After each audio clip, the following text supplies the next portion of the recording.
A rather handsome young brunette with amber eyes unbuttoned his shirt. He urged her to start already. For some time now, this has become quite commonplace for our heroine. Her heart accelerated its rhythm. The guy rustled the fabric and unbuttoned the buttons on his clothes. He came close to his chosen one, accidentally touching her dress with the rustling sound, and asked her if she was ready. His hair changed its color to a light tone. The girl knew that this happened every night. His chosen one was significantly shorter than him, more than a whole head. She confirmed her readiness. The girl swallowed and pressed her lips tightly together. She hesitantly extended her hand, almost touching her husband's bare torso. But after a moment she pulled it away, clenching her fingers into a fist. The heroine's heart began to race wildly in her chest. She told the guy that she still couldn't do it. He smiled and asked Tariella if she was still shy, and he assured her that there was no need to worry so much. The guy gently took his chosen one by the hand. He urged her to think positive thoughts and asked her to be nice. The girl asked if they really had to do this every night, and he simply put her hands on his bare chest. Smiling, he looked her straight in the eyes. He insisted that he was going crazy. The girl looked at the floor. There were tears in her eyes. The woman asked her to live a long life. The mother assured that as long as the girl was alive, she would be able to get everything she wanted. She said that even when she was no longer around, so that her daughter knew that she would cover her path with flowers. And she asked the dear girl to live a long life. These were the last words and wishes of our heroine's late mother. The man was sitting on the table. He told Tariella that she would go to the Leonhard Empire to become a candidate for empress. The girl voiced her categorical refusal. It was strange for the girl that after so many years King Lupion was meeting her for the first time. But now the reason has become clear. The brunette asked if she knew what was happening on the continent. It was impossible to board the ship because of the tsunami at sea. And because of the epidemic, traveling by carriage to the empire, avoiding all dangers, would have taken more than 2 months. Lupion, scratching his beard, thought and chuckled under his breath. He seemed to be asking himself when this holy bastard would be born. The girl asked why she was chosen as a candidate if she had an older sister. The king replied that if she did not know the reason, then he suggested that they look at the current situation together. All of her sisters and brother currently had injuries and health problems. Lupion asked the girl who she thought did all this. Tariella insisted that it was all self-defense. The brunette said that her sister had a broken arm, and he asked what kind of self-defense they were talking about. The girl reported that she pushed her down the stairs, and she tried not to fall and grabbed her hand. That's why they both fell then. She insisted that she was also in pain then. The elder sister clenched her teeth angrily and grinned, and the king asked Tariella if she thought it was painful for her sister to walk like that in a cast for 4 weeks. Lupion changed the focus of their debate, and he asked if she was responsible for breaking her older brother's leg. The girl assured that it was self-defense. After all, the guy then wanted to hit her, and she covered herself with a chair. The brunette angrily asked what she could say about her younger sister. What was she supposed to do? After all, her debut was soon to take place, and there was a scar on her face. Tariella said that she had nothing to do with this, and she said that it was worth blaming the one who gave the sister the whip. The girl assured that even though her younger sister wanted to hit her with it, it turned out that she hit herself in the face, and she assured that she was fine, but it was surprising who could give such a thing to a child. The older sister assured the younger sister that she could find her a doctor who could help hide the scar on her cheek, and Tariella thought that she could probably cure her sister with the help of her abilities. Our heroine was almost sure of this, even though she had never done anything like this before. But at the moment she did not have the slightest desire to help them. The king ordered not to create problems for the family. Lupion was surprised that she was the only one who remained okay while her brother and sisters suffered. He was amazed that she suffered from attacks, but at the same time remained intact. Tariella knew that all this was thanks to her abilities, which no one knew or even guessed about. She assured the king, spreading his hands, that he would believe her. After all, she believed that her words had meaning, and she convinced that if she had lied she would already be dead, because her own family wanted her dead. Lupion grabbed the inkwell with his hand and threw it at the girl with lightning speed. He yelled at her not to say anything else, and he said that since she felt so bad here, she would be sent to Leonhard. Tariella looked at the consequences of the king's throw of the inkwell. She regretted that ink had stained this expensive carpet, just like she had become a stain on the royal family that no one wanted to admit. The girl replied that if she was kicked out, Karayan would be angry. The guy was the queen's only son, the one who was supposed to become the next king. Her half-brother Korean is the only one who sincerely cared about our heroine. Tariella asked if her interlocutor remembered that her brother loved her.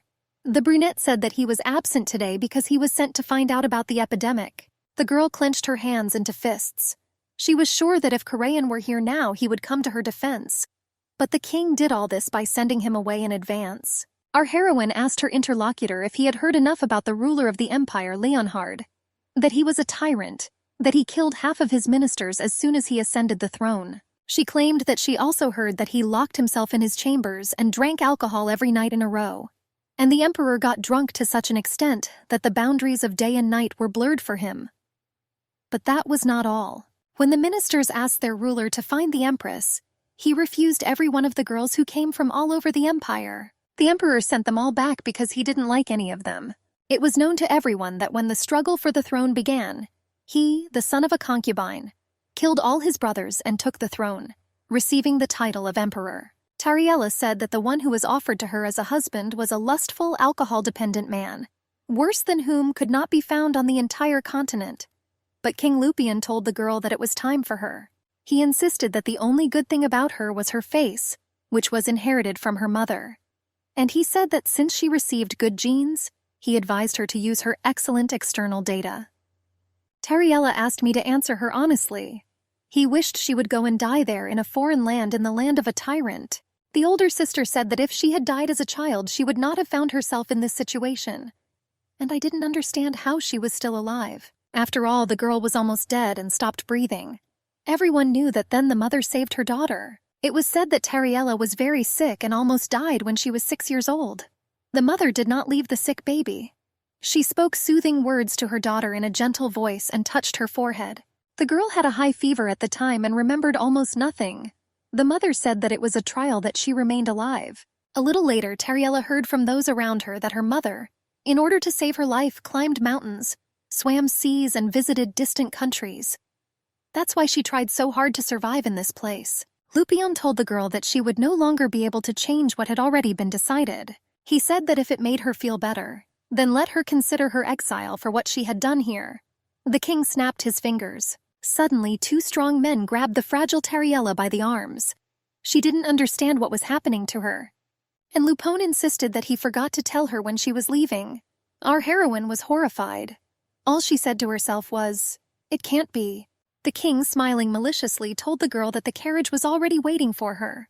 Our heroine's face was distorted by a grimace. Tariella spoke hurtful words to the brunette, and she demanded to let her go immediately, trying hard to break free from the strong grip of the 2 guys. But it was all to no avail. Her screams were heard throughout the castle. She looked at everyone with hatred in her eyes. Frankly, she did not believe that the journey would actually take 2 months. She was overcome with despondency as they set out on their journey. With good horses and carriage, the trip usually took about 2 months. The girl was exhausted. The crew members were coughing. It seemed that even the carriage was having a hard time. They traveled for 3 whole months. Tariella thought about it. She had heard before that many princesses came as empress candidates, but they were all rejected. Initially, the order stated that upon arrival it was necessary to enter the building, unpack luggage, and after rest, meet with the emperor. And since she would do everything on the list, there was no need to worry for now. But the girl understood that it was necessary to quickly receive a refusal and run away from here. She smiled to herself. Tariella has already mentally left the Leonhard Empire and the Lupian Kingdom. The reason why the girl didn't run away sooner was because she could always handle the situation no matter how much she was pestered. After all, in any case, she could repay the offenders in full.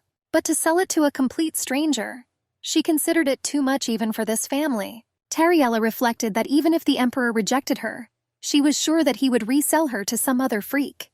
And then she will have no chance of escape.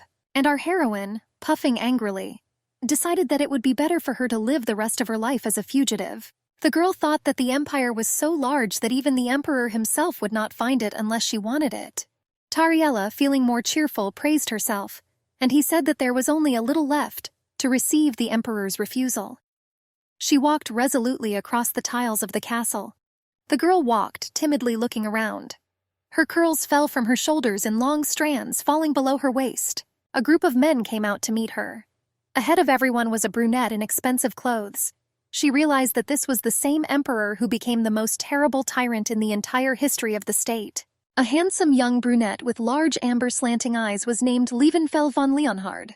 Tariella was holding a suitcase with things in her hands.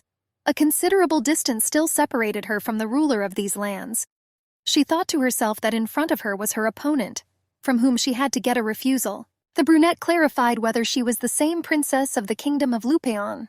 The girl bowed in a curtsy, greeting His Majesty the Emperor of the Leonhard Empire. She introduced herself as the Princess of the Lupeon Kingdom, Tariella Lupeon. Our heroine feverishly thought to herself what he was doing here, and how he found out about her arrival. She thought with hope that maybe he would get her out of here right away. The Emperor ordered the guest to stand up straight. She raised her head and looked him straight in the eyes. Liebenfell looked at the princess appraisingly. The girl thought to herself why he was looking at her like that. The Emperor held the guest by the shoulders and said that he had finally found her. The princess suddenly felt somehow uneasy. The brunette asked the princess to marry him. A lot of questions flashed through her head. The girl smiled, touching her ear, and she told His Majesty that she apparently had misheard. Asking for forgiveness, she asked to repeat the last phrase again. The brunette, smiling and looking into the princess's eyes with a shining gaze, told her to marry him. Tariella rubbed her ear, and she complained that she had definitely become deaf in both ears. She still secretly hoped that the Emperor would be disappointed by her poor health.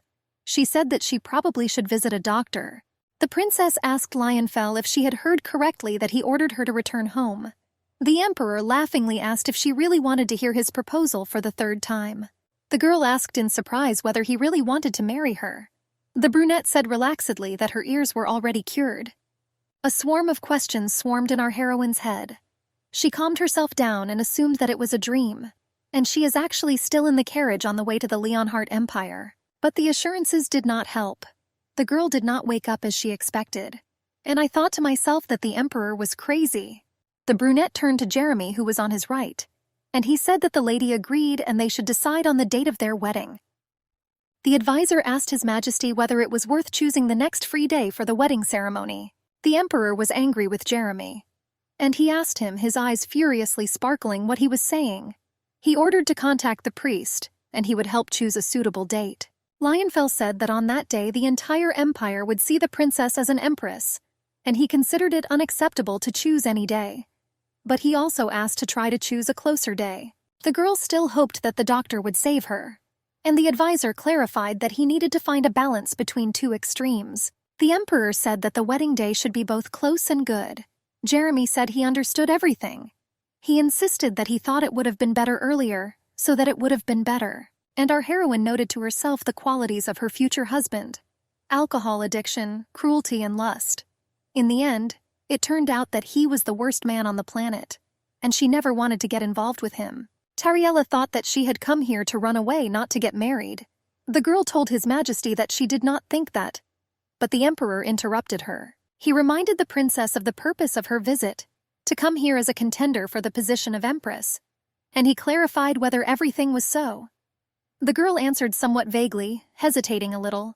Here she made a surprised face, because she remembered that her kingdom had sent her here for precisely this purpose. The Emperor asked where the dear guest planned to stay.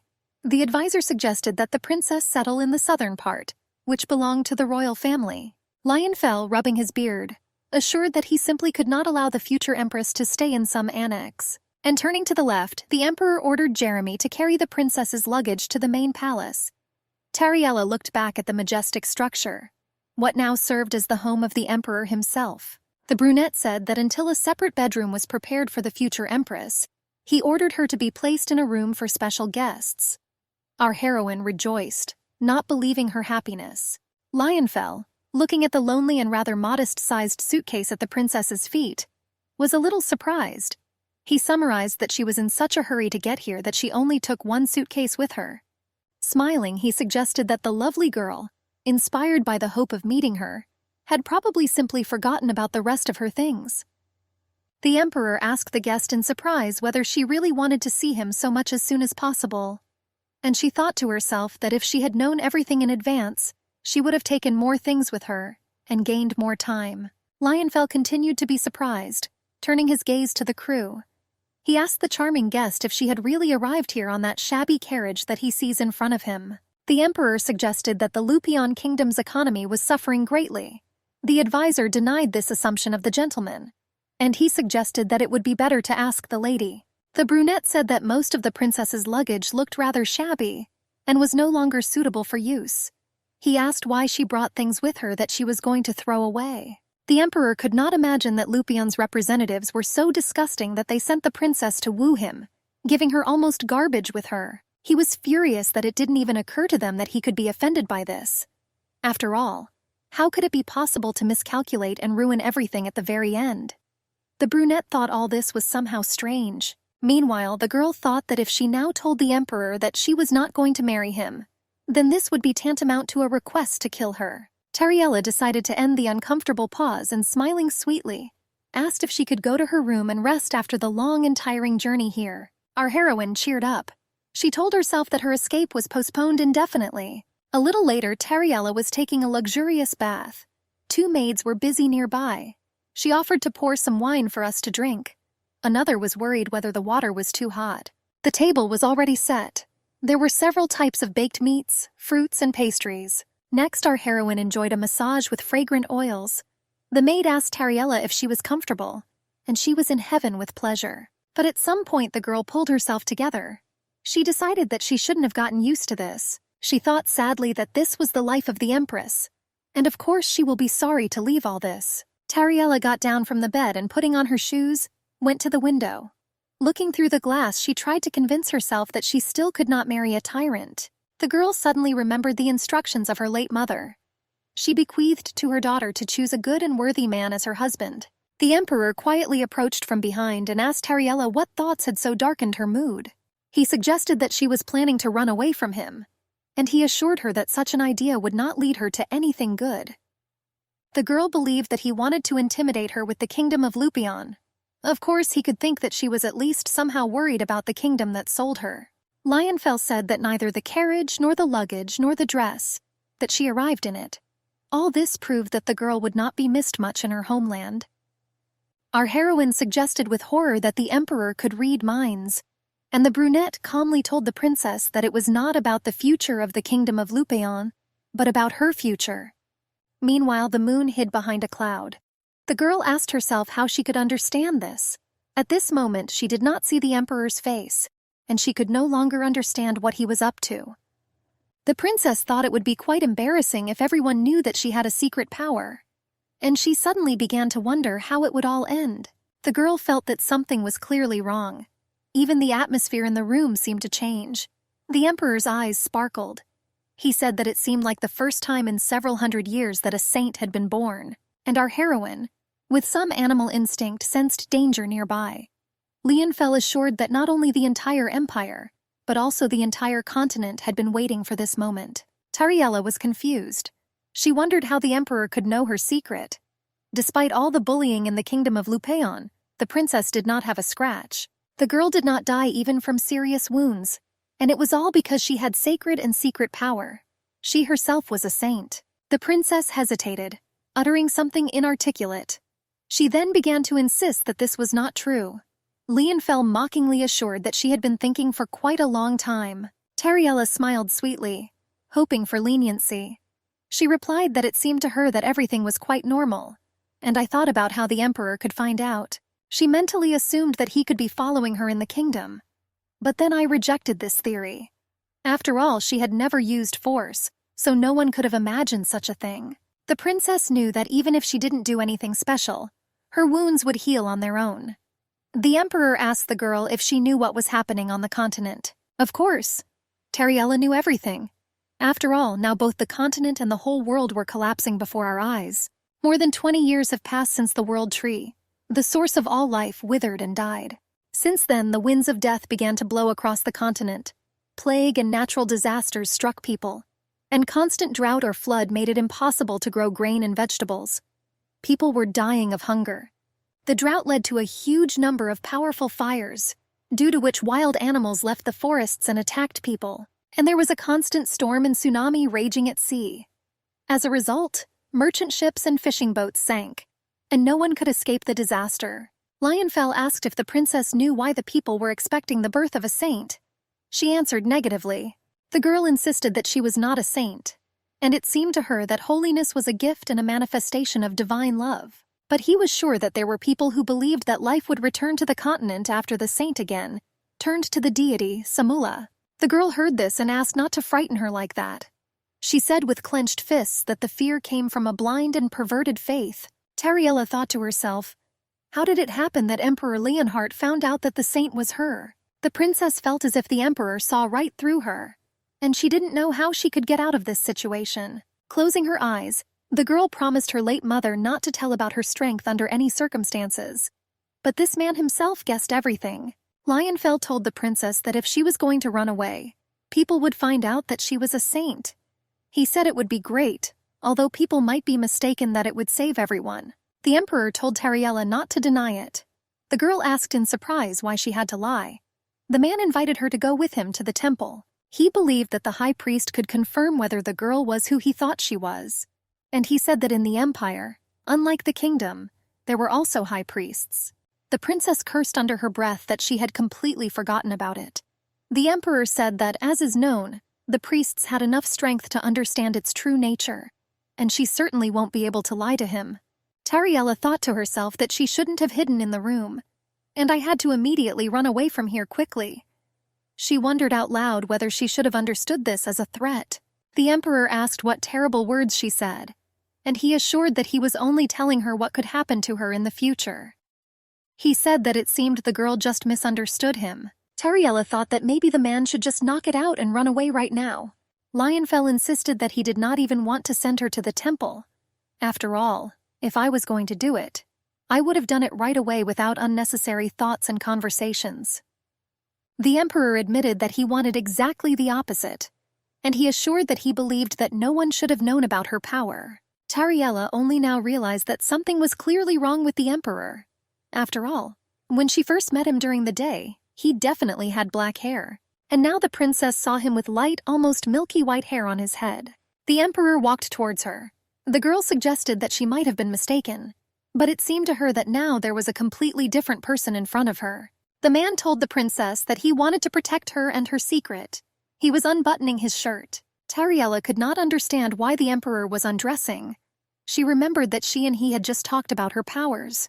The girl assumed that he wanted her to use her power. The man stood bare-chested with his shirt unbuttoned. He looked at the princess with his amber eyes and smiled slightly. The emperor said that he wanted Tariella to always be by his side. The girl gasped involuntarily. He took her hand and asked her not to worry. Lionfell put the girl's hand to his chest. She involuntarily cried out, "Oh God!" The princess wondered if she was allowed to touch the emperor. She thought to herself that she was not yet ready for this. Suddenly our heroine saw a pattern emerging on the skin of the emperor's chest. She recognized this drawing. Tariella realized it was a drawing of a tree branch, and I realized that it was a magical barrier, a seal just above the heart. She had heard of this before. It was the day after the death of the World Tree, when a nightmare began across the entire continent. Then the deity left the people. People were in complete despair. And then an alchemist named Ginevra, with whom no one could compare in strength and knowledge, challenged the gods. He promised people to return divine power. He extracted sap from the branches of the dead door, and he began the Fedriac experiment, injecting it into people's blood. Under the guise of a mission to save the world, the alchemist conducted his inhuman experiments.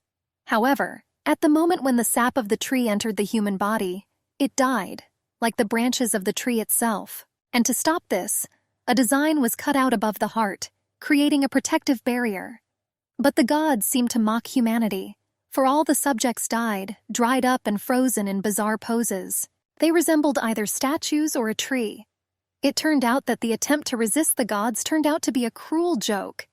And then people began to look everywhere for the alchemist and his assistants. But the search yielded nothing. They disappeared into the water. Tariella asked the emperor why he had this seal on him. He replied that he was the first and last to survive those experiments. The princess was surprised. After all, everyone knew that any participant in the experiment, if it became known, was to be executed. The emperor took the girl by the hand. He reported that one of the peace agreements on the continent was signed with a promise to end the death penalty and hostility. And then he, being a prince, became a participant in it. Lionfell insisted that he told her all this only because he wanted to ask her for something. He convinced the princess to use her magical powers on him. The emperor quietly told Tariella that now that she knew each other's secrets, they had nothing to fear. The girl could not understand how she could use her powers on him. But the man was persistent, and she realized that he really wanted it. Tariella decided to try anyway. She placed both palms on the emperor's bare chest and channeled her powers. Lionfell asked why she wanted to push him away and run away from here. She asked him to stop and be silent. When our heroine concentrated, the drawing changed its color to golden. It seemed like some kind of magic was happening. The emperor put his arm around Tariella's waist. The girl asked in surprise what it was. The emperor's hair became dark again. He asked if the princess remembered the promise he made that he would not tell her secret to anyone. Tariella silently looked at him with her huge green eyes. In return, the man asked her to come every night to heal him. The girl asked him again. The emperor asked her to be with him and use her magic only on him. In all corners of the kingdom, it was announced that His Majesty the Emperor Lionfell was getting married. The subjects discussed whether the rumor that the emperor was getting married was true. One of the ladies said that the bride was a newly arrived princess from the kingdom of Lupaon. The others simply could not believe that these were not just rumors, but reality. They had also heard that wedding invitations had already begun to be sent to aristocrats. It was rumored that the emperor cared deeply about his bride, that he doesn't let anyone except the maids near her. Although they saw that girl from afar, they said that she was very beautiful. The maids gossiped that the princess was very thin. They assumed that this was why the emperor constantly sent her a lot of delicious food. The servants began to wonder who had gained access to the princess's bedroom. They assumed that these were definitely not the simplest maids. It was assumed that the princess kept some secret or attracted people with something. In any case, they could not imagine that someone would take the place of the empress. The princess was lying in the room. She thought with displeasure how quickly Jeremy organized the wedding, and she considered the emperor creative, since he thought that he could treat her as a future empress if she agreed.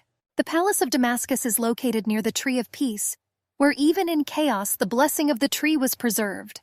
The empress thought with surprise that no one had given anyone an entire palace before. The palace was damn nice. Tariella's room was located next to the emperor's room. Looking at everything in the bedroom, she understood what luxurious living meant. While enjoying this luxury, she was afraid to return to a life filled with fear and hunger. The princess decided that she needed to believe Lionfell. She couldn't figure out how the emperor could survive the Ferdiac experiment, because no one survived after it. The man replied that he was direct evidence that it was possible. The girl suddenly became interested. This happened to him after he became emperor, or Lionfell participated in the experiment while still a prince. The man insisted that the girl had nothing to worry about since his body was fine. He said that thanks to the princess, he felt normal, but he warned that the color of his hair would change the next night, because the magic of the seal would begin to work again. The princess couldn't believe this was happening again. She was surprised no one had noticed this all this time. Then the emperor asked if she hadn't heard that at night he locked himself in his room and got drunk. The princess confirmed that these were rumors, and the emperor assured that he had a good alibi, which excluded unwanted meetings. Lionfell said that when he was a prince there was much less interest in him. He said that back then he managed to hide without any tricks. Now everything was different, and that's why he needed a princess. They killed everyone who was involved in the experiment. Gender, age, status in society did not matter. And if the secret of Lionfell were discovered, the continent could plunge into war and become a new challenge to the gods. War could break out throughout the empire and the emperor would be defeated. The princess thought that every night he would come to her bedroom and undress. And if her powers could help in treatment, then were the healers or the high priest capable of doing anything? The prince replied that it was their secret and no one should know about it. Tariella asked what would happen if she let it slip. He jokingly said that he would kill her for this right there, mercilessly and cruelly. The woman asked how he knew that she had the power of a saint if they barely knew each other. The man replied that he was just guessing, but the princess insisted that he was absolutely sure of that. Only her mother knew about her powers. She assumed that he knew her mother, but he doesn't know her. The emperor assured that his body reacted on its own, knowing that the saint could heal him.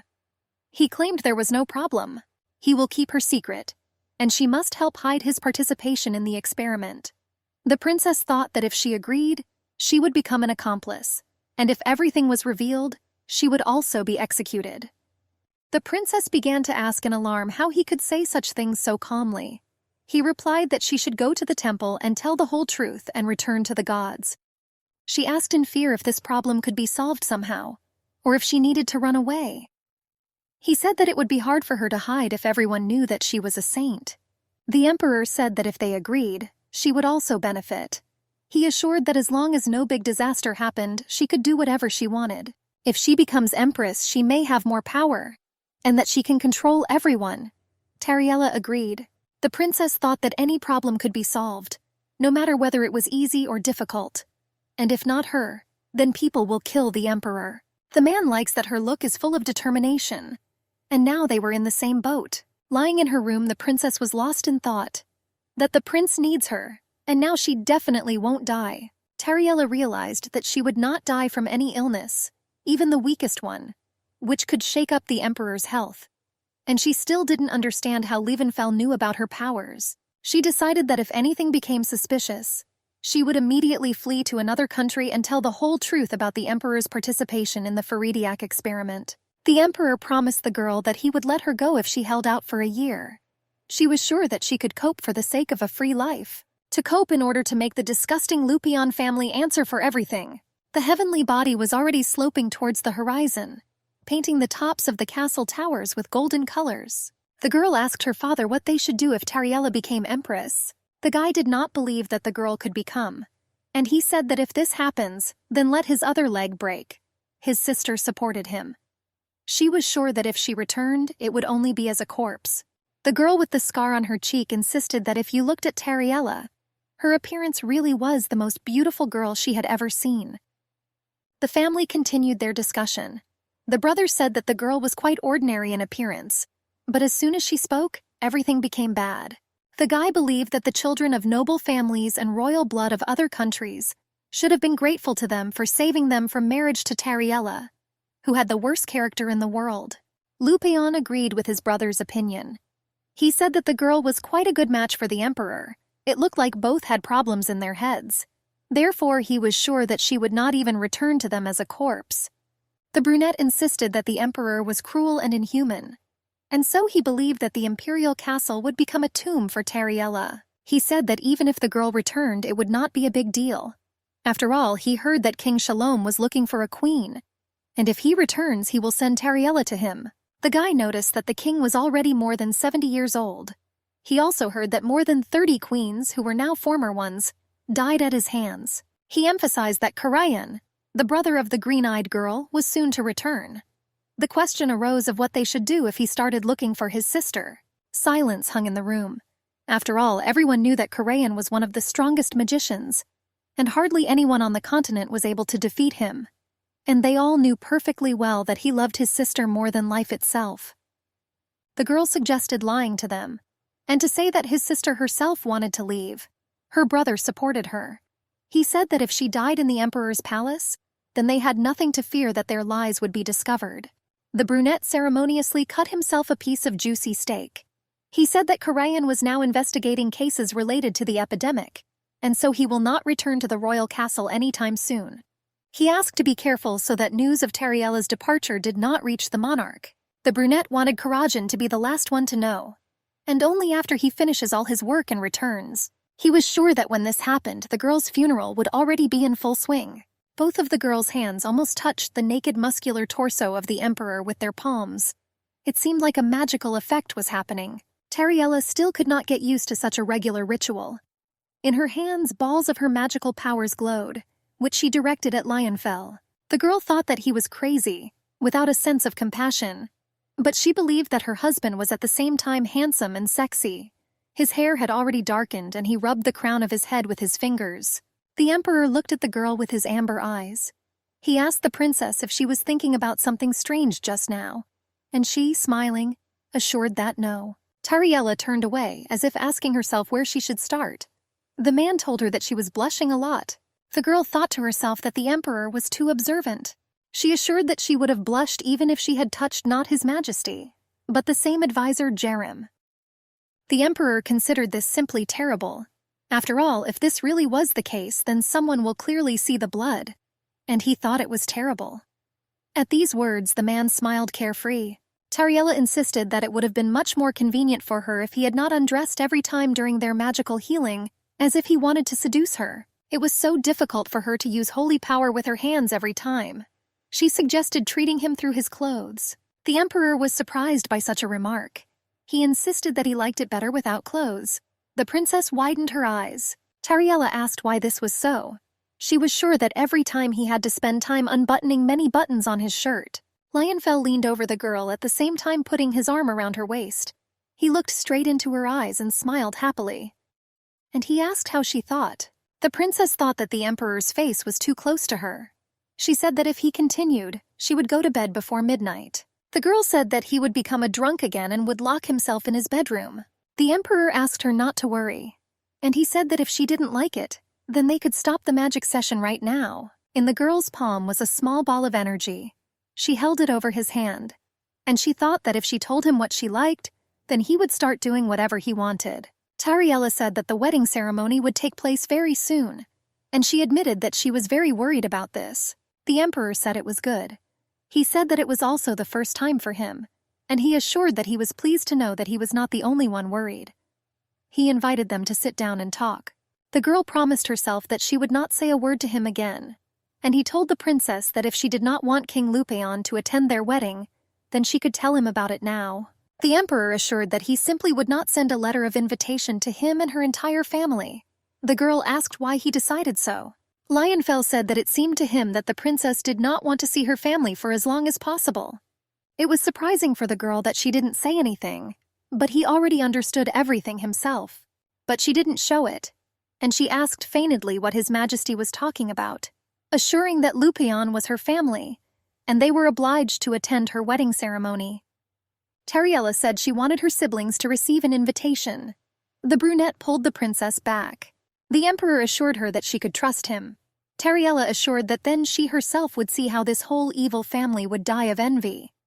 The girl believed that it was rare to have such an opportunity to enjoy such a spectacle, and she believed that she had to see it in person, so that she could then go to bed in a chic mood. She was waiting for this, but the emperor wanted not to invite her relatives. Lionfell asked how she could be so cruel. The girl clenched her fists at these words. She replied that it was all because of her mother. The brunette asked her to explain. Tariella said that her mother loved her so much that everyone else could only be jealous. The girl said that her mother taught her to love herself and never give up, and she was always so persistent. Tariella said that there was only one person in the world who loved her, but there was nothing stronger than that love. She always told her daughter, "Don't be foolish, straighten your shoulders, Terry." The woman said that if Tariella had not done anything wrong and was confident in herself, then there was no need to despair. The mother held the girl by the shoulders and pulled them back a little with her hands, helping her straighten her back. She said that her daughter still had her whole life ahead of her, and she assured that they would love her endlessly. While stroking the girl's head, she said that she would give her the whole world. Lionfell believed that the princess's mother was a wise woman and a good person. The girl assured that when she was born, her mother never hugged her. Tariella said that when she was 3 years old, everything changed. She assumed that her mother felt ashamed for not doing anything for her daughter. The emperor was sure that few people could take the child's side. The princess insisted that her mother really was an amazing person. The girl saw how Lionfell suddenly became thoughtful and sad. She wondered if he had good memories of his mom. She didn't like the look on his face at all. And then our heroine realized that she knew absolutely nothing about Emperor Lionfell, neither about him nor about his family. He said that since Tariella wanted it, he would send wedding invitations to all the Lupeons. The girl smiled and said that she would be waiting for them, and he assured that he would choose the fastest delivery. A few weeks later, a ship docked at the pier. His Majesty was informed that the Lupeon family had arrived. The 4 arrivals bowed and greeted the son of the empire. Tariella thought that the long-awaited day had come. She wanted them to answer her for everything. Lionfell said that it took them a long time to get there. The king was a little taken aback, not even having time to straighten up after bowing. The emperor said that he thought it was a great honor for them. After all, never in his life had he had to wait so long for guests. King Lupeon raised his head and began stuttering to address His Majesty. Tariella thought with gloating that her father had finally realized that he had fallen out of favor with the emperor. The princess could never imagine that she would see her relatives bowing their heads before her. Lionfell began to laugh carefree. After laughing, he insisted that he wanted to cheer them up after such a long journey, and it seemed he had gone a little too far. The king rubbed the back of his head, and he admitted to His Majesty that he was even afraid at first. Also joining the emperor's laughter, he assured that he had a simply amazing sense of humor. The emperor said that it was not really a joke. Our heroine's relatives again all tensed up and became wary at once, not knowing what to expect this time. Lionfell reported that they did not travel that long, and he said that Princess Tariella took 3 whole months to get here. He said that he had heard a lot about outstanding engineers in the kingdom of Lupion, and he admitted that he could not understand then why the princess's carriage was made of rotten boards and carried the princess to him for 3 months. King Lupion asked the emperor on occasion to have the emperor's engineer trained by his specialists. After all, anything could have fallen off the carriage, and it was still running. Lionfell said that when they sent him a lady in a rotten cart, whose wheel could fall off at any moment as a potential bride, was it really possible to boast about the craftsman? The king's face was tense, and the emperor laughed merrily again. He said that he seemed to have gone overboard with his jokes again. He said that he was sure that the king would hardly have done that. Lupion just nodded silently in response. Lionfell did not allow his guest to relax, and he said that if everything was as he said, then it was disrespect not only for the princess, but also for the one to whom they sent her. The emperor assured that this was insulting and humiliating for his person, as if they had spat in his face. He said that he considered himself a very hospitable person. He affectionately hugged his bride. Lionfell said that the relatives had not seen each other for a long time, so he was going to leave them alone, so that they can calmly chat about their family affairs. Tariella thanked His Majesty for the care shown to her and her family. The girl tenderly addressed the family members, expressing the unprecedented delight of meeting them. She said that she had not seen them for so long, and she assured that she missed them very much. The brother was the first to approach Tariella. He still couldn't believe that she was actually marrying the emperor. The girl thought that the idiot brother had clearly forgotten what the king had told him a couple of minutes ago before he left, so as not to touch Tariella or talk to her until he returned. The princess asked her brother where Karayan was and why he didn't come here with them. She insisted that she wanted to see him first, and not their angry faces. The sister replied that he was still dealing with the epidemic, which is why he could not come. She assured that there were more problems than they initially thought. That's why the matter dragged on for longer. It seemed to our heroine that if her brother had found out about her imminent wedding, he would have dropped everything and definitely come here. She realized that the situation was not going well for her. She asked herself the question, how did this happen? The sister asked if Tariella really intended to become empress. The girl replied that her family themselves had sent her here as a bride, and now they were also surprised that everything worked out well for her. She asked her older sister to confess that she thought the emperor would kill Tariella, and she assumed that they were very surprised to receive an invitation to the wedding. The sister screamed that everything was wrong. Our heroine assured the guest that she, as an empress, could now do whatever she wanted.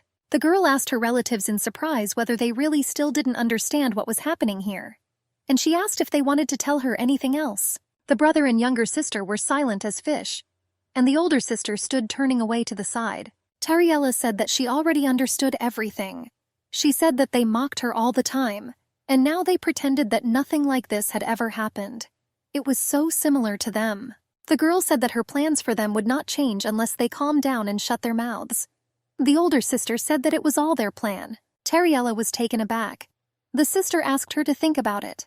After all, if they had not sent her here, she would not have been able to become empress. She recalled that the girl then said that she did not want to go anywhere. But if her family hadn't forced her, she would still be eating scraps, and she believed that the princess should be grateful to them for that. The girl urged her sister to appreciate such wonderful relatives who gave her a chance to change her life for the better. Tariella thought that it seemed they had not yet fully understood that they were in her palace, and not the other way around. The brother approached his sister as if as a sign of protection, partially covering her with himself. Then Tariella realized that they still remembered that they were not at home. She thought that it hardly even occurred to her relatives that now they should be more careful with her. After all, it's unlikely that her sister would have thought that the palace maids would take her side. Tariella told her sister that if she was going to lie to her, then she should at least pretend that she believed her own words. The girl was furious, putting her hands on her hips. The brother reminded me that there had been no wedding yet.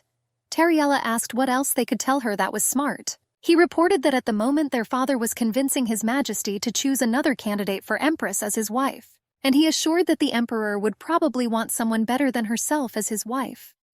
Tariella pretended to look surprised. After all, it turned out that they made a mistake on such a trifle and destroyed everything themselves. Her relatives did not understand everything that was needed. Tariella assumed that they had a plan to kill her when she returned to the kingdom. The brother was glad that she understood, and asked if she was now afraid of them. Everything became clear to our heroine, that none of them even thought of apologizing to her. A servant entered their room. He carried 2 scrolls in his hands. He said that he had a message for them from the Emperor. The brother impatiently took one of the scrolls. He said that Tariella was now finished. He was sure that the wedding was cancelled and she would go back home. The princess ordered her brother to shut up and read His Majesty's message quickly. Then the guy's face turned red and his eyes bulged. He clearly didn't expect this. Tariella asked what was wrong, and she told her relatives that the Emperor decided to marry her not because he wanted more power, and he needed her strength, and he is unlikely to find anyone else like him. The older sister couldn't believe it. She asked why Lionfell decided to marry their unlucky half-sister. Tariella said that tomorrow she would inform the Emperor about their plans to kill her. The brother and older sister unanimously began to assure that they had not told her about the murder at all, and they were sure that no one would believe her anyway. The girl said that all the people in the room heard their recent conversation perfectly. Tariella calmly sipped his tea. He assured his relatives that it would be better for them to hold their tongues if they did not want to be left without them at all. The princess asked them to finally understand that this was her palace, and the people here will not cover them, as the servants did in Lupeon. That the servants here will take their side and hers. Tariella was drinking tea. The Emperor assumed that she was having fun while she was interacting with her family. Lionfell said that the mood of the Lupeons had clearly improved since their arrival, and he assumed that it was such a cheerful and sincere meeting of her closest relatives. Tariella asked her relatives if they didn't expect this. She asked them what would happen if His Majesty suddenly found out about what had happened, and she reminded me that they were talking about the Emperor. The princess said that since they were one family, she would deign to give one of them a chance. She assured that all that was needed was for one of them to bend the knee to her and apologize, and after that she will forgive them all. Tariella said that it was still better than losing her head, and she assured that they were losing absolutely nothing, except maybe their pride. The girl ordered them to kneel. All 3 stood in a humiliating position facing the floor. The brother said that he was the first to bow down. His sister disputed his words. The younger one said that she bowed so much that her forehead hit the floor. They started arguing, and this greatly entertained our heroine. The Emperor told the bride that her family looked extremely worried. He assumed that she had done something to them, and he insisted that she shouldn't have wasted herself on each of them. He asked me to leave it to him. Lionfell was sure that even a small mosquito, constantly itching above the ear, could spoil the nerves. She said she had no intention of taking the fight out of the family. After all, this could go into the political plane. Tariella assured the groom that he should not have interfered. She preferred to keep her family problems within the family. After all, if everything develops into a fight, it will bring a lot of problems. The Emperor noticed that it was completely unexpected for him to see the girl happy. The princess mentally reproached herself that she had forgotten that she should not have looked so happy. Lionfell said that she convinced him, and he will respect her will. Our heroine thought to herself that she could not even imagine that a man whom everyone knew as a tyrant could be such a nice gentleman. The girl admitted that she was interested from the very beginning. The Emperor asked why she was only talking about this now, and he offered to contact him without hesitation. The princess asked the groom if Jerem knew that the master changes every night. He replied that no one knew about this. Lionfell said that although he completely believed Jeremy, he did not think that he should know everything. The princess was extremely surprised that no one knew about the Emperor's secret, even the closest ones. Lionfell replied that only she knew about it. That is, he did not reveal his secret to anyone. The girl thought that in her opinion this secret was quite easy to keep secret, because it was not so obvious. But she thought that it must have been quite difficult for Lionfell. Tariella said that Counselor Jerem was always there for him. and she was surprised how the emperor managed to keep everything secret from him for so long. Lianfell replied that, unfortunately, Jerem had no need to appear in his bedroom at night. The advisor began to scatter papers around the room. The princess only noticed his presence. She was annoyed that he heard everything. The guy was shaking all over. He asked His Majesty what was being discussed. He heard only part of the phrase and could not understand why he had to appear in the master's bedroom at night. Tariella called the advisor a prankster in a gentle voice. She insisted that it was wrong to eavesdrop. Jerem asked the princess not to take His Majesty's words in any way wrong, to which the girl responded by insisting that everything was fine. The guy smacks his forehead. It was like a weight lifted off his shoulders when he was convinced that the lady understood everything. Tariella asked him not to worry, because she respected the choices and preferences of other people. The advisor suggested respecting him, not his preferences. The princess thought it was a rather funny situation. She assumed that the emperor was also delighted. Lianfell asked to leave jokes aside. He asked what kind of documents they were. Jerem began to select something from the sheets scattered on the floor. He promised that he would tell them everything now. The advisor showed the emperor a list of aristocratic families who would like to greet the princess before the wedding ceremony. Lianfell asked if all these letters were from these same families. The guy confirmed this. Tariella was horrified. She was sure it would take years to meet each of them. Lianfell said that the princess does not have that much time. Therefore, he ordered everyone to be refused. The advisor told His Majesty that this was not the best choice. The emperor reported that this was his order, and he asked if he wanted to challenge him. Jeremy insisted that he did not argue but advised. He recalled that this was his job. The advisor handed the papers into the hands of Princess Lupeon. He asked His Majesty if he wanted to turn his future wife into an outcast just as he had turned himself. Jeremy insisted that it was good to have a variety of people around you, and he believed that these dark horses were worthy of special attention. The guy said that that's why he chose several people whose connections might be useful. Tariella asked the advisor if she should have met and become close to these people. The advisor corrected the princess that he had not told her about the need for rapprochement, but he insisted that all these aristocrats were good people. The girl asked in surprise what he was talking about. Jerem said that among those people there were those who were engaged in illegal activities. For example, I worked with narcotic drugs. He assured that there were similar people in high society. The emperor told him that he did not think that the princess should have contact with such people. He replied that Tariella at least should have known about them, because she was soon to become empress. The advisor said that the princess must decide for herself whether to keep such people nearby or to get rid of them. Tariella thought that the guy was right.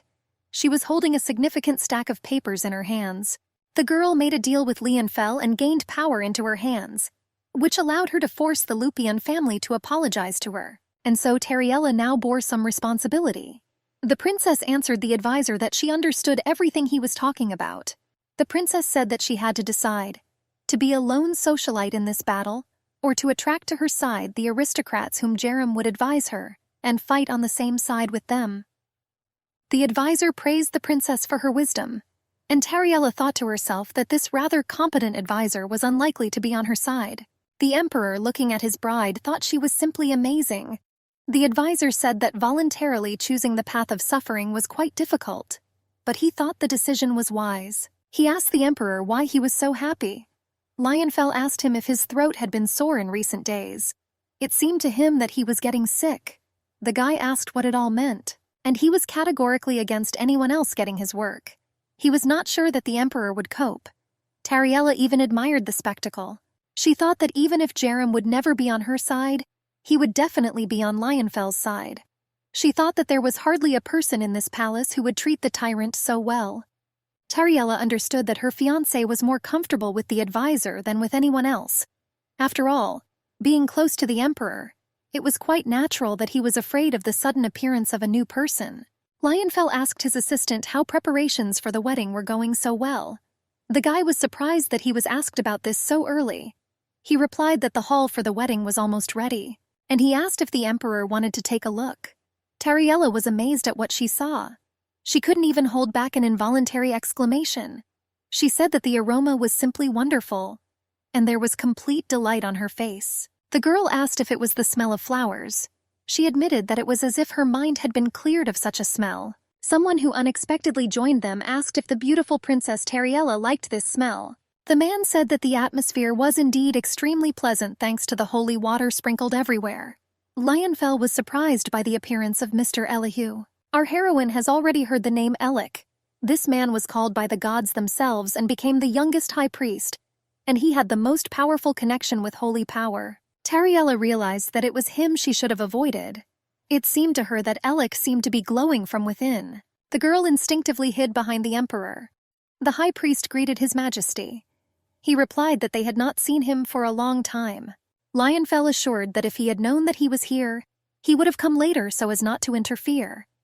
Elik replied that their visit did not bother him in any way, and he assured that if anyone said something like that, Semula would punish him.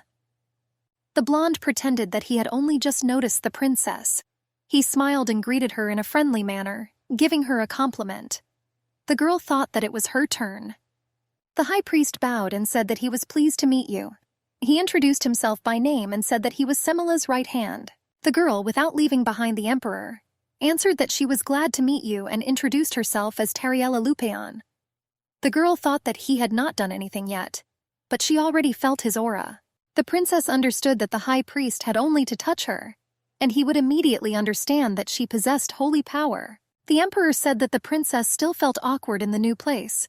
He asked to treat this with understanding. Elik answered his majesty that he understood everything perfectly, and he asked the lady not to worry. Tariella didn't understand why he was looking at her so intently. She was still hiding behind the emperor. Lionfell asked how long Elik planned to remain in the empire. He said that he heard that he was going to return to charity. The high priest said it was over, and he assured that he was thinking about staying in the empire for a while. He explained that the junior priests were concerned that the temple had been left unattended for a long time, and the senior priests went to charity work, and he will look after it here. Elik said he would also like to attend their wedding. The emperor cursed to himself that there was nothing he could do to dispute this argument. He replied that the news was wonderful, and our heroine was still hiding behind her back. She understood that she should have avoided the high priest so that he would not find out who she was. The girl said that she was tired. Tariella asked the emperor if they could leave already. Lionfell said that since his bride was tired, it was time for them to go. Having embraced the princess, the monarch left. He quietly told her that he hoped that she would continue to get tired at the sight of Elish. The high priest called to them and asked them to wait. He smiled and asked if he could bless the emperor and princess, granting them spiritual purification. Our heroine really hoped that he did not understand who she was. Lionfell became alarmed. He replied that everything was fine, and he reminded her that he promised to keep her secret. The emperor only offered to bless him. He insisted that the princess was already exhausted. He said that in his opinion the girl needed sleep now. Lionfell answered Elik that if they have time, they will come to him for a blessing. The blonde smiled and agreed with his majesty. The girl was in a hurry to leave the room. Tariella exhaled, calming down. She understood that just a little more and everything would have become known. It was good that Lionfell intervened in time. But then the girl heard a squeaking sound. She was surprised and began to look around in search of the source of the sound. And only when she lowered her eyes to the floor did Tariella see the tiny creature. It was a round hamster with light fur. Tariella anxiously asked the emperor if the high priest had guessed about her abilities, and he was surprised that instead of rejoicing at his arrival, she asked him about some other man. The princess insisted that she was worried. After all, if anyone finds out her secret, it will not be easy for all of them. Lionfell asked what of this. The girl was taken aback. She was sure that if the truth was revealed, then she would not become empress. The man rubbed his forehead. He told the princess that things were a little different, but she had nothing to worry about. And he asked if he should have gotten rid of Elik. The girl asked not to joke like that. Tariella asked if she could trust him completely. She assumed that Lionfell, Counselor Jerem and the high priest could be planning something behind her back. The emperor was surprised that she saw him like this every night, but still asked about trust. He said that besides him she had no one else to trust. The princess did not agree with this opinion. Tariella urged his majesty to undress. It was time for them to start. The emperor was surprised that now she wanted to see how he would undress. Lionfell was amazed that his bride ordered him so easily. She shamed him, and she insisted that she simply asked him to take off his clothes. The emperor asked where her modesty had gone. The girl thought that he was angry with her, but then a strange sound was heard. She immediately became wary. The man was taking off his shirt, and she assured that she were alone in this bedroom. Lionfell said that if the princess wanted, he could take off all his clothes completely, and the emperor immediately unfastened his belt on his trousers. The girl pushed her hand away and reminded the emperor that he was now her patient. Of course he had to take off his clothes, otherwise her power wouldn't work. She hit Lionfell with her hand and asked if he wanted her to stop treating him. Tariella asked what he would do then, assuming that he will again hide behind some disease like alcoholism and begin to lock himself in his bedroom every night. He answered, "No." The princess sat down on the edge of the bed and commanded in a commanding tone to approach her. Lionfell was obedient and submitted to her orders. Soon Lionfell was putting on his shirt and fastening the buttons on it. Suddenly his gaze stopped at the cage and he asked what kind of fat mouse it was. The princess corrected His Majesty that it was a hamster. She insisted that she forgot to show it. She said that it was her new friend, clarifying that she was a friend. She said that she was going to name her Moo. The emperor said that it was still a mouse. He wondered where Tariella got it. The girl admitted that she found him on the way out of the hall. The princess said that she remembered the hamster that she and her mother had in the royal palace, and that one was also called Moo. She asked if Lionfell liked hamsters, and she wondered if she should have asked him first before bringing her here. The emperor assured the girl that everything was in order. He was sure that the more she found something for herself here, the better it was for him. The man took a piece of paper from the stack. He asked if Tariella had read the letters that Jerem brought her. The girl replied that she had thought about it, that it would be worth it, and she said that she simply hadn't had time to read them all yet. The emperor was surprised that among the letters there was also one addressed from Count Relamph. Lionfell tore the paper. He told the princess that he respected her will, but he asked her not to get close to Count Relamph under any circumstances. Tariella asked in surprise why, and asked her to explain it clearly. The emperor asked if she remembered the rumors that he allegedly killed half of the ministers immediately after the coronation. He insisted that he still could not kill two, and one of those two was Duke Rillanef. Lionfell said that he longed for the death of him, but this cunning snake said that if he was killed, it would change the future. It was the first time our heroine had seen the emperor get so angry. His face turned red and his hands clenched into fists. The girl thought that most likely Jerem was aware of the whole situation between the emperor and the duke, and she couldn't understand why the advisor told her about the need to meet Rillanef. The morning was clear. Our heroine thought that the sun was shining so brightly today, and she didn't understand why she had to sit here within four walls in such beautiful weather. The man said that it was just wonderful that he was able to meet her, the princess, while he was leaving the meeting. He said that he had brought tea in the hope that they would be able to meet, and he thanked the gods for this incident. The guest said that the aroma was quite unusual. He reported that they add rose petals to their tea. He assured that recently it had become quite difficult to find them. The princess caught herself feeling that she was really chewing flowers. The man asked her opinion. He said that this tea was prepared on his orders, and he compared the girl to a rose flower. Tariella thought that she didn't want to go to the garden today, and I blamed myself for not listening to my intuition. The maid asked the princess if she should have brought her lady regular tea. The man advised Tariella to monitor the behavior of the servants, even if she had not yet become empress. The duke was surprised how the maid dared to interrupt the conversation of the owners without permission. He considered it complete impudence. The maid looked back at the guest with fear. The princess replied that her servants were simply worried about their mistress, and she assured that she saw nothing bad or reprehensible in that. Tariella smilingly told the guest that she would talk to her assistant later. The man says that even if the maid came from another country, such behavior was still disrespectful. The duke said that after the wedding ceremony Tariella would become empress, and if she has such servants, such situations will be repeated every time. The girl thought to herself that she knew this type of people very well. He was an intelligent and strong man. Such people knew very well how good they were and were always dissatisfied with what they had. People like him looked down on everyone and loved to wipe their feet on others. The guest offered to help simply find the princess a more suitable servant, and he said that if the princess gives the go-ahead he will do it as quickly as possible.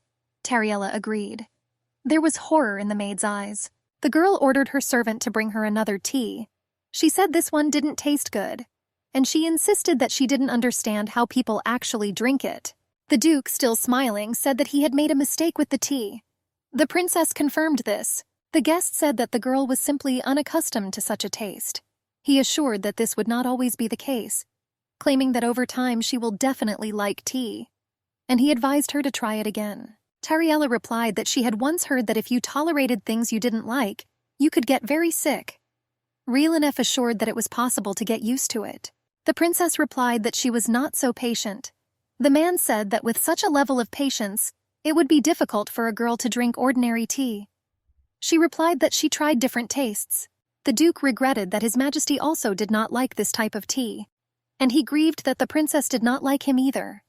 The man said that such tea was difficult to find, and he advised Tariella to think carefully again. He assured that many wanted to get this particular type of tea, but not everyone succeeded.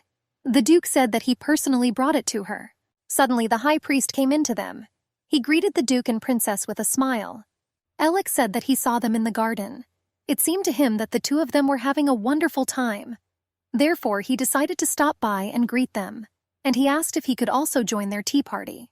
The Duke suddenly realized that he had not noticed how time had flown by during the conversations. He insisted that it was already time for his next meeting. Rilanef, already at the door, turned around and told the high priest that the princess did not quite understand how she should enjoy tea. He asked him to try to explain this to her clearly. When the door closed behind the man, Alec said there was a faint odor coming from the Duke. He said that if the princess's heart told her to get close to him, then okay. But if otherwise, then she should avoid this person. The princess could not understand what the high priest was talking about. She assumed that the guest simply smelled bad. Alec assured that the princess smelled wonderfully of flowers. The girl was alarmed that the blonde man was too close to her. He asked what her scent was. Alec reached out his hand to the girl. She couldn't understand what was happening at all, but his hand will be intercepted by the emperor himself, from somewhere unknown and taken from the room. Now the high priest stood like a thief caught by the hand with his head bowed. Lianfell asked in a stern tone what he was planning to do. Alec bowed politely to greet the emperor. The blonde insisted that he just came to greet the princess. The emperor said that it seemed to him that he had decided to loosen his hands here. The high priest assured that everything was wrong and swore on his life. He asked the princess's forgiveness if he had frightened her. The girl asked him not to worry, assuring him that everything was fine. Alec bowed and said that he thought she should have rested. He assured that the princess could contact him at any time, that he is ready to bless her, as he said earlier. He said goodbye as he left. Lianfell asked the bride if she was okay. She confirmed and thanked her for her concern. The emperor asked how she had enjoyed the tea party with Elihu. The girl asked what it was supposed to be, and she was surprised that he could think that she would suddenly want to confess all her secrets. Tariella reported that while walking in the garden, she unexpectedly met Duke Rilanef there. The girl said that he boasted that he had brought very tasty tea. There were too many people around then, and she did not dare to refuse him to come here to the palace. Tariella saw how her fiancé grew gloomy. She realized that talking about the Duke instantly spoiled the emperor's mood. Lianfell said that he could not kill him then, and if I did this, the future would change. These were his words. The girl replied that she remembered. She was sure that there were no people in the world who could give an accurate forecast. And then the question arose, why? She assumed something had happened between the two. Tariella said that this man was unlikely to ask her for tea again. The emperor worriedly asked what happened here in his absence. The princess replied that he ignored her and said that she was not needed here. The emperor frowned with annoyance. He said it was all because of him. The girl did not understand what Lianfell had to do with it, and she said that the Duke ignored her. The princess assured that she knew how to distinguish a criminal from a victim. She understood that the emperor would not protect her like a hothouse flower. Tariella said that if he was going to do that, he shouldn't have done it. She assured me that she could handle everything well on her own. She asked His Majesty not to take her problems upon himself. The princess said that she simply did not like standing on the sidelines and watching someone do something for her. Lianfell, smiling, stated that the girl was not looking for easy ways. Tariella denied this. She understood that life would be good in a golden cage, but she believed that it was not worth it for someone to go through this thorny path instead of her. After all, this was her life and her personal problems. The girl thought that if she encountered something painful for herself, then she would think about Lianfell's proposal. Although she was not sure that he would be by her side all her life, Tariella told her groom that she couldn't do absolutely everything herself, and she assured that if she couldn't handle something, she would leave it to him. She said that Lionfell would definitely cope. The emperor was a little surprised by this statement, but he soon began to smile, and he pretended to say in an offended tone that she ordered him to do all the dirty work for her. And she corrected that she shared responsibilities. Lionfell said that it occurred to him. He said that the princess herself could achieve a lot. The girl replied that His Majesty already had something to do. The emperor invited her to voice what, in her opinion, he should do. And when asking, he didn't suggest that he should pay attention to his abdominal muscles. In a high tower on a dark night, Emperor Lionfell was talking with a prisoner. He told his mother that he saw how well she lived here. The woman looked at him warily from under her forehead. The emperor asked what happened, and he asked if she was surprised that he looked the same as during the day. He said that he had finally found her, the one that will make him a normal person, and not the monster she turned him into. And he said that more precisely, he simply would not let that girl go. Jerem assured that if this continues, there will be no wedding. He said that Mrs. Marina would tell her all the information in more detail. Tariella said that she had a lot to pay attention to, and she assured that before she thought that everything would be much more complicated. The princess turned to the advisor that she wanted to ask him something. He announced his readiness to listen to her. He argued that he could safely address him on a first-name basis. The girl told Jeremy that she would speak frankly with him. She wondered why he recommended Duke Rillenef to her. The advisor said that she knew that she and His Majesty were very far from good relations, and there was no particular reason for that. The Duke was simply one of the most influential people. The princess was surprised that this was so, even being on bad terms with the emperor himself. Jeremy was sure that such a thing as politics should not be burdened with personal feelings. He said that not every influential person was good. The advisor asked the princess what was wrong with using evil for good. He said that he was the one who gave advice to His Majesty. Jeremy argued that even if it concerned personal motives, feelings, or dirty plans that should not have been, he was happy to help her if it was useful for her and the emperor. Tariella said that if such things were used for good, she was afraid that such things could lead to disaster. She insisted that there was a fine line between good and evil, and they are not very different. Jeremy said that if evil is useful, then it can be considered good, and he offered to give an example. He insisted that he knew why they started conducting the Ferdiac experiment. The girl's eyes widened. The advisor said that he personally was against experiments on people, because it was a crime and from an ethical point of view it could not be allowed, and it should have been done differently. He insisted that now, however, their world was on the verge of collapse, and if the world is about to perish, then all of humanity will go along with it too. Jeremy asked who could save such a situation. The advisor suggested that the alchemist's experiments could be successful, and then the tree of the world would be restored. He asked if it were so, the world would be saved. The princess said that it could be so, but Jeremy insisted that this would not have happened. Of course, the story of Livenfell surviving the experiment was real. However, the world tree could not be revived, and it's not a fact that this was even possible. The girl insisted that the advisor tell her why he advised her to meet Rillenef. She wondered how his evil intentions could be used for good. Duke Rillenef was like evil. He dreamed of having power over others. However, he had power, an army and lands that could be extremely useful if war broke out. Tariella knew that the advisor was right. Although now they maintained peace and did not violate borders, but at the moment of betrayal, the truce would certainly have come to an end. The princess asked the advisor whether it was worth it for the safety of His Majesty to establish contact with the Duke. Tariella said that if anything happened in the future, it was necessary to make sure that Rillenef would stand up for His Majesty. She understood that his power would be useful, but the emperor clearly hated him. Jeremy suggested leaving these worries to him. He asked by chance whether the princess wanted to take the post of advisor, and not the empress.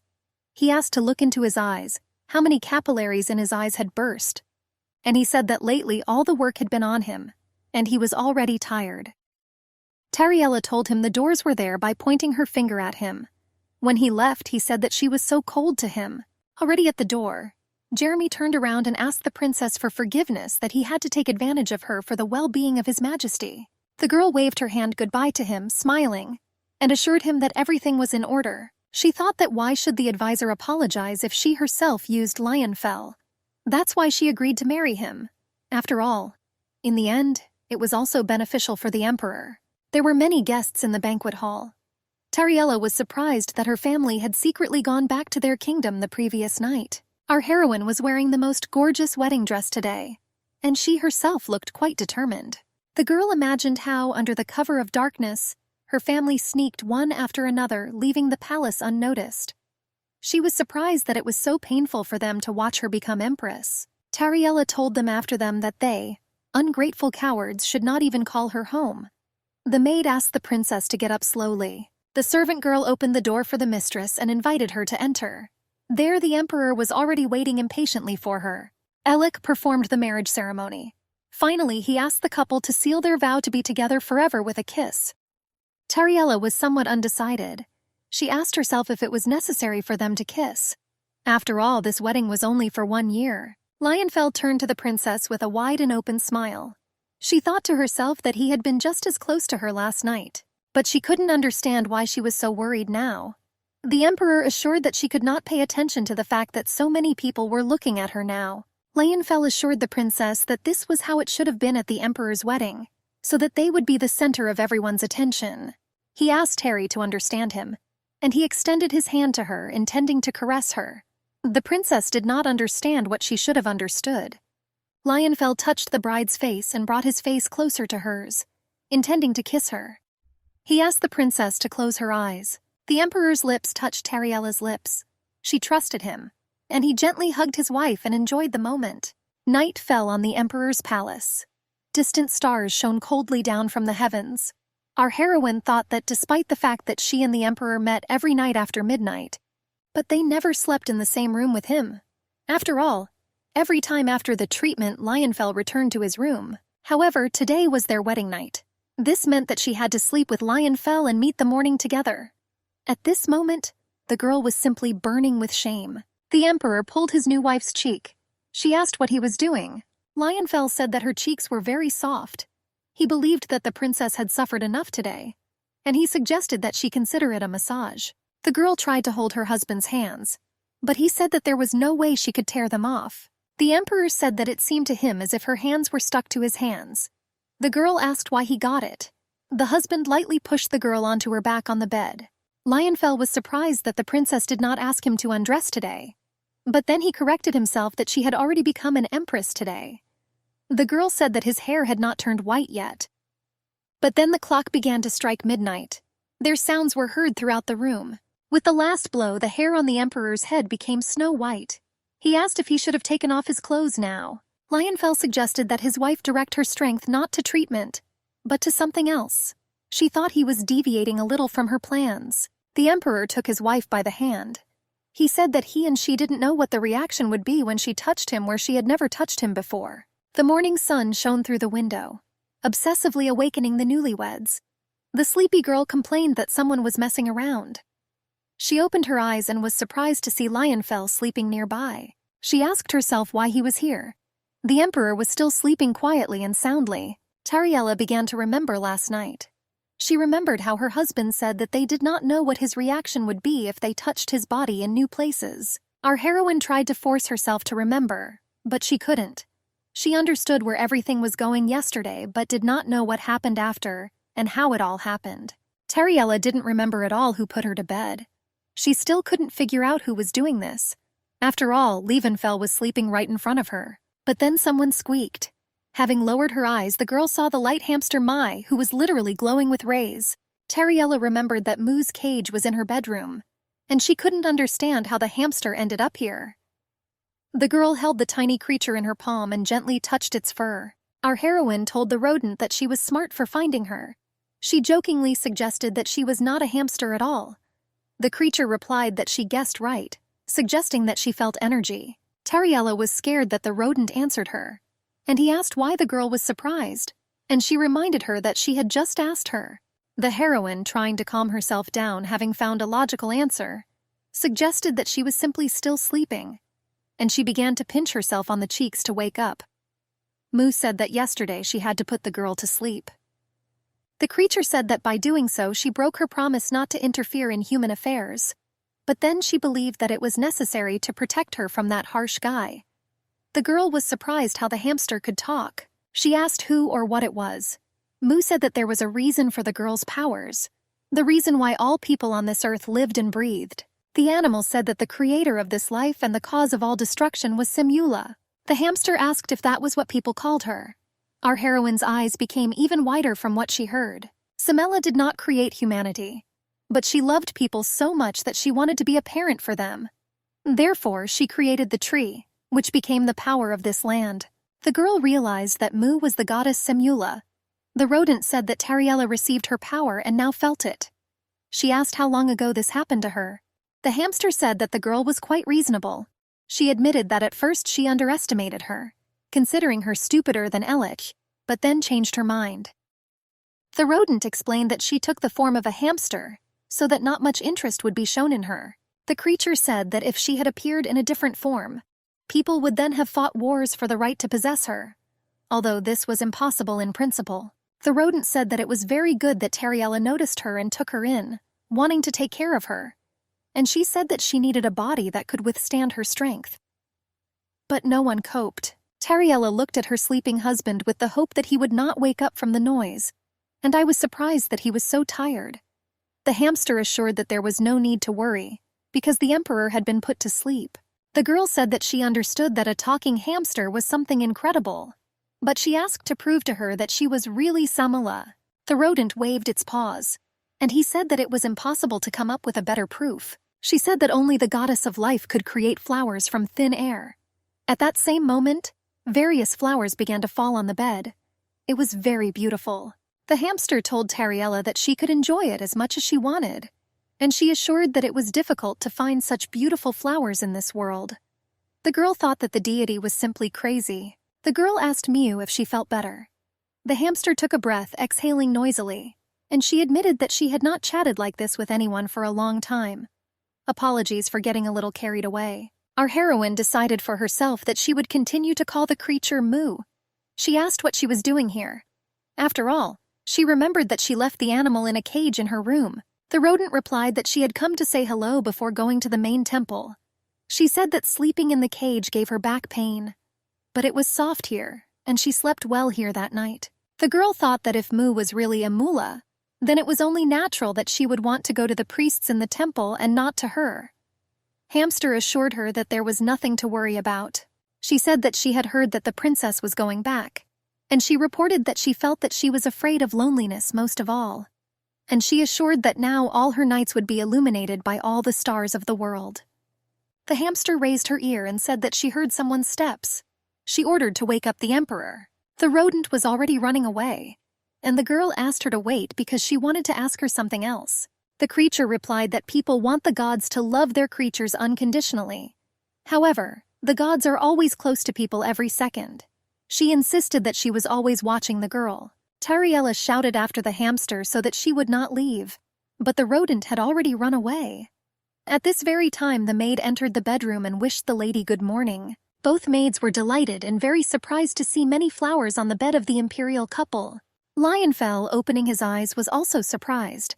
His wife asked if he got enough sleep, and I thought to myself that the maids would quickly get out of here and get out of here, and mentally scolded Komichula. The advisor reported that candidates for the role of personal maids of the Empress were listed there. He asked that after the choice was made, he should be informed of the decision.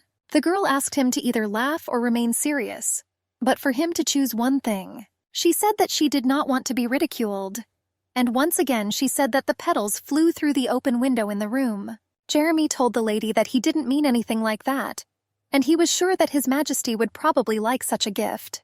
And our heroine mentally promised Mai that she would get her fluffy fat butt. Tariella asked the advisor if he had a younger sister. He realized that Iana had applied to be Her Majesty's maid, and he answered that he thought that it seemed that he saw her from outside. Jeremy said there was a big age difference, but when the conversation came up about whether he had a sister, he did not hide the presence of one. The girl asked the counselor if he wanted to be close to his sister. He answered negatively. The guy said that the position of the Empress's personal maid was extremely prestigious. But if Iana takes this post, after interrupting, Tariella finished the conversation for him.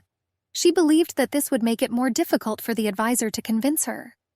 The girl insisted that she considered him a cold-blooded guy, and he turned out to be a caring older brother. Jeremy reported that Iana was the youngest in the family, so her parents took care of her the most. He said that even in the most difficult days, she was never left alone. Tariella told the advisor that he was doing a good job, and she assured that in this case she would not take Iana so that he would not worry. She ordered him to select several profiles for her. Already at the door, the advisor turned over his shoulder and said that he would do everything possible to choose the best maid of honor for the Empress. He assured that she would be such that she and her husband would like it. Jeremy said that this would not be an overbearing man, but a kind man who would always stand by her side. Tariella insisted that she was pleased to hear this. When the doors closed, our heroine heard the voice of a young girl. She asked her brother if he had spoken to Her Majesty about working as a personal maid of honor. And I was wondering how it all went. The girl told Jeremy that she even prepared a welcoming speech for the Empress. Tariella thought to herself that she was too loud, and I was glad that I decided not to hire her. The girl tweeted to her brother that everyone said that the imperial couple woke up today in a bed full of flowers, and I thought it was quite romantic. Tariella mentally told Mu to prepare to listen. King Lupion was sitting at the table. He pounded the table with his clenched fist and cursed angrily at himself, and he said that the emperor was insolent. He recalled how he threatened that if he or Tariella caught his eye again, he would be finished. And I couldn't understand why the girl imagined herself to be the one who could bring their entire family to their knees. The son who came in said that it was better than playing along with Leonhardt. He saw no reason for them to fear him if the Tree of Life was no longer in his control. The father asked if his son wanted to end the Continental Peace Agreement and start a war. The guy assured that several kingdoms had already heard about concerns at the top. He insisted that he was not just relaxing during the trip. The son proposed to overthrow Emperor Leonhardt, and Tariella would simply break her neck. He didn't see the blonde approaching from behind. He asked him to repeat it again. Karajan said that he overheard an extremely interesting conversation. The king was also extremely surprised by his unexpected appearance. The blonde said that he warned them before he left. He said that no matter how many there were, Terry was the only one who was his family, and he warned not to touch her. A white wolf appeared above Karajan's head and magical power swirled around him. Squinting his eyes angrily, the blonde persistently repeated his question, where his sister was now. Emperor Lionfell sat on his desk in a state of complete reverie. He seemed to be sad. The advisor asked the gentleman what had happened, and was it somehow connected with the Empress? He assumed that he was worried about the wedding. The Emperor said that he and his wife had something in the evening, but he did not remember anything at all. Jeremy clarified whether they were talking about their wedding night. Lionfell, with a dreamy face, asked what else could interest him. The advisor said that in this case he should go to his place now. He believed that the gentleman should have been left alone with his worries. The guy turned around and left the office. Lionfell said it was funny, but he didn't remember anything from last night. And Tariella was acting rather strange this morning. He assumed that she was unhappy and erased his memory. The Emperor sadly wondered if he had really been so bad in bed yesterday, that his wife had simply erased his memory with her magical powers. Meanwhile, Tariella admired the hamster cage. She recently hung precious necklaces on it, with the hope that if she does this, the deity will change her mind about destroying everything here. The girl mentally promised to give the rodent whatever she wanted, as long as she didn't get rowdy. At this time they entered the room. The husband called out to Tariella. The girl was surprised to see him so early. She asked him what happened, reminding him that it was not yet midnight. He replied that he knew what time it was now. The Empress asked her husband why he came to her then.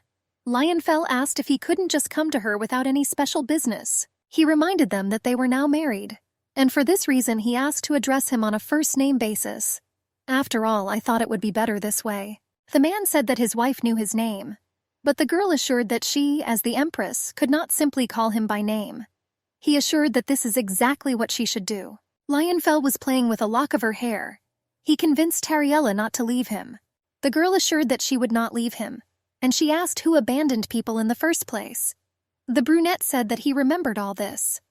The Emperor asked his wife with the most serious expression on his face what he did wrong last night. Tariella answered negatively, and she assured that everything was fine then, and she herself was wary of why he was asking her about this and what could have already happened. Then after the ceremony, she and her husband went to the bedroom, and then Mu woke her up. Lionfell summed up that everything was fine. The girl thought that the Emperor was asking her about the wedding, Maybe he was wondering if he had made some mistake at the ceremony or something. Tariella suggested out loud that her husband might have asked her about that kiss at the wedding. The girl thought that it would be better if everything was agreed upon in advance. Then she wouldn't be scared. But the past could not be corrected, so the husband wanted to talk to her, in order to avoid misunderstandings. The emperor asked his wife to tell him honestly whether everything was fast or bad. The girl assumed that after all it was about a kiss. Lionfell suggested they try again. Tariella was simply taken aback, and her husband gently took her by the waist with his hand and pressed her to him. The girl wondered in surprise whether this man had never made a mistake in his entire life. The brunette brought his face closer to his wife. He looked rather determined. She asked him to wait. Lionfell said that she knew perfectly well what would happen next, and he asked if she didn't want this, that she would push him away. Tariella thought to herself that her husband was a real devil, who could tempt her so masterfully that she could not resist. The couple merged in a passionate kiss. At that moment his hair was already white. It was sweet for both of them. When Tariella broke away from her husband, she was extremely surprised. The girl rested her head on her husband's chest, a little in shock. Lionfell was worried about her and asked if she was all right. Tariella responded with a sudden feeling of weakness. She thought that perhaps she had unknowingly used force during the kiss. And I wondered why my husband's hair was dyed black again. Lionfell easily picked up his wife in his arms. She only managed to gasp in surprise. Soon the emperor sat the girl on the edge of the bed. He said that since she felt unwell, he considered it necessary to call a doctor for her. She assured me that everything was fine with her. The man thought that when they kissed, it seemed to him as if his brain had turned off. The emperor, bending a little over Tariella, asked her if she liked him. The girl was amazed at his directness. Lionfell asked her to be more careful in future, and he said that without even knowing it, he could drive her crazy. He said that he would call the doctor anyway. Our heroine thought to herself at that moment, did anyone take care of her as carefully as he did? Except for Mom and Dad, of course. Tariella tried to understand why the emperor was so kind to her. She asked her husband why he kissed her. Lionfell, pleased with himself, replied that it was all because he liked her. He asked her a counter-question why she responded to his caresses. Our heroine tried to understand what was happening. She couldn't understand herself at all. The husband mockingly suggested that nothing had come to her mind to answer him. When leaving, he said that he would wait for an answer while the doctor examined her. Closing the doors behind him, he asked her to rest for now. The emperor, closing the doors, sat down and covered his face with his hands. He couldn't believe that he had just hugged Tariella around the waist with these arms. The aroma of the girl, the heat of her body trembling, breathing even a quiet, uncontrollable cry. He wanted to absorb and preserve all these sensations. He was brought out of his trance by Jeremy's call. The advisor asked why the gentleman was looking at him like he wanted to kill him on the spot. The emperor said that he was smart, but clearly lacked observation. The advisor replied that since he was smart, then why did he need his powers of observation? After all, in this case his salary would be higher. And in a serious tone he asked what he was doing here. Jeremy urged the gentleman to hurry up and attend to more important matters. The emperor replied that he was reflecting on his impatience. The advisor asked why there was such a satisfied face. The assistant assumed that Lionfell was still worried about his wedding night. He thought that the empress said that she did not like it and... The emperor interrupted, asking who they were taking him for. Jeremy replied that he would risk calling the emperor impatient, and he asked whether he would deny it.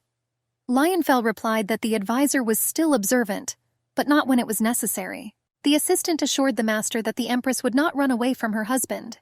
He asked Lionfell not to be so nervous and to do everything gradually. The brunette asked whether the game was worth the candle. The emperor thought that even when Tariella looked at him with an expression on her face that looked like a little rabbit, all his thoughts flew far and wide. He regretted that she did not call him by name. He could not put into words how beautifully his wife's green eyes shone. And I mentally imagined how the wind touched her hair the color of cotton candy, and it seemed that petals would spin in the air. Lievenfell was surprised how such fragile legs and arms could move, and it was even more incomprehensible how the girl could run so quickly. The advisor assumed that a ball would soon be held in honor of the fact that the girl was breathing. Jeremy said that if the empress seemed to her husband like a little rabbit, then he should have turned everything into a hunt. He advised the gentleman to set up baits and traps, and he assured that if Lievenfell simply attacked her, he would only lose his strength, and the girl would still run away from him. Jeremy insisted that he should have just let the girl feel safe, and when it comes across, then do it your own way. He insisted that this was the best way to hunt rabbits. The advisor suggested ending this. He asked the emperor to mind his own business, because it was time to take on the urgent issues that had accumulated over all this time. A pretty girl appeared on the threshold of the door to the empress's private chambers. She informed Her Majesty that it was time to set off. It was Phoebe Layla, the empress's personal maid. Tariella was surprised that it was already time. The blonde reported that His Majesty the Emperor was already waiting for his wife outside. Phoebe opened the doors wider. The Empress looked back at the empty cage. She mentally reproached Mew for promising to be there soon and still not yet returning. 4 horses pulled a carriage along a forest road. The weather was clear and the sun generously warmed the earth. Our heroine looked out the cabin window. She thought that when she returned, she should be aware of what Samula liked from the books that Phoebe had recently brought her. The girl decided that if she decorated the cage the way Samula liked, it could touch her. And then the deity will be able to create a new world tree, so that the world does not perish completely. Tariella was not sure that there was such an opportunity to simply create the world tree at every whim. The emperor asked his wife if she was worried. The girl answered in the affirmative. After all, this was her first appearance in public, and in the main temple, to boot. Lionfell said that today was the day of the ceremony, so Elihu would not pay too much attention to it. And if they did as they planned, then they had nothing to worry about. The emperor reported that senior priests had recently left the ministry, so only the 2 elders remained, and the rest were the lower priests and their disciples. The husband told the empress that Elihu was busy right now, so he clearly didn't care about them. She asked if he thought so. Lionfell asked his wife not to worry, assuring her that he would be with her every second. The servant informed His Majesty that they had already arrived. Her husband helped Tariella down the steps of the carriage, and the high priest and his assistants were already hurrying towards them with words of greeting. He said that they had come a long way. It flashed through our heroine's head that she should leave here as soon as possible, but then the empress heard a squeak that was already familiar to her. She couldn't believe her eyes. Mai was sitting on Elihu's head and waving her paw in greeting. The high priest could not understand why the empress looked at him like that, and the girl thought what the deity was doing. Elihu told the imperial family that a separate room had been prepared for them so that they could rest peacefully before the ceremony. He invited them to sit comfortably. Tariella thanked him briefly. The blonde assured Her Majesty that she could address him as you. He reminded that he was still lower in status than her. The girl nodded to him in agreement, and I wondered where Mai had gone. The high priest asked Her Majesty for forgiveness for frightening her so much the last time. He insisted that the reason he wanted to touch her was because he felt the power of the deity Semula in her. Alec said that apparently he was mistaken then, and he said that apparently he still had a lot to learn. He insisted that he sincerely regretted what he had done. The blonde shared that lately he has been feeling stronger more and more often, and he assumed that these were all the consequences of fatigue from a long journey. The girl thought that the deity had recently sat on his head. She noticed that the main temple really impressed her. Holy power permeated every corner of it. The high priest assured that if his help was suddenly needed, you could call him at any time. And for the empress, he could come to the rescue even at night. Tariella thought that she had only now realized that neither Livenfell nor Mu had spoken ill of Eliha. When Duke Rivenef was in trouble, Elihu helped him, and the girl just avoided him for fear of being discovered. But this did not mean that he was a bad person. She told the high priest that she was interested in something, and asked if he would help. Alec answered in the affirmative. The girl said that she would like to find out more about the divine Samula. Tariella understood that he clearly knew more about her than all those books in the library. The emperor persistently asked his wife to wait. He believed that it was impossible to ask questions about Samula. The girl believed that since Elihu was the high priest, she considered him an excellent source of information. The blonde summed up what the empress wanted to know about Samula. It is worth mentioning that the deity healed and saved many people after she appeared on Earth, and in a short time many temples were built under her. 2 hours later, Elihu was finishing his story about how Samula created the Tree of the World, which became part of her power, rooted in this land. Tariella already knew all this, but today she wanted to know what kind of jewelry or desserts the deity liked. Lionfell even dozed off a little out of boredom. The high priest called out to His Majesty to see if he was listening to him attentively. He replied that of course yes, and the empress was surprised at herself that she also seemed to have dozed off. Elihu sadly said that in truth, people now did not extol the deity Samulu as in the old days. He said that some cursed them, and others threw stones at them. People believed that the deity brought chaos to their world. The emperor said that this world was falling apart, and people simply wanted to take out their anger on someone. Emperor Lievenfell asked the high priest if he blamed the deity Samula. Elik replied that he could not blame his parents for sending him away so that he could learn to be independent. Lievenfell was surprised that he was sent away overnight, without even warning, to which the high priest replied that his parents could not be responsible for him forever. The girl thought Elik was an amazing person. Suddenly, the doors opened. The priest and Jeremy came in and were extremely excited. They turned to the high priest Elihu. The emperor said that it seemed that he should hasten. Elik asked what happened. Lievenfell asked the advisor to start from the very beginning. He reported that some of the priests who had recently departed had just been brought to the temple. They were infected. Anxiety showed differently on their faces. Elihu asked how many there were. He said that if there were not many sick people, he could try to cure them. I asked if they were in the infirmary. The bigger problem was that there were hundreds of people standing outside. They all came to the ceremony, and there was a possibility that those gathered could be exposed to infection. Advisor Jeremy argued that in this case, it would only be a matter of time before the plague spread throughout the empire. Elihu asked him how they could cure them. The emperor said that the lower priests of the temple were not capable of healing, and at the moment there were no priests in the main temple who would be able to cure all those infected. Confusion flashed across the high priest's face, but he quickly realized that he needed to make decisions quickly. Elihu ordered not to let anyone into the temple. The high priest replied that only the emperor had the right to close the entrance. He assured that this was the only way to keep the disease under control. He asked Jeremy to send the request to the nearest temple. Lievenfell was sure that if priests from another temple arrived, their help would be very useful. But he also understood that if the parishioners found out, they could cause a panic. Advisor Jeremy assured that everything would be done. He asked Eliha to help him send a letter to another temple. The high priest stated that he would do everything possible to prevent the spread of the disease, and he promised His Majesty that he would try to cure all those affected by the infection. The emperor assured Eliha that if he wasted his strength in vain, there would be little help. He assured that he understood him, and he understood that if this was truly a plague, then it would be impossible to cure everyone. The high priest said that the plague did not kill a person overnight. He assured that if they began to treat the sickest, he did not know what would happen next. Elihu said that all those people were waiting for him, and he believed that Semula gave him the strength to help everyone in need. The emperor agreed with the high priest since he was sure, and he admonished him to act. Here Tariella decided to insert her opinion. He said that since they had finished their discussion, she wanted to clarify something. The girl said that she understood the situation was so difficult. She insisted that she really needed to know. Tariella reported that Elihu had a hamster sitting on his head some time ago. She asked if any of them had seen him. The girl assured that she was asking them in all seriousness. The men looked at the empress as if she were crazy, and then the girl began to make excuses, that the rodent often hung around her so she took care of him. But she didn't know where he was now. Lievenfell said that this was the first time his wife had found herself in such a situation, and was clearly scared, and he believed that it would be better for the girl to rest. The emperor said that if Tariella noticed any symptoms of the plague, he would personally appoint the best doctor for her. He asked her to tell him immediately if anything bothered her.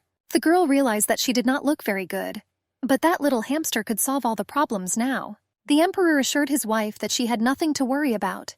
He said that he would come soon and asked her to stay here. Tariella realized that her husband thought that she was delirious and out of her mind.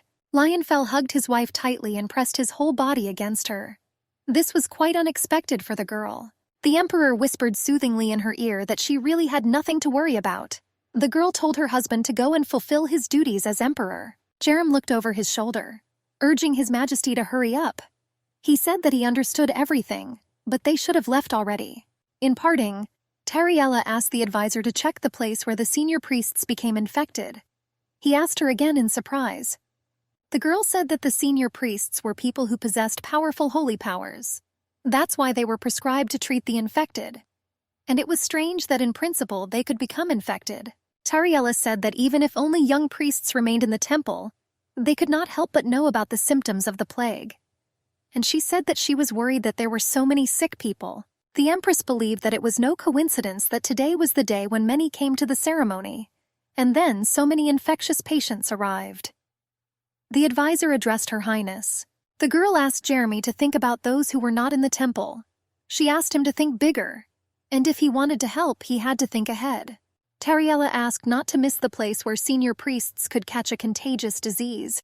She was sure there was something there. Jeremy insisted that he understood everything, and our heroine thought that she now needed Mew to figure everything out. And the girl just thought where she was when she immediately heard her characteristic squeak. The hamster sat on the table and stuffed sweet pastries into her cheek pouches for her pleasure, and she looked pleased. The girl attacked the deity where she was. Mai answered in a very childish way that she was running here and there. The rodent said that he heard that Tariella allegedly had a new maid of honor, and that her name was Phoebe Layla. The girl was surprised that Mew looked into the bedroom. The hamster replied that in addition she had brought some jewelry from her house, and she laid out the entire contents of her cheek pouches on the table. The girl thought it was those jewels. Mew said that it was very good that that girl became her maid of honor. As fate would have it, she was the one who should have received the powers, but something went wrong, and it was worth keeping her close. Tariella asked what the deity was talking about now, and she asked if she knew what was happening in the main temple, that the plague had entered there. Mai swore that the seed was not tasty at all. The Empress was surprised that she did not listen to her at all, and she reproached the hamster that now was not the time to discuss the taste of the sunflower seed. She reported that the senior priests themselves had become infected somewhere, and that is why they returned back. Tariella was worried that the disease might already have spread throughout the main temple. Mew said that it was not at all necessary to repeat it twice, and she ate cookies from a large dish. The girl asked the deity if she was in her right mind. The rodent answered with her mouth full that the gods could not interfere in human destinies. She said that if she helped the sick here, it would be unfair, in relation to those who have already suffered from the plague. Mew insisted that there was nothing she could do, and that if she had the opportunity to intervene, people would not kill each other and would not rob. Tariella asked if she remembered where she was now. The hamster asked the girl to stop and not spoil her appetite. The Empress recalled that they were now in the main temple. The girl told the rodent that the plague was spreading in the temple where they served her, the goddess Samula. And if the parishioners find out all this, they will turn away from her and destroy this temple. Tariella said that in general there are not many temples left. Mew shouted that when she was building the main temple, she even found an oracle to find the place with the most jewelry. The girl was surprised that the deity was more worried about her jewelry than about the temple. Mew said that she should have told her earlier. She reproached that she found out about her poor children so late. The Empress said that she told her as soon as she saw her. Moreover, Mai was sitting and chewing a sunflower seed and a cookie. Komyak complained that how dare they treat her temple like that. Komyak said that she had no right to interfere in human relationships, and since she was present here in this form, she could not use her powers. Mew begged the girl, almost screaming, to help her protect her temple. She insisted that Tariella was her strength. The girl was surprised, but she quickly agreed almost without hesitation. The hamster deftly climbed onto her head and commanded, "Forward!" Tariella said that she knew little, so it was unlikely that she would be of any use. She said that she did not know how to use her powers at all. Mew asked the girl what she was doing with her powers. Tariella asked the hamster to think that if the Empress suddenly became infected with the plague, then chaos would begin in the country. The rodent said that the girl had her strength, and because of this she could not become infected. Our heroine did not know this and was very happy about this news about her abilities. Tariella thought that it was not so easy to get lessons from the deity in using her own powers. Mew assured that she would tell her exactly how she should use her powers. The deity assured that Elliot could not cope with this problem alone. The girl was horrified, which was visible in her wide eyes. Mew told the girl not to expect anyone to help her. She insisted that no one was simply able to do it, and if it does not start to act, then there will be many deaths, and Elihu will die because of such matters. Tariella asked if it was true. She asked that if she took action, would she really be able to help save people? Mew said that this would most likely happen. She assured that actions will always give results. Therefore, the girl's decisions had weight, but she said that even she could not know their consequences in advance. The girl realized that even if she intervened, Elihu would still die and there would be many victims. She thought that if the future definitely changed, she would take action without hesitation. She thought that the moment she appeared before people in a new light, the truth about her holiness would quickly spread, and the continent, which had been waiting for the saint for decades, will shake up. And then a struggle could begin between those who would use her and those who would thirst for her blood. She understood that if she was unlucky, she would die, and no one would be held responsible for it. The girl understood that if she did not do anything, then many people would probably die. Tariella understood that then her whole life would turn into torment, because she would have to hide her powers. And then life will turn into survival. And besides, if Elihu dies, then Lionfell and Jeremy, who have no powers, will also die. And if the Emperor dies, she will lose her power. The girl told Mu that she understood everything.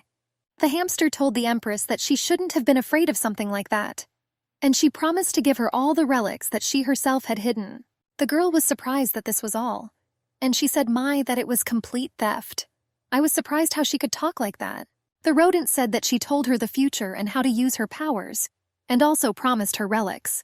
And I thought that this should motivate the girl very well. Mu said that she hid the relics in order to present them with pomp, and she assured the Empress not to expect anything more. Our heroine quickly ran along the corridor. She thought that if these were relics imbued with Samala's power, then they could slow down the disaster. Tariella told herself that if in the future she was left without money, she would sell the relics and buy herself her own estate somewhere in a picturesque place. The girl went out onto the balcony, and in the central hall of the main temple, terrible things happened. A woman begged Elika to help her dying husband. Another asked to kill him like all the other infected so that everyone would not die. Someone demanded that he be released, assuring that he was healthy and in perfect order. Mu and the Empress saw all this horror. The rodent's usually cheerful eyes filled with tears. Tariella watched as the woman, with a defeated look on her face, asked the high priest to start with them.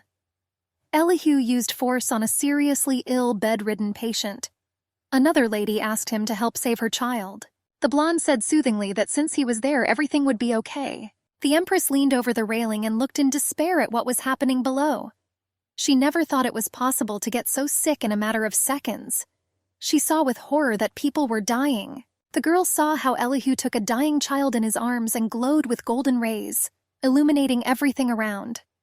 And I thought that if virtue were a person, then it would look exactly like this. It was obvious that he was not at all afraid of death. Tariella tried to calm down the fluttering of her heart, which was ready to jump out of her chest. She never thought she would ever see this part of the priests. Some begged to call the priests, others demanded to be released. Mu sat nearby. The girl suddenly felt the heat and became incredibly hot. She guessed that it was the forces making themselves felt. The hamster touched the Empress's shoulder with her tiny paw. She said that those feelings that she ignored were not worth turning away from. She insisted that everything was fine and that she should be trusted. Mu ordered the girl to throw out the forces that were burning her from the inside, and at that moment the entire huge hall, full of plague patients, was illuminated with golden rays. Small balls of light danced around. Tariella saw how the little boy, with surprise and delight, tried to catch the golden ball of her power with his hand. The baby told his mother that he began to feel as good as before. Soon everything became the same as before. Our heroine turned to Mu. She told her if this didn't seem a bit too much, and she assured her that she did not know that it was possible to heal everyone this way. Tariella, afraid that she would be caught, returned to the break room. As she sat on the soft sofa, she thought it was more like a joke. She was even a little glad that everyone thought that it was Elihu's powers. People praised what a great guy he was and came up to thank him. But then the Emperor entered the restroom. He addressed his wife in a stern tone. He asked if she was injured. I was worried that she might be in pain now. I asked if she did this there in the hall. Tariella pretended that she did not understand what her husband was asking her about. The Emperor asked her not to pretend that she did not understand. He was sure that Elihu was not capable of such a thing. Lionfell insisted that he saw his wife going out somewhere from here recently. The girl replied that it was she who used holy power to heal infected people. Lionfell said she shouldn't have interfered. He was angry that his wife did not listen to him, because he ordered her to stay here, and he thought it was too dangerous for her there. Tariella said that if she had stayed here, the danger would not have disappeared, and the disease would have continued to rage. She saw that neither Elihu nor the senior priests could do anything. Lionfell was angry with his wife, because he had previously asked her to use her magic only when he was next to her. But then the hamster squeaked. He asked that only the girl understood him, and she offered to put the screaming emperor to sleep. The man continued to assure his wife that he just wanted to protect her. Tariella answered him that at that moment she was in absolutely no danger. She was sure that other people had it much worse than her. The husband said that she was more important to him than anyone else. The girl argued that if the empire collapses, then her power as empress will collapse overnight. And she hasn't even figured out the Lupions yet. Mu squeaked and asked the girl to take her husband's position. But then they began to persistently knock on their doors. Elihu asked their majesties permission to enter and join them. Lionfell asked him to come in, although he thought that he was a little out of time.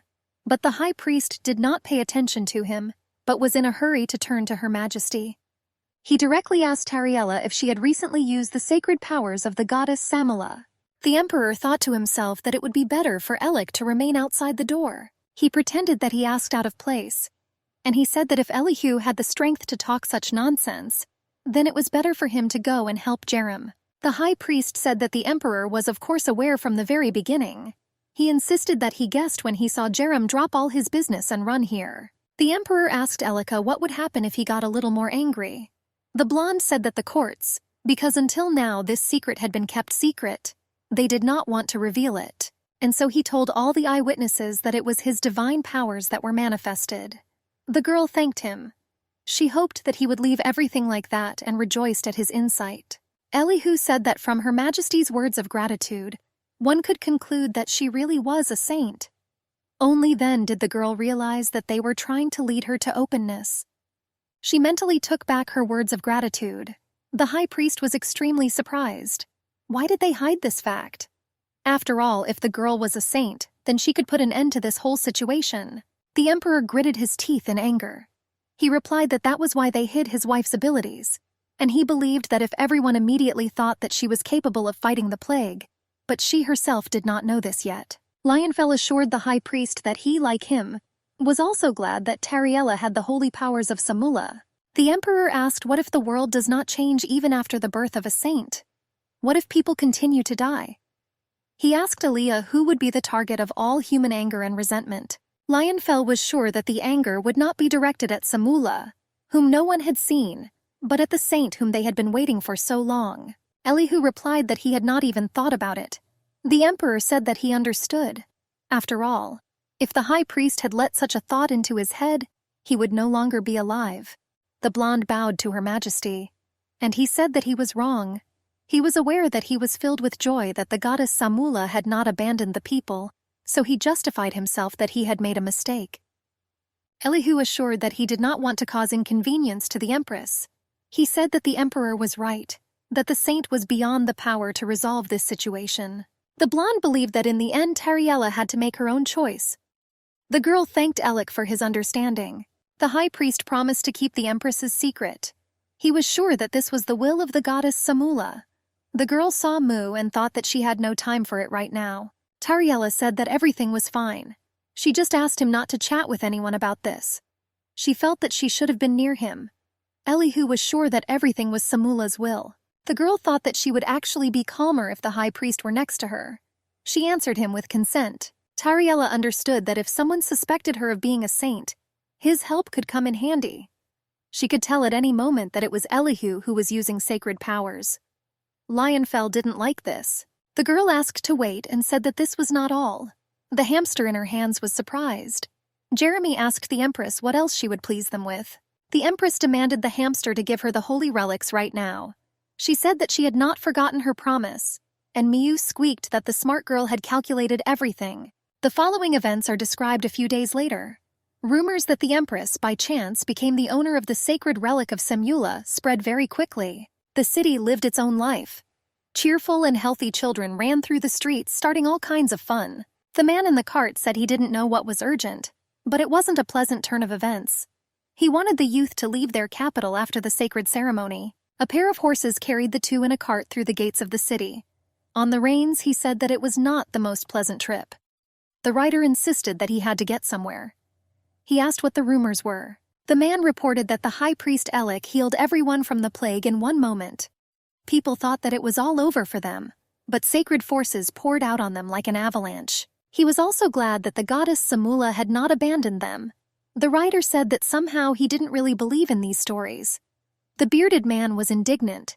He said that this meant that the goddess helped Elihu.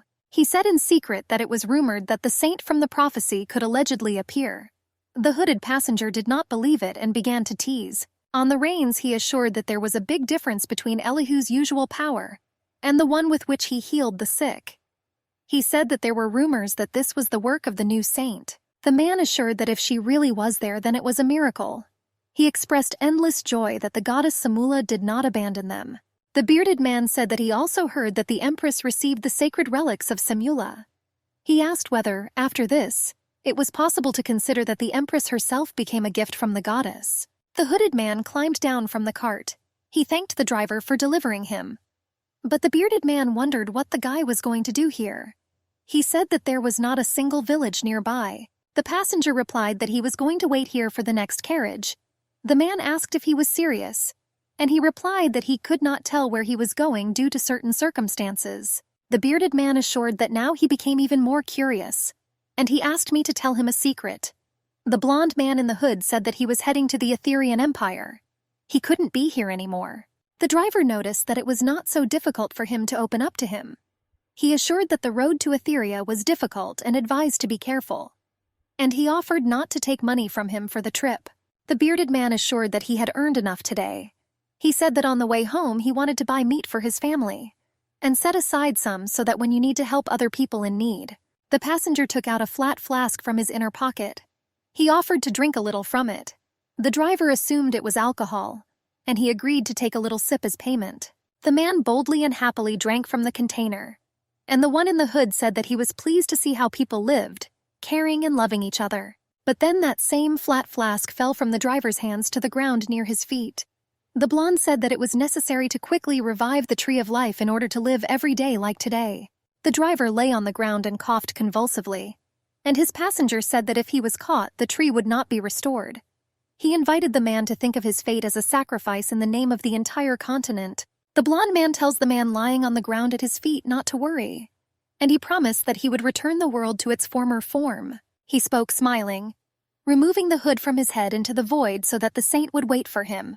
Advisor Jeremy said that he did everything as the Empress ordered him, and he reported that, based on the results of an examination of the priests of the main temple, it was confirmed that the infected blood of the victims of the Ferdiac experiment was mixed with the water that the senior priests drank. It was known that if a person was allowed to drink the infected blood of victims, there was a high chance of the plague manifesting and spreading. The point was that the human body could not absorb the essence of the tree of life, and since they were dealing with the magic of a corrupted tree, it was difficult for even experienced priests to control. Jeremy reported that this is why the priests most likely failed to cope with the infection. The Empress concluded that the founder of the Ferdiac experiment was involved in this incident. The advisor assumed that there was a high probability that they would be on Ginevra's trail. Tariella thought that it was known that the power of the Tree of Life was often abused, and she worried about Mu. Jeremy said that it turned out that the young priests were not the ones who allowed the older priests into the temple. The advisor claimed that he did not tell anyone anything. However, I thought that the Empress understood that they could not hide it for long. The girl replied that if someone knew something, then she would be in the know. Tariella asked him if there was anyone who did not know about the ceremony, or that Elihu was the high priest. Jeremy replied that there probably weren't any, and I wondered why there was such a question. The girl argued that if the disease were the goal in itself, then the attacker would certainly have waited for Elihu to be absent from the temple. After all, the high priest was often away on missions. The advisor suggested that the person could have waited for the ceremony on purpose, because then it would have been more crowded in order to infect a sufficiently large number of people. Tariella said that if she were in the place of the criminal, she would have spread the disease at any moment. She said that even if the fact of the ceremony itself was not taken into account, quite a large number of people visited the temple on ordinary days. The girl believed that if there were a lot of people, then the temple should be closed early, and then fewer people would become infected with the plague. The Empress assured that in general, everything would be simpler if the goal was simply to infect the capital. Jeremy was surprised that the lady had a different opinion. Tariella asked the advisor why he was so excited. She said that she herself did not know what the goal was, and she insisted that she was just saying what she would have done. The girl believed that there was nothing wrong with leaving room for speculation. The advisor told Her Majesty that if she suddenly stopped enjoying being the Emperor's wife, maybe she would agree to the position of advisor. Tariella laughingly wished him good night. For a long time our heroine could not find the hamster in the room. Having discovered Moo, she began to reproach her. The rodent had eaten and was almost asleep. She was lying stomach up on the pillow. Tariella reminded her that she promised not to destroy their world. The girl reproachfully and sadly claimed that in her opinion the end was too close. The creature asked what was troubling Tariella, and she was surprised that she still could not forget what she had seen in the temple, and remembered the cries of people asking her to save them. Moo assured that the girl should not have tried to forget what she saw. She said that she had not previously thought that this would be the path of the Empress, but now she saw that this was her path, and she should have looked and remembered. The deity in the form of a hamster promised the Empress to be with her. Tariella expressed out loud her doubts about whether she could. The rodent recalled that the girl managed to heal people, to which she replied that now there were natural disasters everywhere in the world, and she wasn't sure she could stop them. Moo replied that the girl did not know how to control her power, but assured her that she was capable of much. She said that no matter what her power was, she was not able to save the entire continent. Hamster said that if Tariella was not going to cut herself into pieces, she would have to find a radical solution. She said that she wanted to go for a walk, so she advised the girl to go to bed without her. The husband who came in apologetically said that Jerem still wouldn't let him go. Lionfell said that he told him that he was missing out on a talented advisor, and he asked what his wife said to him. The girl replied that she had put forward several theories, although not everything was clear yet. Tariella asked in surprise and indignation why her husband was looking at her like that. The Emperor said that his wife was so capable that she managed to help everywhere. He admitted that he didn't even know whether he was proud of his wife or whether he should begin to be jealous in such a situation. The girl asked again. The husband replied that he thought she noticed it. She insisted that she had not completely missed it. Lionfell suggested that he was overprotective of his wife. He said the world was doomed, and if he were capable of this, he would tear the whole world and all people to pieces. Tariella prepared her hands to use her magical powers on the man. He gently took his wife by the hands. The Emperor told his wife that he was still waiting for her to call him by name. The girl indignantly reminded him that he was the Emperor. Lionfell replied that just anyone could not call him that. But he said that she could do this as his wife. He said that she was his first and last wife. His hair turned white again. The Emperor said that if his wife did not call him by name, then perhaps no one else would do so. The girl replied that next time she would definitely call him that, after she had cured him. The husband was sure that Tariella would immediately throw him out of the room after the treatment. The girl asked if he could be kicked out right away. He called the Empress cruel.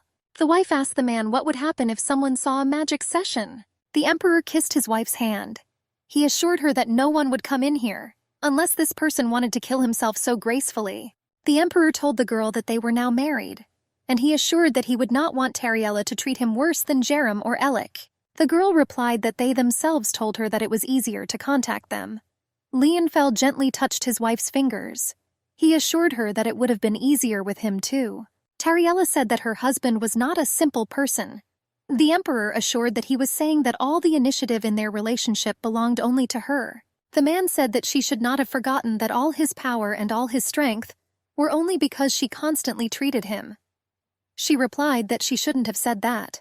Lionfell asked what his wife was thinking and why she responded to his kiss. She thought it was the wrong time to start the conversation, and she replied that she hadn't had time yet because she was busy with things to do.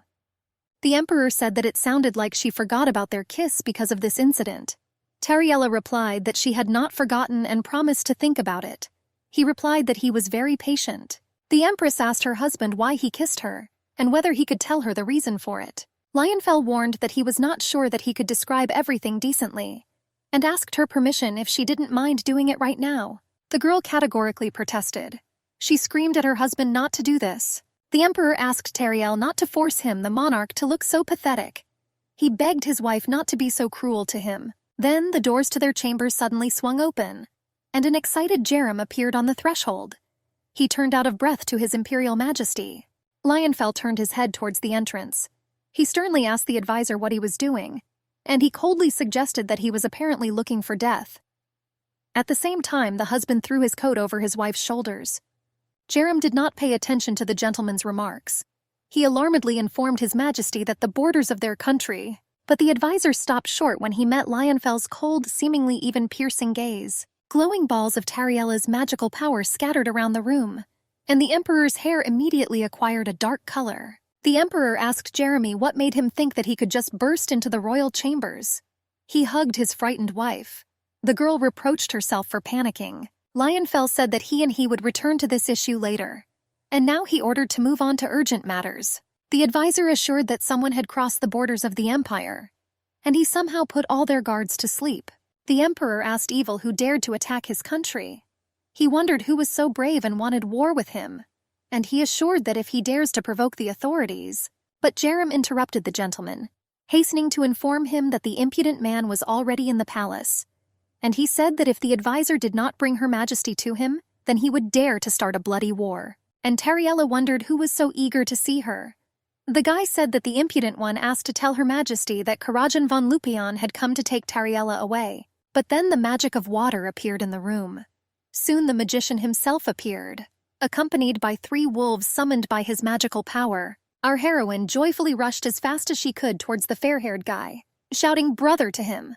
The girl hugged and pressed against him. The uninvited guy gently called his sister, showering her with affectionate words and opening his arms to her in response. Karayan assured her that everything would be fine now. He asked to be forgiven for taking so long.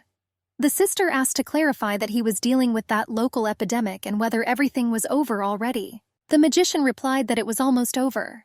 Tariella said that her brother did not come to her wedding, and she really hoped that nothing bad happened to him during this time of separation. The blonde said that he had recently learned that his sister was getting married, and he assured that he immediately rushed here as soon as he heard about it. Our heroine realized that the king did not tell his brother. Tariella told him that she understood everything, and she believed that he did not deliberately not come to her wedding. She asked her brother not to worry about this, but Karajan's face continued to remain cold.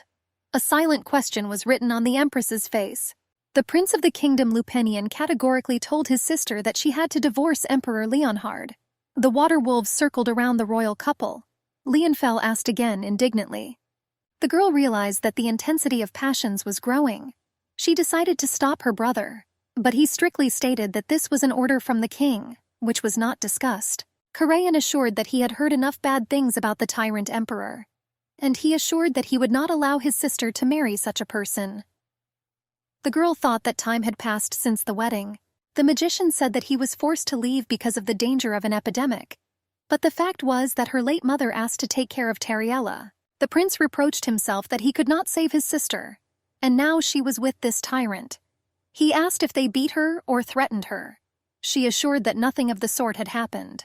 Lionfell approached them with a wide and friendly smile. He asked for forgiveness for interrupting the reunion, and he offered to go to his palace to talk calmly away from prying eyes. The emperor said that from the outside it seemed that Prince Lupion came to them with bad intentions. The blonde replied to his majesty that he would never enter the palace with a smile. The brunette concluded that his wife's brother was a high-level magician who controlled the spirits of water, and he assured that the kingdom of Lupion should be ashamed for hiding such talent. The blonde said that if people found out about his abilities, they would think that they could buy him. The emperor assured that, of course, there were exceptions, but Tariella shouted to them to stop. Lionfell answered Prince Lupion that he understood what he meant. After all, before that happened, he was already accustomed to looking after the empress, and so he advised him to calm down. Karajan asked what would happen if he did not agree. He assumed that he would try to kill him on the spot, and he assured that the name of the tyrant should have been immortalized in history. The wolves surrounded the brother and sister. Lionfell said that if he wanted something, he would undoubtedly do it, but he insisted that it seemed to him that this could upset the empress, so he declared that he would forgive him this time. The blonde caught up with the monarch, and he demanded that he not dare call his sister empress. He insisted that he was not capable of destroying the empire alone, but was confident that he could break his neck.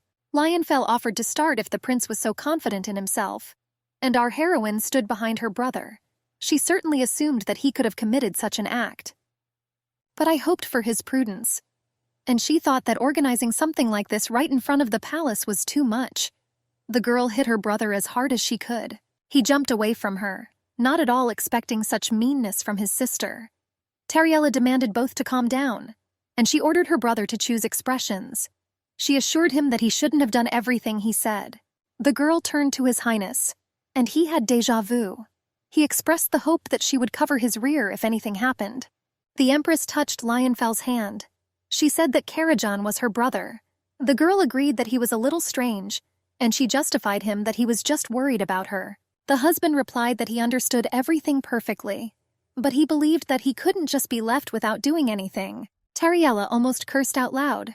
She said that difficult issues should be resolved in the morning, and she ordered the emperor to go to his bedroom, and the empress sent her brother to Damascus Castle. She said that she would have a heart-to-heart talk with him in the morning. A massive and formidable castle stood near a mountain range, and night had already fallen over the earth, shrouding everything in fog. Karajan asked his sister whether she lived in the empress's palace. She denied, reporting that her apartments were in the main castle. The girl decided that she would take her brother there and return back, and she claimed that although their bedrooms were nearby, they were separate. Tariella said that she decided to stay here. Prince Lupinean replied that he already understood that. Our heroine did not expect that her brother would accept her decision so simply. Karajan said that she was not particularly obedient, that even though she was told to be a candidate, she would run away if she wanted to. The girl thought that he knew her well. The prince said that he did not really like the fact that she was sent here by force. He insisted that he was also outraged that she was forced to choose this place over home and family. Tariella assured that it was good here, that His Majesty was not really as bad as rumors had it, that he cared about her and everyone else was also kind to her. The girl said that she did not go hungry here and could even drink tea whenever she wanted. The heroine said that here her hands did not wash out due to constant washing of dishes, but she herself does not freeze because she has good, warm clothes. There was nothing here that needed to be washed, cleaned, or scrubbed. Here she was not scolded at every step. She assured Karajan that she liked it here. The prince agreed that the palace itself was indeed quite good. He insisted that he had noticed this last time. The girl was glad that her brother understood her. She asked him to wait. Looking around, she said that it seemed like she had been here before. Karajan was surprised that she didn't remember. He explained that there was a moment when the kings of all kingdoms gathered here to sign a peace treaty, and he said that she was with him then. Then the girl constantly cried that she did not want to leave her mother alone, and my brother was disappointed then. She returned late and secretly ran away to play with friends. She was sincerely surprised that this happened. Tariella was upset that she herself did not remember anything at all from that time. The brother suggested that this could be because she was sick for a very long time, that my sister was very forgetful back then. Karajan said that as heir, he had to live here with His Majesty, while the rest of the family lived in the city, enjoying all the delights of metropolitan life. But she didn't want to part with him and lived here, and she complained very nicely to her brother. The girl thought with relief that the guy had finally calmed down. Our heroine really hoped that her husband Lionfell had also calmed down. She considered it necessary to talk to him alone. The girl told her brother that he could stay in this room. As she was leaving, she decided to tell him before he left that it was not worth breaking in like that, much less releasing magical spirits. The girl was quite strict with her brother, but having softened, she wished him good night. The guy was telling Terry that he needed to tell her something, but the girl interrupted him, and she categorically stated that she would not get a divorce. Tariella said that she understood his worries about her and his desire to take care of her, and she assured him that everything was really not as scary as he thought. The guy asked if the emperor knew her secret. The girl's eyes widened. She asked her brother if the question concerned him about the fact that her sister was a saint. The guy asked His Highness how long ago it was. The emperor replied that he did not know, explaining that he could not remember. Lionfell said that he, however, can estimate from what moment everything dragged on. Jerem cried out, asking why the master didn't tell him earlier. He insisted that he cared about the emperor and should have known everything about him. His Majesty replied that if the entire continent took up arms against him, then the advisor should stop working for him. The guy protested. The emperor asked Jerem what would happen now. He was interested in whether the advisor would reveal his secret. Lionfell said that if the guy did this, he would be rewarded quite generously. He will have money, fame, and recognition. The advisor was surprised that the gentleman did not even deny. The monarch asked what he had to hide. He considered the guy to be a pretty smart person, and he expressed the hope that he himself understood everything. Therefore, the emperor saw no point in pretending. He told Jerem that he was free to do things his way. But he asked me to listen to him first. The advisor thought that he had always been stubborn. The emperor insisted that Tariella knew nothing, and by killing only him could be blamed. For the sake of one person who was more important to him than anyone else, for the sake of the one whose life he values and protects much more than his own, Lionfell was ready to do anything. The guy clenched his fists. It all seemed somehow strange to him, as if he was about to get distracted and start playing chess. Something clearly didn't add up here. It was as if a monster fell in love with a fragile flower that swayed in the wind. In truth, Jerem thought he knew why the Ferdiac experiment was carried out. He assumed that he could indeed succeed and the world tree could be restored. The guy understood that this could mean the revival of the world. He began to reproach himself for being so close and not knowing that Lionfell suffered so much, and he was sure that it had nothing to do with him. Now he admitted to himself that it was his mistake. Jerem suggested that the emperor might have hidden it under his clothes. The emperor assured that the problem was only in hair color, and he claimed that when Tariella was next to him, everything was under control. The advisor thought that there was nothing else left for him if this was his master's choice, and he said that he must be prepared for the fact that Her Majesty will not be around. It was necessary to come up with an alternative. Jerem said that if his will was to expose his back to protect such a lovely flower, then he had to become an accomplice of the emperor and keep the secret. The monarch was amazed. The advisor said that for the sake of his own position, he was ready to help His Majesty Emperor Lionfell. The maid sharply opened the doors and joyfully greeted the mistress, wishing her good morning. But when she saw Tariella's appearance, she stopped mid-sentence. The Empress greeted Phoebe briefly and gloomily. The girl asked Her Majesty if she had heard the news about the spy last night. Hugging the pillow, Tariella coldly said that it would be interesting if he showed up here to her. The maid complained that the emperor knew what the lady was hiding even from her. She was referring to the fact that the girl was a saint. Karajan stated that he pretended not to know until the very end. But he assumed that it could happen that his sister, being an empress, would not be able to hide it. And he doubted that she would cope with the consequences. Our heroine was thinking about how she should act in such a situation. After all, if her brother was so sure that he was right, then he would stand his ground no matter how she made excuses. The magician asked the girl not to worry so much, and he assured her that no one else knew about her secret except him. The blonde asked Terry to tell him only one thing, whether she trusted the emperor, and wasn't it dangerous that he knew about her powers? The girl was not ready to have a conversation with her brother now. She silently turned around and began to run away from him. The guy called his sister by name, but she didn't return. Now the empress stood surrounded by maids who helped her dress up. The girl recalled to herself how she simply ran away yesterday. Tariella didn't know what to do and what to do now. She reflected that Mu would be very helpful to her right now, but the girl did not know when she would return. The lady, as if suddenly remembering, turned to Phoebe. The empress could not understand what happened today to all her maids with eyes that were all shining. The girls told the lady that they had heard that one of her relatives had allegedly arrived in the capital yesterday. Tariella was surprised that they knew about her brother. One of the maids assured that there were rumors that the prince was a real handsome man, as all royalty should be. The lady thought that even in Lupion his brother had a constant supply of female fans. The girl suddenly thought that she should have talked to him about her divine powers. The maid said that only Raven could compare in beauty with Prince Lupion. This was the first time Tariella had heard of this. With genuine surprise in her eyes, she asked who he was. The servant girl told the lady that Raven was the second son of the Marquis of Rilanef. One assured that his face was so beautiful, and his speech so sweet that many ladies suffered from insomnia because of him. Another said that his red hair kindled the fire of love in their hearts. She assured that his blue eyes were like heavenly lakes, which was more beautiful than anything in the world. The girl said that when the handsome man smiled, everyone around froze from his charm. But the girl also unanimously said that Duke Rylanef looked very scary. There seemed to be an eerie atmosphere around him. One of the maids reported that, according to rumors, young Rylanef was much more like his late mother. The girl said that Raven was soft and gentle as a cloud, and that's why girls were constantly spinning around him. But he did not devote himself to anyone alone and was kind to everyone. Tariella thought that the guy must have really been so good, because the girls spoke quite sincerely. But the first maid, however, liked the high priest much more outwardly.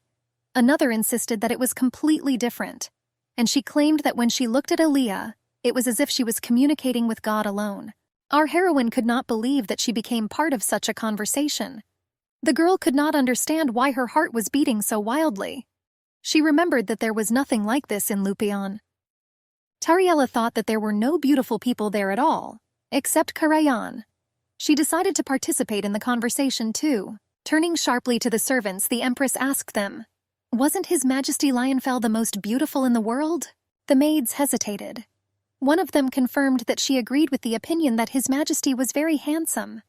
And after a pause she added that he was as beautiful as it could be. Phoebe assured that Raven and Elihu were not even close to the Emperor, if they were judged by their appearance. The girl was even upset that her husband was underestimated. She considered him both tall and handsome, with a wonderful physique. And since he was an emperor, he was kind and wealthy. But then suddenly it dawned on her. This could all be due to rumors. After all, before they talked in person, the girl herself was also afraid of him. But she had nothing to do. She should have praised him as his wife. Tariella said that His Majesty could appear quite rude due to his sharp features, but she assured that he was very gentle and caring. The girl assured that her height and broad shoulders could certainly intimidate her with her power. The maids were surprised that the Emperor was caring, and they realized that the rumors about him were untrue. And our heroine chuckled contentedly to herself, glad that she had succeeded. Lionfell entered unnoticed. He said that she was pleased to hear such words from the Empress. The girl stopped short and became embarrassed. The maids all bowed their heads at once in greeting to His Majesty. The man said that it was permissible to communicate various kinds of information to the Empress, but he asked her not to distort it. He emphasized that this especially concerned the beauty of the younger Rylanef and the High Priest. The girls from the servants asked His Majesty to forgive them, and they assured that they would do everything possible not to repeat this mistake.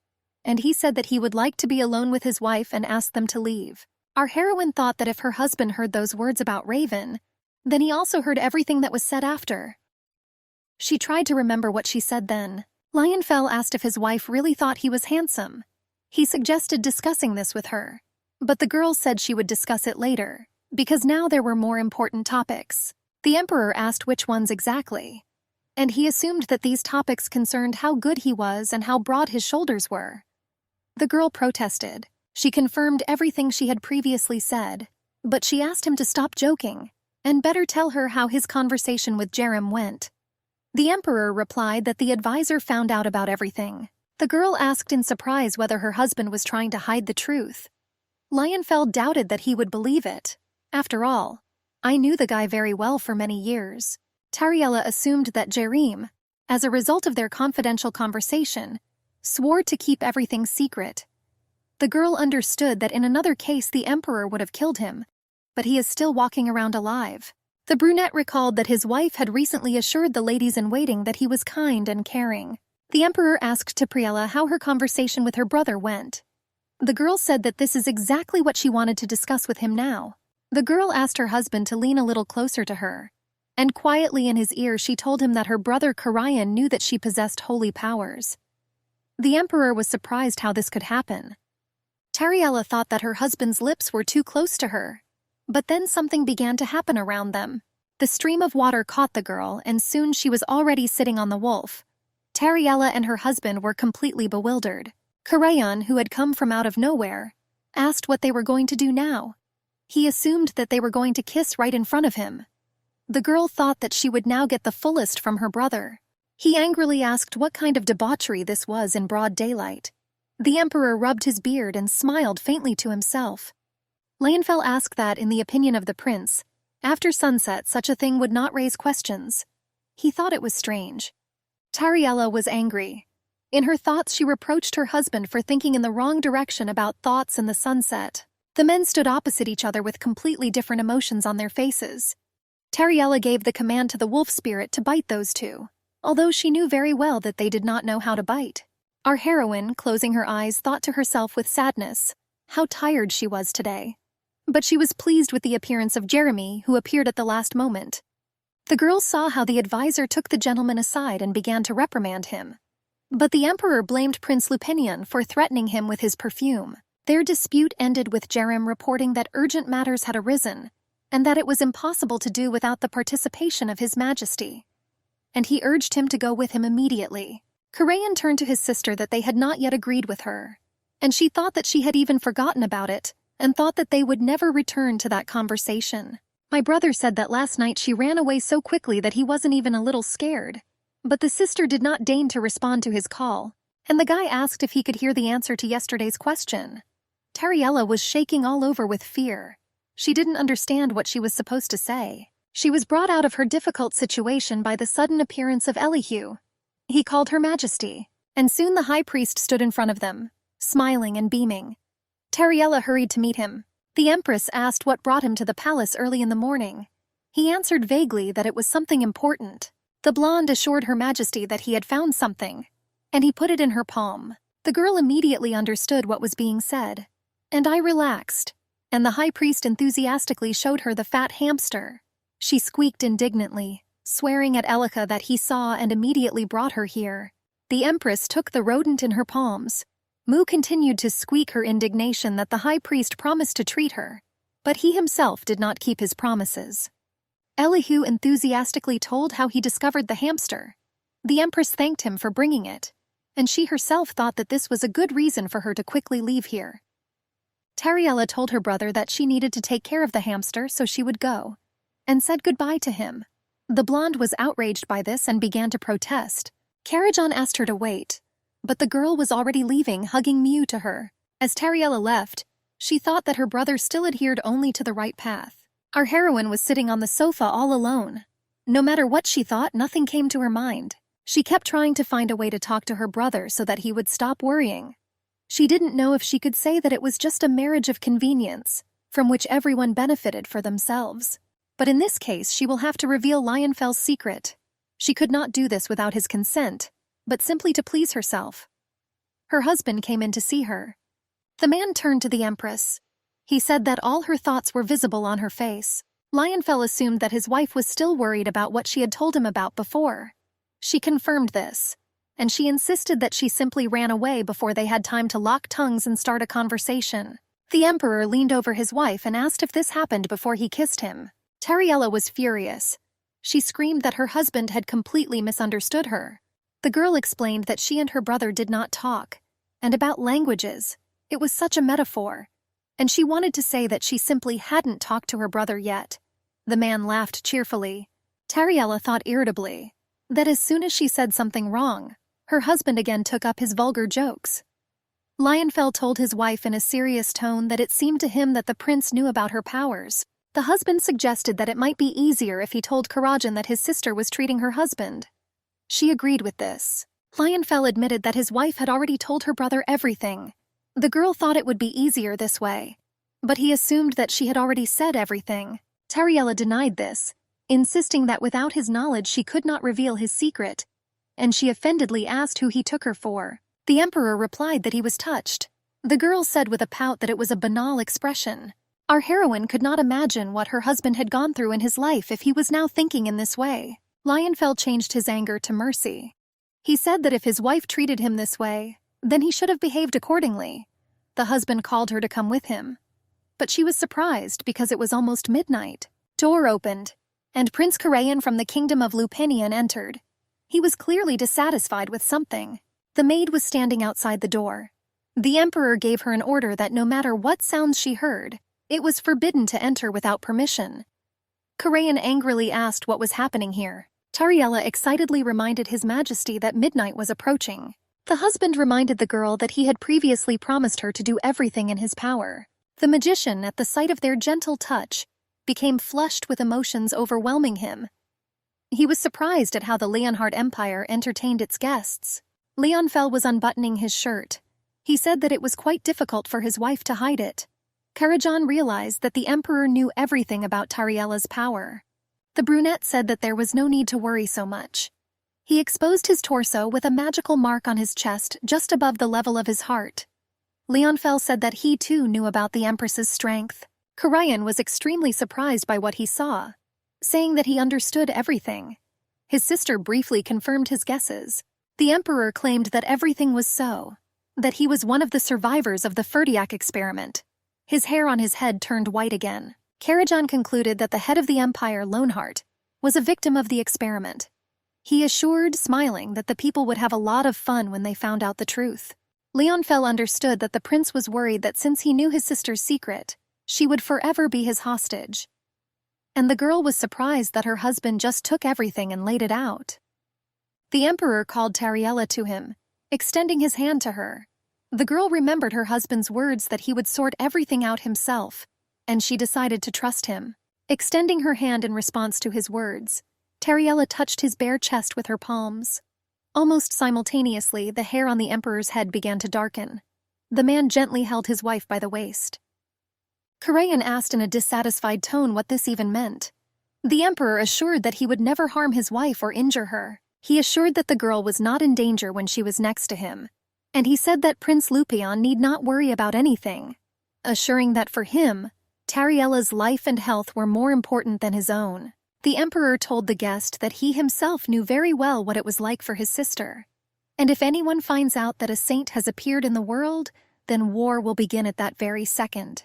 The husband believed that at first the girl would be received with open arms, and then they will begin to use her for their own purposes, limiting her will. Then it will soon be locked up or taken into someone else's hands. Lionfell assured that the girl, like the World Tree, would be a test subject for the study of divine power. The prince incredulously asked whether her husband would do the same to her. The emperor assured that even if he had such a thought, he would break his wife's arms and legs so that she could not escape, and then he would pack her up and hide her in the dungeon, and be her only visitor there. Our heroine doubted that her husband was all right in the head, and he continued that if he really wanted to, the meeting between the prince and Tariella would not have taken place at all. Lionfell asked the prince to believe that there was no safer place in the world for Terry than his own palace. The man insisted that he also needed her holy power. Therefore, he swore to protect both Tariella herself and her secret.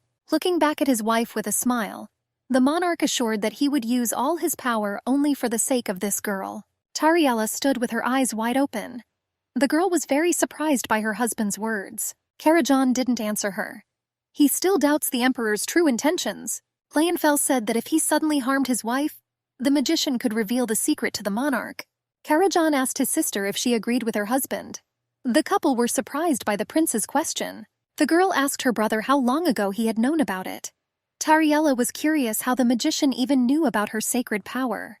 The prince replied that he learned of his sister's strength when she was pushed down the stairs, and all her wounds were quickly healed.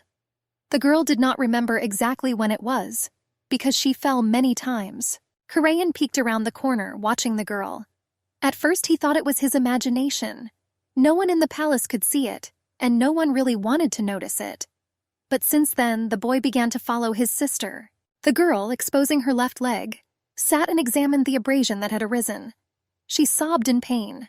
The baby soon healed her leg with magical powers. Tariella hid the absence of a wound by placing a bandage on top. The girl was surprised by her brother's story.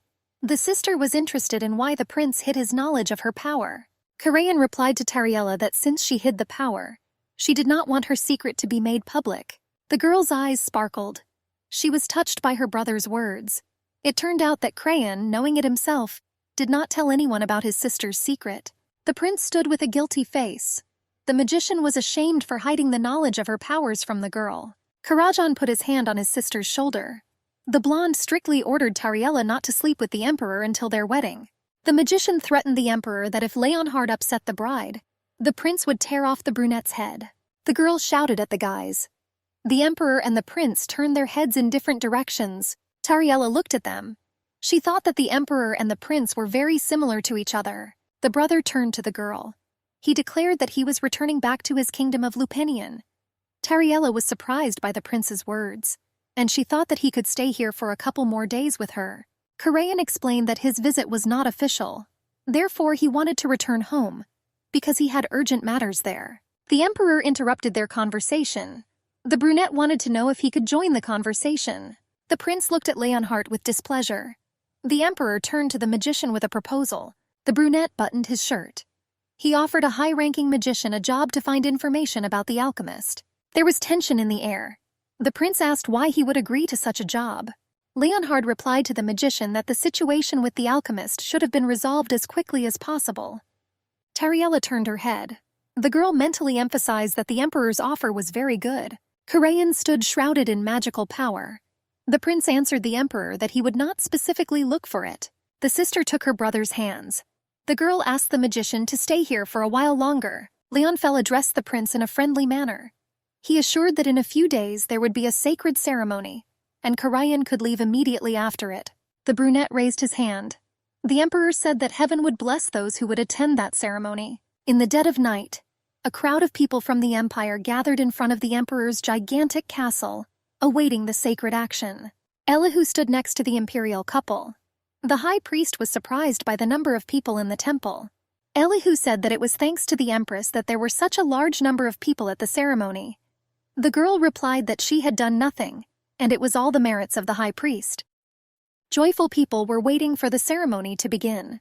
Elihu replied to the empress that thanks to her, many people felt the powers of Samuli.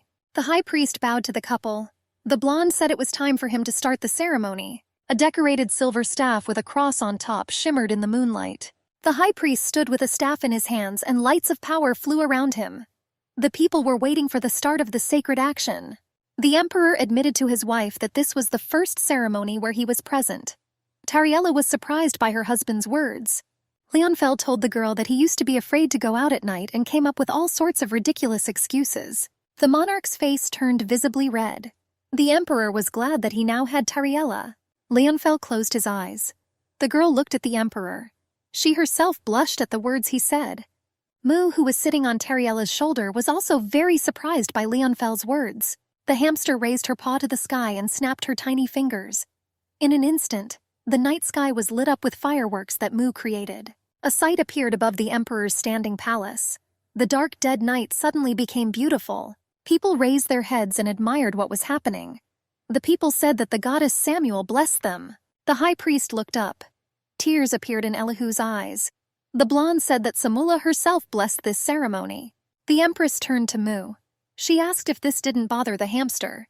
The fluffy ball replied that she didn't really strain herself for this. The hamster's eyes sparkled. Mu said that she does not heal or save anyone. The fluffy little ball assured that she only gave everyone wonderful dreams. In the dark dungeon, the cry of an unknown person was heard. He threatened to tell everything. The priest was behind bars. The young man was scared. He shouted that if the epidemic started from the main temple, then everyone would be thrown in to eliminate it. Jerem glanced angrily at the prisoner. The fair-haired man asked the priest if he had been cornered. The prisoner reported that Ginevra was going to return to the capital. Jerem was horrified by what he heard. Tariella sat in a depressed mood. The girl assumed that the alchemist was hiding somewhere on the continent, but did not think that it could be near the empire. 4 people gathered in the hall. The emperor said that he could not vouch for the loyalty of the prisoner, and he assured that he had already given the order to begin the search. Leonfel also asked to strengthen the security of his wife. Jeremy answered the emperor that in this way all the knights would serve one girl. The monarch answered the advisor that there were traces of Genevieve, and that the empress should be better guarded. Karajan closed his eyes. The magician said that he would not stand by if his sister was threatened. The guy put his hand on his forehead. The advisor assured that the guards assigned to the empress were more than enough. Jerem said that the fewer knights guarding the castle, the more dangerous it was. Leonfel replied that he would need to turn to Lord Tenon. Tariella remembered Lord Tenon's letter. The girl remembered that the man was Leonfel's fencing teacher. The advisor asked the emperor if Lord Tenon would respond to the request.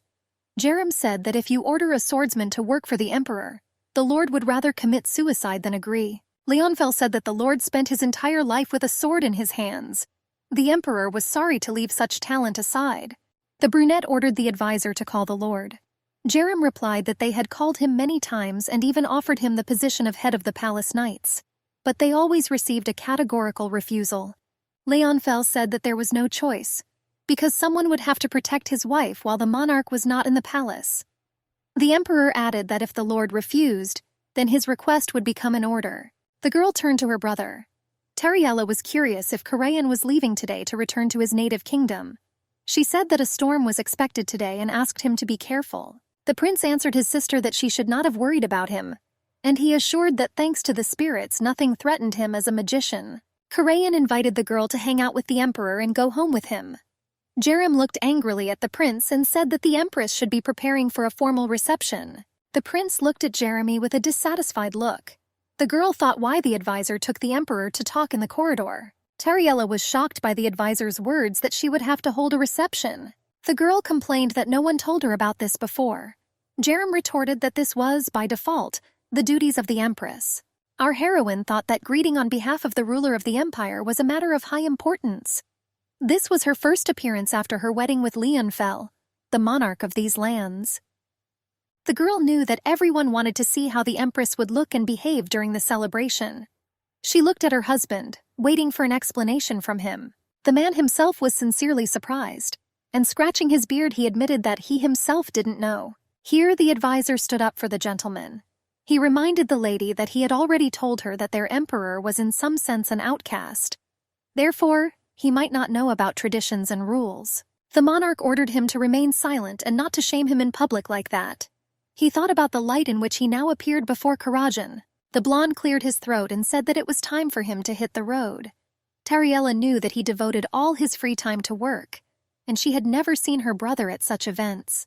The empress knew that Elihu was also traveling all the time, so he also could not teach her what was necessary. And she decided to turn to Jerem. The advisor scratched his head in puzzlement, and he said that he would undertake to find the empress people with the necessary experience and send them to her. The girl beamed all over, overjoyed. She thought it would be easier to prepare and get a better result.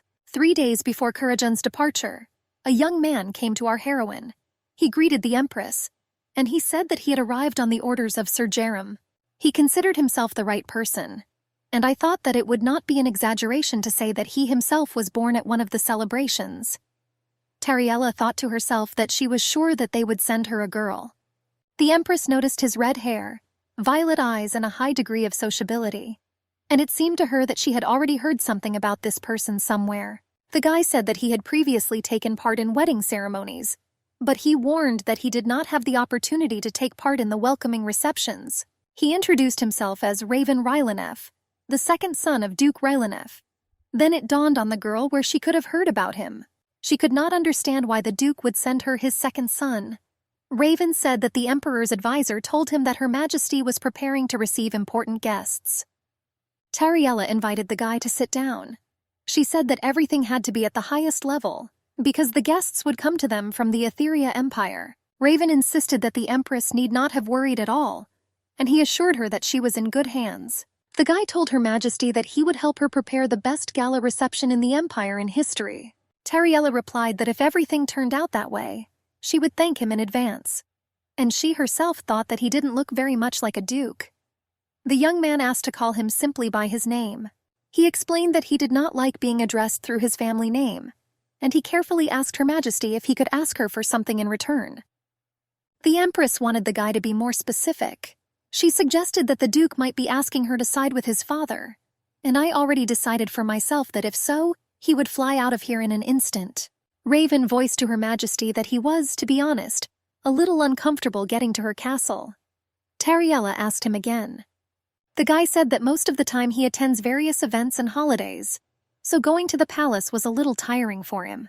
He said that this time it was about holding a celebration, and he was ready to make every effort for a successful project.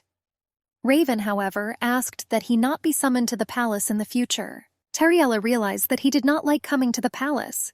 She also admitted that the guy simply did not want to get involved in political affairs. The girl knew that many aristocrats strive to get into the palace by any means, and also to get a place at court by all means. But it seemed that the Duke had a completely different view on this. Raven said that his father followed his own path and he followed his, and he thought it was normal that they looked at things differently. The Empress asked if he would regret it later. She reported that returning here again would not be easy. The guy replied that he was sure. He insisted that he was not interested in politics at all, and he believed that simple celebrations were the best reward for him. Tariella smilingly replied that in that case she had agreed with him. She herself didn't really want any of the Rilanefs to be here, and she was glad that she would not have to refuse them hospitality. Men began to simultaneously show interior items in catalogs. One of them drew the Empress's attention to the fact that this chandelier is now setting fashion for the whole world, advising its use for decoration. Another pointed out where it would be better to place candelabra and frescoes. The men began to argue, and Tariella could not even imagine that everything would turn out this way. They began to show velvet curtains, assuring that they did not let in light, and therefore, guests at the holiday could have very heated conversations. The girl asked if it was too expensive. The merchant assured that this fabric was the most in demand that year and its color. But he did not finish, being interrupted by the Duke. He said that all this happened last year. The Empress was surprised by Raven's appearance. The guy asked her forgiveness for the delay. Tariella asked what he was doing here. There were catalogs of goods and interior items on the table. The guy, answering her question, assured that he was helping Her Majesty the Empress prepare for the gala reception. Merchants began to suggest that there must have been a mistake in the catalog. Raven picked up the piece of paper and looked at the image on it. He asked what was the point of offering a blue color that had long gone out of fashion. Suddenly he asked in an indignant tone what it was and who even bought it. He pointed to the chandelier and said that it was already 3 years old. The guy was surprised by such decoration and their inflated prices. He said that no one would buy them for that kind of money because the price was inflated many times over. Raven asked where the merchants had dug up their trash and how they dared offer it to Her Majesty the Empress. The men, trembling all over, insisted that they had no idea that he would be here. The merchants made the excuse that the rulers set the fashion, and if the Empress used this decor, it would immediately become popular. The Duke coldly demanded that they just bring a normal catalog. The men were assured with one voice that they would find the freshest one. Tariella quietly thanked the guy, assuring that without him she would have been deceived. And he replied that the Empress would not have bought this horror without him. Raven was surprised who would even like it. The girl thought to herself that she actually liked it. The guy handed the Empress a folder, and he said that he hired musicians and actors, so there was no need to worry about the cultural component of the holiday. The young Duke admitted that they were drinking once, and that's when they met. He assured that they were masters of their craft. The Empress thought about it. It was known that the nobility did not particularly like to spend time in the company of musicians and actors. However, Raven caroused with them. The guy muttered about the quality of the curtain fabric that those merchants brought to the Emperor's palace. Tariella looked at the Duke and noted to herself that he did not look at all like the son of an aristocrat, and she was curious why the guy didn't like being addressed by his family name. The merchant was already carrying the latest catalogs. Raven asked Her Majesty if it was true that there would be guests from the Etherian Empire at the reception. He asked what budget he should expect. Tariella answered vaguely that it was at her own discretion. The guy asked her again in surprise. Since this was her first reception, His Majesty and the advisor said that she didn't have to think about money. Raven told Her Majesty that it was important to stick to the budget. He believed that he could squander his own money, but not the state budget. The Empress said that Jerem was now responsible for the budget. This message was like thunder and lightning for the young Duke of Rilanef. Everyone knows that Lionfell killed the treasurer when he seized the imperial throne of Leohart, and it was not surprising that they never really took care of the budget. Tariella assured that she would estimate the amount. The guy said that the color of the tapestry and tablecloth should have been the same tone. He recommended that the Empress choose a tone that was not too light. Raven showed the table and said that these colors were relevant this year. He asked Her Majesty if she already liked any of them. The girl asked if they were all different. The guy answered in the affirmative. He assured the Empress that no two colors were alike. Tariella said wearily that he understood this better than she did, and she said that she relied completely on him for this. The Duke bowed and thanked Her Majesty for the trust she had placed in him. Raven said that he had attended many events and never liked the way the hall was decorated. It was clear that a lot of money had been spent, but it still looked absolutely terrible. The guy reported that he had long ago decided for himself that if he ever did something like this, he would try to prevent such mistakes. The young Duke smiled and said that he had no experience, but he had long ago formed a solid picture in his head of what it should look like. Tariella noticed that he looked so happy. The Empress said that Raven could lead the celebration, and it seemed to her that many would have come if he had invited them himself. She said that after all, his family, but he interrupted Her Majesty, and he assured her that this would definitely not happen. The guy reported that he intended to leave his family soon, that as soon as a successor to the title appears, he will immediately decide. The Empress asked again in surprise. The young Duke answered in the affirmative. He said that his older brother died, so now he was the only heir. Tariella even regretted asking. She mentally told herself that she should have remained silent. A tall, bald man hurried towards them. He addressed himself to Her Majesty and Sir Raven. The big man was in high spirits and he was clutching a sword to his chest. The man held out a sheathed weapon to the Empress. He said that he apologized for his rudeness and stupidity, and he asked to accept the sword as an apology. The big guy reported that it was a decorative weapon, but he warned that it was sharpened. Raven saw his reflection in the hardened steel. The man said that this sword was made by the best master of his craft and decorated with precious stones. His speech was interrupted by the plaintive and drawn-out cry of the young Duke Rilanef. All eyes turned sharply to him. The Duke recoiled from the sword with a cry and hid in a corner. Tariella and the fencing master looked at his figure in bewilderment. They tried to understand what caused this reaction. The Empress cautiously called the man. All three heard him shout for the weapon to be put away immediately. Raven was shaking and had a look of horror on his face. The bald man stood awkwardly with a sword in his hands. The second subordinate turned to him. He loomed menacingly over the fool, not understanding what was the matter. In an angry tone, the man indicated that Sir Raven was afraid of swords. His assistant said with a guilty look that he just wanted to give a gift. A look of bewilderment flashed across Tariella's face. She wondered why the Duke was afraid of swords, and how the servants knew this. With mockery, the subordinates turned to the frightened Raven. They didn't understand why he had to stage such a performance. The girl looked at the men with an angry look. The servants immediately fell silent. They looked at the young Empress with wide eyes in surprise. Tariella slowly rose from the couch. Her eyes expressed anger. Looking at the servants, the girl told them to get out of here. She said that because of the deception and because of the prejudice against the Duke, their cooperation was now in doubt. Stuttering, the men began to make excuses. In a stern voice, the Empress threatened to call the guards. She said that she would call the servants when she had everything she needed. The men quickly ran out of the room. Tariella turned to Raven's hunched figure. The girl carefully touched his shoulder. She said that everyone had already left and he could go up. The man raised his head.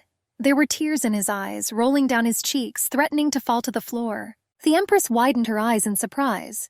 She didn't expect to see such a reaction to an ordinary sword. The Duke rose to his feet. He quickly wiped the tears from his face without looking up at the girl. Stuttering, the man said he would contact her later. Sir Raven walked out of the hall in shame, lowering his head under the perplexed gaze of Tariella. He wiped his face. The young Empress looked from the sword to the retreating back. She wondered why the man was so afraid of the weapon. The maids persistently suggested that Tariella go for a walk. The girl mentally noted that she was practically pushed out onto the street. They stopped in the middle of the park. The gardener loudly greeted Her Majesty, bowing. Tariella asked if it was hard for her to work in the garden under the scorching sun. The worker stood opposite, bowing her head. The girl widened her eyes in fear. She raised her hands, assuring that everything was fine and it wasn't at all difficult for her. The gardener stammered and said that there was practically no work due to the severe drought. She stood tensely, head bowed. The Empress touched the dying tree. She noticed that the condition of the plants had really deteriorated. Tariella praised the worker. The girl was happy, saying that she would try even harder. The group of girls moved on, looking at the garden. The silence prompted the Empress to think about what had happened earlier. A moment came to Tariella's mind when the Duke was talking about how he was the only heir. She remembered the mention of the man's dead brother, and those words never left her head. The Empress stopped. She turned her head slightly, addressing the blonde girl. In a thoughtful voice, Tariella asked if Duke Rilanef had another son. After some hesitation, the maid replied that Sir Raven did have an older brother. Her face showed confusion. The girl awkwardly informed that asking questions about the eldest son of Duke Rilanef was considered bad manners. Tariella turned around, her eyes wide in surprise. She wanted to know the reason. In a quiet voice, the fair-haired girl said that the Duke's son was killed. Our heroine froze in place. She felt goosebumps run through her body and anxiety rose in her chest. The maid said that the duke's eldest son was brutally killed at night, breaking into the chambers and stabbing him with a sword. It was a case that raised the ears of the entire empire, and the killer was also Rilinef. Raven's younger brother was with him at the time. Tariella asked if the killer had been caught then. The story of the murder of Sir Raven's elder brother justified his reaction in front of the sword. The girl continued the story. That night, someone saw the alchemist Ginevra, so the Knights of Rilinef went looking. Only Raven saw the killer but could not describe his appearance because he was too small. The Empress remembered the words of her subordinate. She asked if it was true that Sir Raven was very afraid of swords. The maid of honor replied that it was so. She also said that the man used to have a talent for fencing, but after that night the gentleman can't even look at a weapon. Closing her eyes, our heroine muttered that Sir Raven had been reminded twice about what had happened. The girl carefully asked if something had happened during the negotiations. Tariella came to her senses, looking awkwardly at the blonde servant. She thanked Phoebe for telling her. The girl shared that she herself recently found out about this. Beaming at Her Majesty's gratitude, Phoebe vowed that she was ready to learn everything in the world if she needed it. The maids behind were surprised by the sudden change in tone. The girls confirmed her words. They were ready to do anything for their Empress. One promised that she would run to the best studios at least every day so that Her Majesty would have the best makeup and hairstyle. Tariella remembered that it was them who Jerem called her people. In the Lupion Kingdom, she was always surprised by acts of kindness and caring, even if it was Karayan who did it. The servants continued to babble about how they would bring everything new to the Empress. This applied to both the best jewelry and new dresses in the atelier. Tariella sat on the sofa, looking at the products in the catalogs. She muttered painfully that the goods did not seem to run out. The girl was distracted when she heard Mew's squeaky voice. The rodent was sitting on the windowsill, looking out the window. Our heroine rose from her seat, putting the catalog down. The hamster called her closer, forcing her to look outside. Holding the pillow in her hands, Tariella cautiously approached the window. She asked Mew what happened there and squeezed the cloth in her hand. Looking out into the street, the girl froze in place. Her eyes opened wide when she saw a beautiful and, most importantly, healthy tree, which earlier in the day was practically withered. The tree glowed mesmerizingly in the darkness of the night, spreading its branches and casting a shadow on the road. A bright imprint of someone's palm could be seen on the trunk. Tariella wondered how this could be. Mew asked if she would let the whole world know about her power because of her carelessness. The girl moved away from the window, looking at the rodent. She didn't understand what her fault was. Mew sternly said that due to the enormous amount of divine power, the tree bloomed too suddenly. Tariella panicked, not knowing what to do, but the hamster said that it was too late. The same gardener stood near the tree. Seeing the revived plant, the girl dropped the bucket and jumped joyfully. Turning pale, the Empress realized that she was in deep trouble. Mew reassured her, saying that the girl most likely thought that this happened because of her labors. The rodent sighed in annoyance. She asked Tariella to learn to control her power, otherwise it would permeate everything here. Mayu thought about it. Hamster asked if our heroine had thought about the fact that recently people have offered her their help. The girl did not pay attention to this, since all the courtiers offered her their help. Mew reminded that if people knew about Tariella's power, they would start a war. She answered positively because that's why she took the hamster to her place. The rodent muttered thoughtfully further, mentioning that the same thing was happening to her. The girl looked at her in bewilderment. Komyak said that she suppressed her powers for a while. When she tried to explain what would happen because of the big splash, Tariella asked if it meant the same thing to her. Mew said that some part of the power always comes from her, and that's why people try to help all the time. The Empress realized that this is the only reason why everyone is so kind. She felt unwell. The girl thought that it would be the same if they cared about her only because of her status. Tariella flinched when the door to the room opened. Leonfell entered the room, tenderly calling her name. Horror mixed with resentment appeared on her face. The man came closer, looking at his betrothed with a smile and a question in his eyes. The girl stood in the middle of the room, clutching a pillow in her hands while Leonfell walked towards her. Tariella wondered if the Emperor too was only caring and kind to her because of her strength. The monarch regretfully asked his wife if he had really angered her with something. She answered him negatively. Leonfell responded by asking why she grabbed the pillow as if she wanted to hit him with it. Tariella thought to him that he was too attentive. The Emperor thought about a new assumption.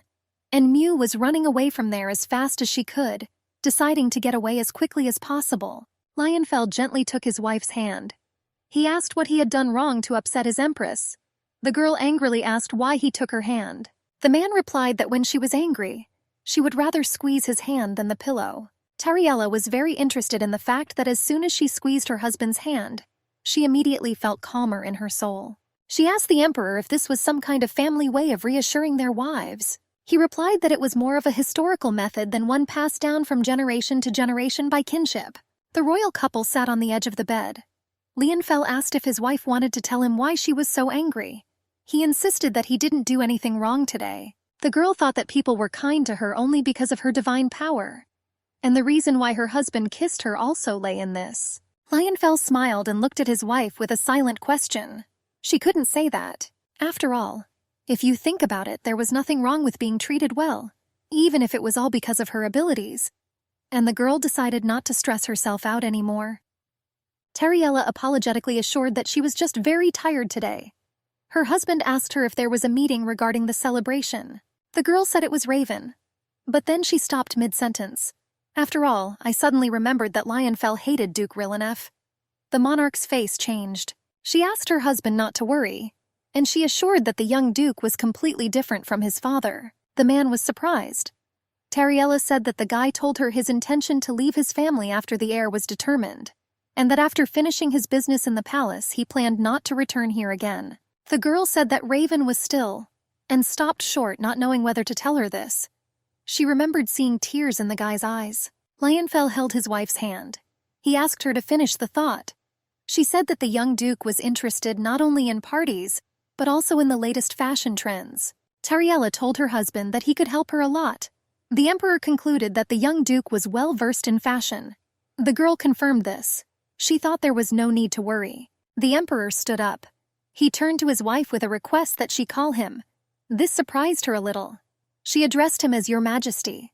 The man said that he asked her to call him without indicating the title. He grabbed his head in frustration. Tariella could not understand what was happening to her husband. The emperor complained. Then she called his wife Eliha and Jerima by name, and even Rillenef's offspring too. And he asked why she decided to address her husband as Your Majesty. The brunette assured that he even had a name, and he reminded the empress that his name was Lionfell. The girl, laughing, said that she knew this, and that they had already talked about it last time.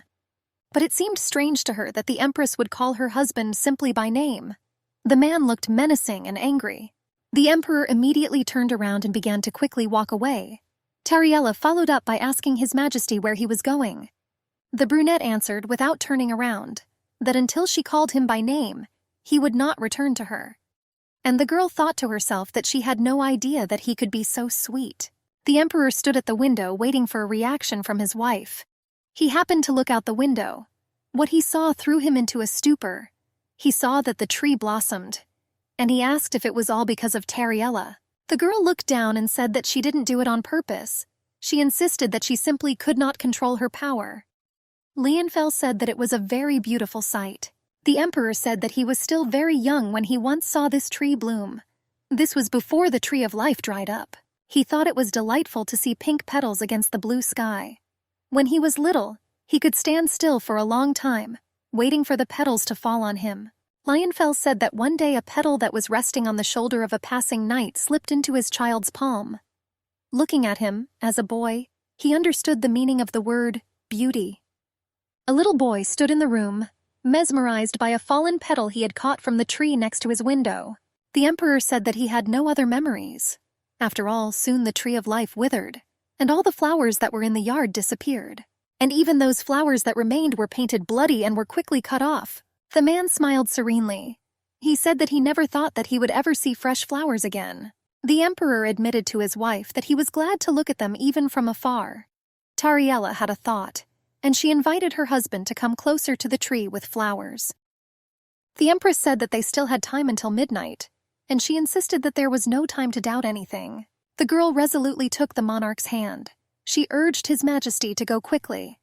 The man doubted because he could have addressed himself right on the street at midnight as usual and thereby given himself away. Tariella assured him that there was nothing terrible. She encouraged him that she would be with him at this moment.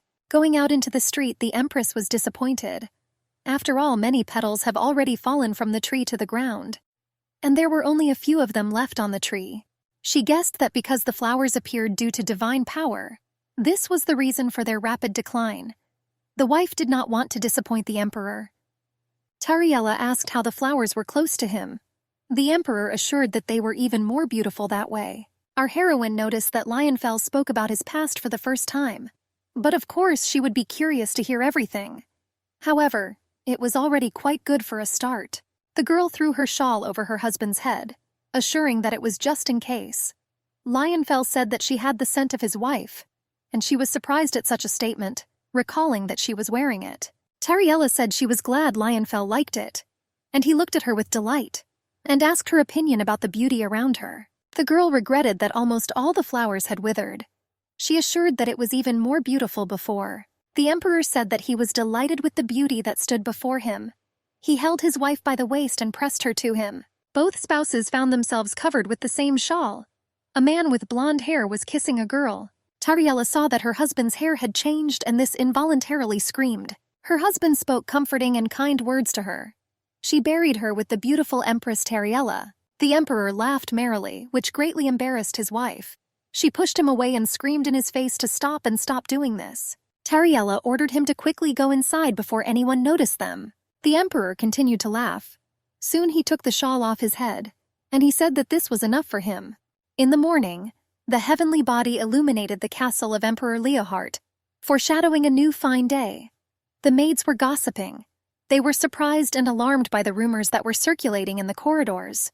One told the other that a tree had blossomed in the garden not long ago, and according to the gardener, this happened thanks to the Empress herself.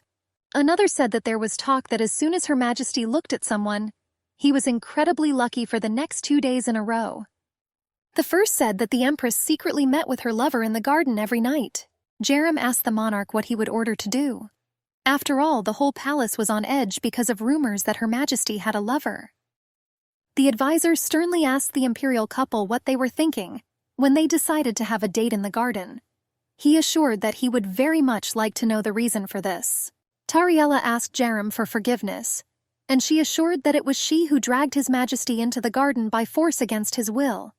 The guy was surprised, and he expressed the assumption that the Empress had good reasons for this.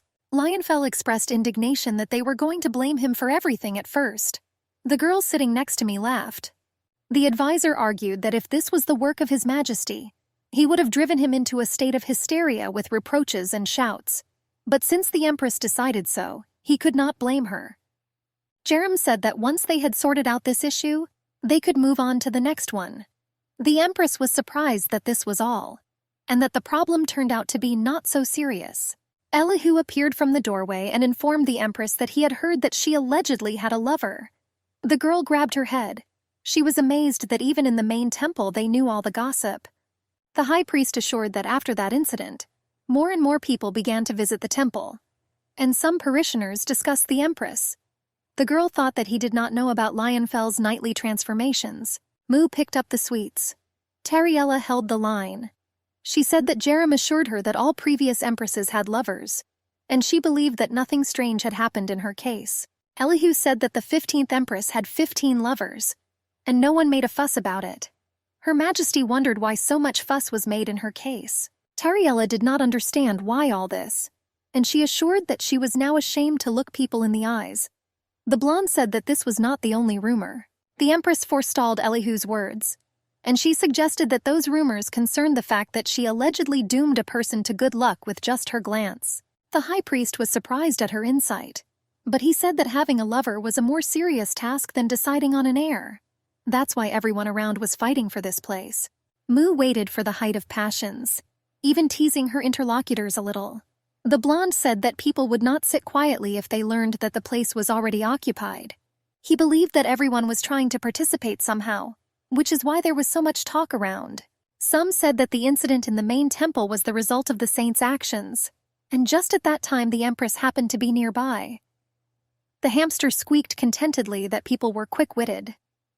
Elihu told the Empress that she was also extraordinarily beautiful, so it was only a matter of time before a lover appeared. It was not surprising to the girl that her husband and Jerem did not go deeper. Our heroine insisted that she did not want to take a lover. Elika asked in surprise if she didn't already have one. Tariella insisted that the rumors were false. The high priest breathed a sigh of relief. He reported that they also said a lot of different things in the temple. Elihu said that if the empire was reborn with one look and touch of the new empress, then how would she differ from the saint? That's why there was talk that the priest was fit to become her lover. The blonde said that he could become one too, because he was closest to her. He assured that that was why he wanted to ask Her Majesty to what extent it was possible. Elihu argued that the empress had nothing to worry about. He said that since that rumor was false, he would do everything possible to stop all these conversations. Tariella said that would be wonderful. However, she thought for a moment. The high priest said that most did not know that it was all false gossip. So many thought that the girl already had a lover. Only the children of nobles and the heirs and kings of foreign countries did not know. In a world mired in ruin, the words luck and beauty were quite rare. It seemed to Elik that the empress was upset about something. The girl wondered if all this was true. Raven entered the scene. The guy happily asked Her Majesty if it was true that she had acquired a favorite. The empress drank tea. Her face was red. She was clearly not in the mood. The girl turned to Raven. She asked him if he knew what everyone he met had told her lately. He hesitated a little. Tariella said that she could at least keep a cow on a leash in her bedroom. It was still just her personal business. The guy was able to answer that everyone was asking this only because everyone really liked the empress. He handed her a new catalog. Her Majesty said that if every person asked her this question, Tariella lamented that this was not even official information, but just rumors. And it irritated her that people said it as if everything was already known. She insisted that she did not have a lover. A fencing master appeared at the door. Instead of a greeting, the big man joyfully asked Her Majesty whether it was true that she had allegedly acquired a lover. The guy said that rumors spread that the empress had a favorite. He reported that aristocrats wrote letters to them saying they were ready to send mountains of gifts. The big man was scratching his head. He said that he understood very well that not everyone could become the empress's lover, but it seemed that he himself was all glowing. The fencing master assured that some of the total number of candidates were not so bad and were of good origin, that such people could be considered for the role of the empress's favorite. The bald man asked Sir Raven why he crossed his arms like he was asking him to shut up. Tariella tore the paper. She asked how he could become a famous merchant when he was completely devoid of good manners. The empress insisted that she was amused that such rumors could exist. The girl noticed that she collaborated with traitors, but no one talked about it around every corner. The big man indignantly asked Her Majesty what she was doing. Tariella said that she only saw him once, and after a peaceful conversation they parted ways. Pieces of paper fell to the floor of the room. The empress angrily asked what kind of nonsense about cooperation was that. She said that she could guess who started such a rumor. The man began to make excuses, but Her Majesty interrupted him. She restrainedly asked why he told everyone about their cooperation. The bald man assured the empress that he did not understand her. He asked if the empress knew why everyone was so eager to cooperate with them. Explaining, the big man assured that only they had a special monopoly on working with famous fashion designers and jewelers, exclusive rights to the design of jewelry made by the best craftsmen. The merchant believed that only such people could the empress work with, and he emphasized that it was a monopoly. Tariella insisted that this was extremely unethical. The girls said that they requested exclusive rights as a condition of cooperation with brands or designers, even before they became popular. The empress was surprised that the term of this right was only 100 years. She handed the maid a piece of paper from the document. Tariella announced that during the term of the contract, the craftsmen had to use the workshops that were provided to them, and they took part of the profit from them as a fee for using the rental service. The empress was surprised that under that contract, half the amount was taken for delivery. She believed that this was a robbery of ordinary people. Tariella said that if everything she told was a lie, then she asked to indicate where exactly. Raven assured that it was some kind of nonsense and exploitation with such meager earnings for the craftsmen. The empress was even more surprised by the terms of the contract termination. According to it, it was necessary to increase the level of sales tenfold, at a time when the number of sales and deliveries for the year were ridiculous. The big man proudly declared that the contacts were his achievement. He assured that he offered conditions to the masters, and they themselves agreed, and no one forced them. The Empress angrily asked who could refuse the contract when they were tortured by fire, and offered to avoid death simply by signing. Although those people knew that this would not end well for them, Tariella blamed the big man for not apologizing to the masters for treating them this way, that he arbitrarily spread false rumors about cooperation, and now he has come to recommend himself. The merchant tried to answer something to justify himself, but the Empress did not listen to him. She asked, turning to Raven for advice, whether she should have done business with such people. The young Duke assured the beautiful lady that she would no longer have to deal with various liars. The big man was angry. He told Her Majesty that they would regret it. He tried to assure that they had the right to a monopoly, but he was interrupted. Tariella thought about it. With a short pause and rather sparkling eyes, she said that as Empress she would deprive him of this right. Duke Rilinef reminded the lady that if the contract were to be terminated, the craftsmen would have to pay 10 times the amount they had earned for the entire time. The bald man suggested that they do so. He assured that with the money he would receive when breaking contacts, he could easily hire new designers. Tariella said that, of course, if she decides to cancel the contracts, she will have to pay penalties dozens of times. However, it seemed to her that the merchant was reporting incorrect income information and evading taxes. It seemed to the girl that in this case, judging by the reports, he had few sales. It turned out that he took advantage of the absence of the treasurer. He began to assure that they were going to notify, but he was not allowed to finish. The Empress said that the merchant now had 2 options: either terminate the contract or pay taxes honestly, including those that he ignored with interest as a fine. Raven held the paper in his hand. He assumed that the amount that Her Majesty would ultimately receive would be greater than what she was willing to pay now. The girl turned her head over her shoulder to the young count in surprise. She asked if he had really calculated it all in his mind now. Tayella said that she entrusted all this to Jerim. After all, he was more savvy in that. She assured that it seemed to her that the advisor would take at least several days to do this. Raven explained that he was very good at math. He said that in any case the situation did not change, because Her Majesty did not lose money. The merchant could not utter a word out of anger, and his face turned crimson. The Empress thought that it looked like boiled octopus. Young Duke Rilinef couldn't help but laugh. Only then did Tariella realize that she had said out loud what she was thinking. She was even a little embarrassed from awkwardness. The big man was outraged that Her Majesty called him a boiled octopus. He said that he had had enough of the humiliation. The girl playfully apologized and said that she would not see him off and said goodbye. The girl spoke after him as if realizing that she had not said everything yet. The merchant stopped, having already opened the door to leave. Tariella knew that he would slow down at the exit. She smiled and said that she did not have a lover. She insisted that someone was simply imagining some nonsense that night. The Empress asked to inform her if anyone wants to become her favorite. She insisted that she didn't want anyone around who couldn't come to her in person and declare their interest. Thank you for the presentation. Her Majesty was sipping tea when the impudent man left. She laughed that they tried to stab her in the back.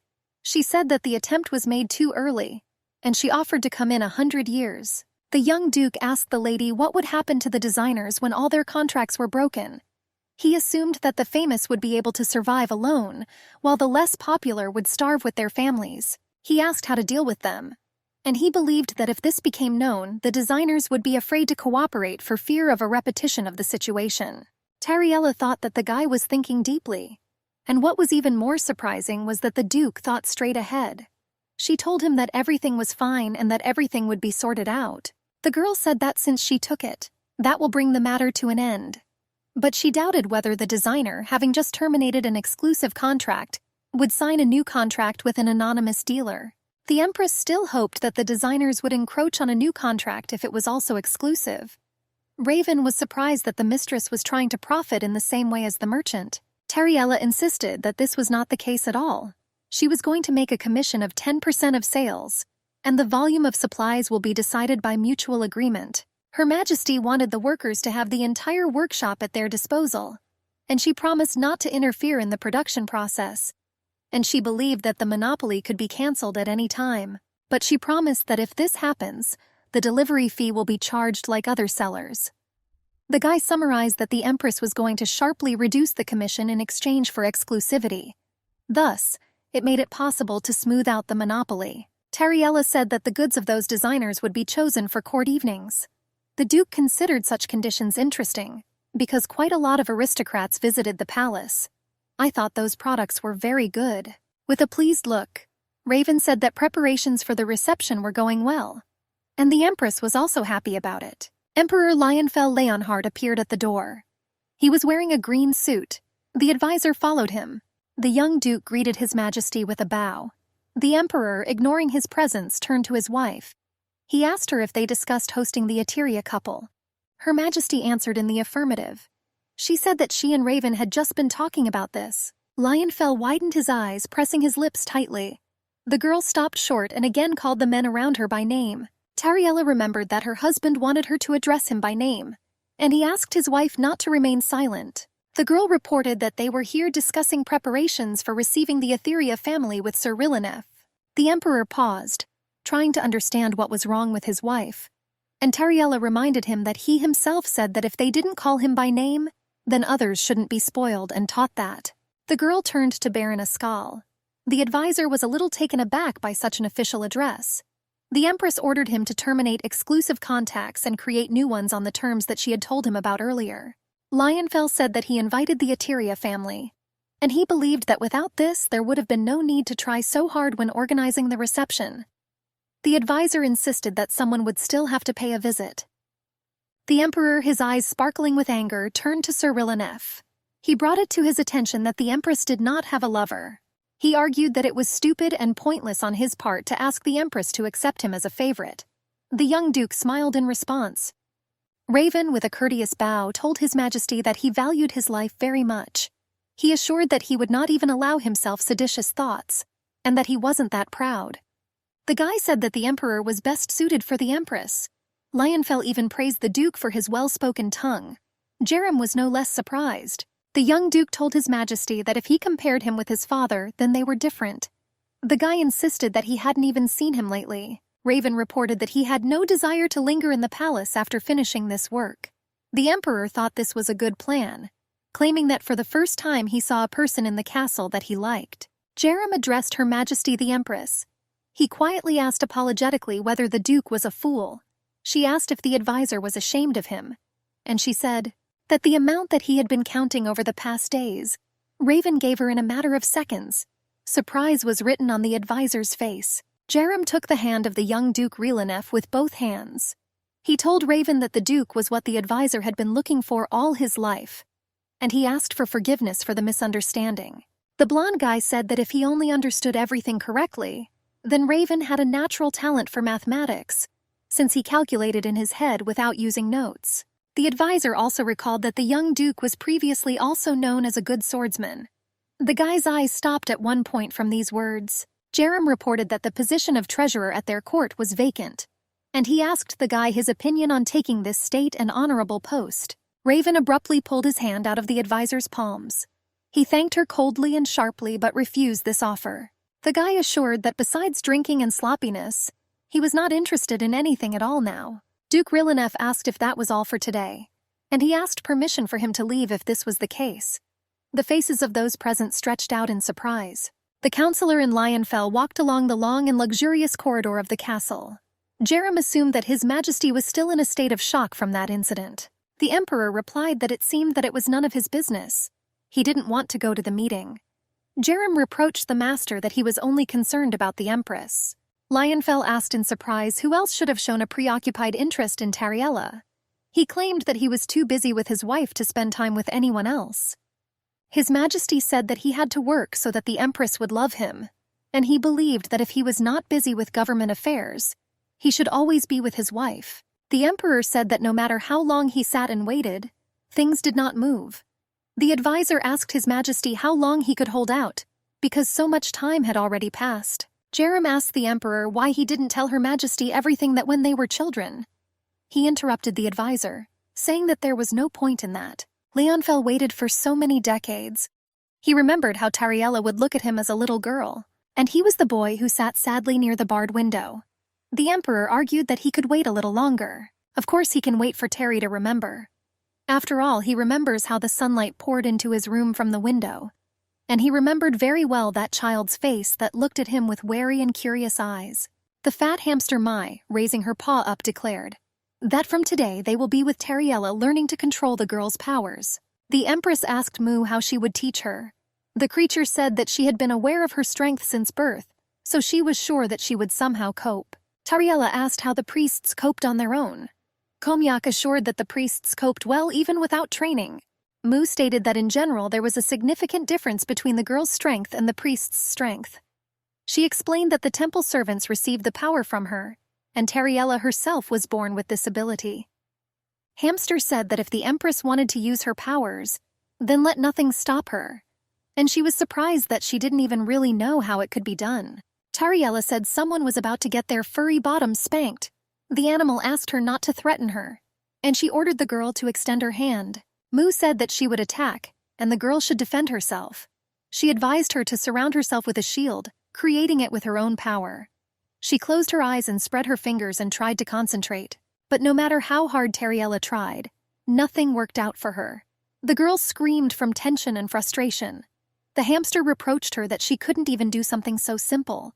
She replied that it was normal to explain. Mayu replied that it seemed to her that learning would be easy, but the language barrier still hindered her. The girl reproached the hamster for not telling her anything about the matter at all. She just sighed heavily in response. The girl asked if Mu thought that the garden had begun to bloom less in recent days. Tariella looked at him every day and, due to habit, could not notice the changes. But it still seemed to her that the plants were withering faster than usual. She was afraid to assume that this was a sign that the end was near. Mu told the girl that her power is not only in healing. Its basis was life itself. Therefore, she could create a shield that protected her from evil energy. But she could also attack with it. Komyak said that Elika, unlike her, could only treat. And the whole difference was in the use of force. After all, the man's strength was acquired, while the girl's was innate. Mu, seeing the perplexed look of the Empress, promised to explain everything to her now. And she suggested starting with protection methods. Hamster strongly recommended not to treat that rotten kid tonight. Tariella's eyes widened. Mayu said that not only today, but in general the girl should have stopped helping him. Tariella thought for a while and realized that the creature meant Lionfell, but she understood how important it was to heal him. Komyak assured that if the matter was not urgent, then the girl did not need to spend her divine powers on her husband every night. And I thought that there was no point in doing this regularly. Mu said that if the Empress really was so worried about Lionfell, she could sleep with him. These words greatly surprised our heroine. She even asked again, not believing her ears. The hamster asked why the girl was so scared. She reminded him that Tariella was his wife, and she assured that she did not think that anything terrible would happen if the girl invited him to sleep together. Mu assumed from everything that the rotten boy had good control over himself. Tariella thought that last time nothing worked because the hamster put Lionfell to sleep. But now everything was different. The girl thought that since the last time His Majesty began to look much better, it seemed to her that Lionfell practiced fencing every day. After all, his pectoral muscles have become much stronger and more prominent. The girl told Miyu to understand her correctly. After all, every time at the moment of healing she needed to touch the Emperor. But the hamster answered that she meant something completely different, and she explained that the girl spent her energy on her husband every night. She warned that he might not be able to stand it one day. Tariella asked again in surprise. She then believed that her husband only felt better from their regular sessions. After all, everything looked good on the outside. Mu assured the Empress that it was only such an appearance from the outside. Hamster asked how a man could be okay if different forces were constantly entering his body. That's why I asked you to follow the advice. The Empress asked whether it would be better for her wife. Mu asked the girl to hold out for a week. She assured that it would also benefit her. Tariella thought that she could still try it, and she assumed that something in herself might have changed. The deity asked the Empress to trust her. She asked if she had ever done anything bad to her. Hamster claimed that she, being a goddess, would not dare to put Tariella in danger, and she assured her that they were on the same side. Our heroine thought that since Mai told her so, then she could listen to her. After all, she was never wrong. Lionfell just entered the room at that time. He asked Tariella what she was doing. The girl assured her husband that she was just relaxing, and I thought to myself that my husband was always sneaking up quietly and unnoticed. The Emperor said that he began to worry that his wife was overexerting herself lately. As usual, as always in the evening, when left alone with his wife, he unbuttoned his shirt. Tariella took her husband's hands and asked him to wait. He was a little surprised by her behavior and asked her what happened. The girl asked His Majesty if he had anything else to do today. Lionfell asked in surprise that his wife had just asked him. She replied that she asked if he had other things to do. The girl said that if he still had things to do, she offered to reschedule them for another time. The Emperor's face changed.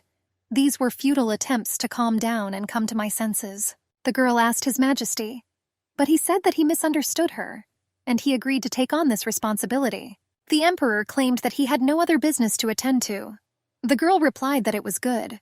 Tariella told her husband that if he had no more plans for today, she asked him to be with her until the morning. Lionfell seemed to be asking himself if he had heard something, and he asked if his wife meant to spend the night with her. He asked if it was a dream. The Emperor asked Tariel to pinch him once. The girl grabbed her husband's cheek and pulled back the skin of his face with force. The man said he was in so much pain. Lionfell asked himself what was happening around him and with his wife. The girl replied that she would like to refrain from using divine power for a week. His Majesty asked why she decided so, and he was worried that there was something wrong with his wife. Tariella was quick to reassure him that everything was fine, that simply because of the constant use of power, she had no time to recover. The girl explained that this is why she asks him to spend the nights with her. She promised that it was only for 1 week, but the Emperor could not understand why this was so necessary. Tariella assumed that something might happen, and then she would have to run and look for him. Therefore, she thought it was better for her to be with her husband. The man said that it was just very unexpected. The girl said that she understood this, that everything was so sudden, and she assured that she also felt uneasy. But she promised there was a reason, and she asked him not to think anything extra about this. Tariella reminded her husband that she had told him before that her life was now connected with his life. The man replied that if that was the case, he had nothing to do. Lionfell summed up that they would spend the night in the same bed for a whole week. His wife answered him positively. The man clarified that it would be just the two of us. Tariella reminded him that they were husband and wife, and she assured that no one would take it the wrong way. The girl said that it could be difficult, but she persuaded her husband to be patient for a week. She suggested that he choose the side of the bed on which it would be more comfortable for him to sleep. Lionfell held his head, sighing. The brunette sat on the bed, carefully studying the papers.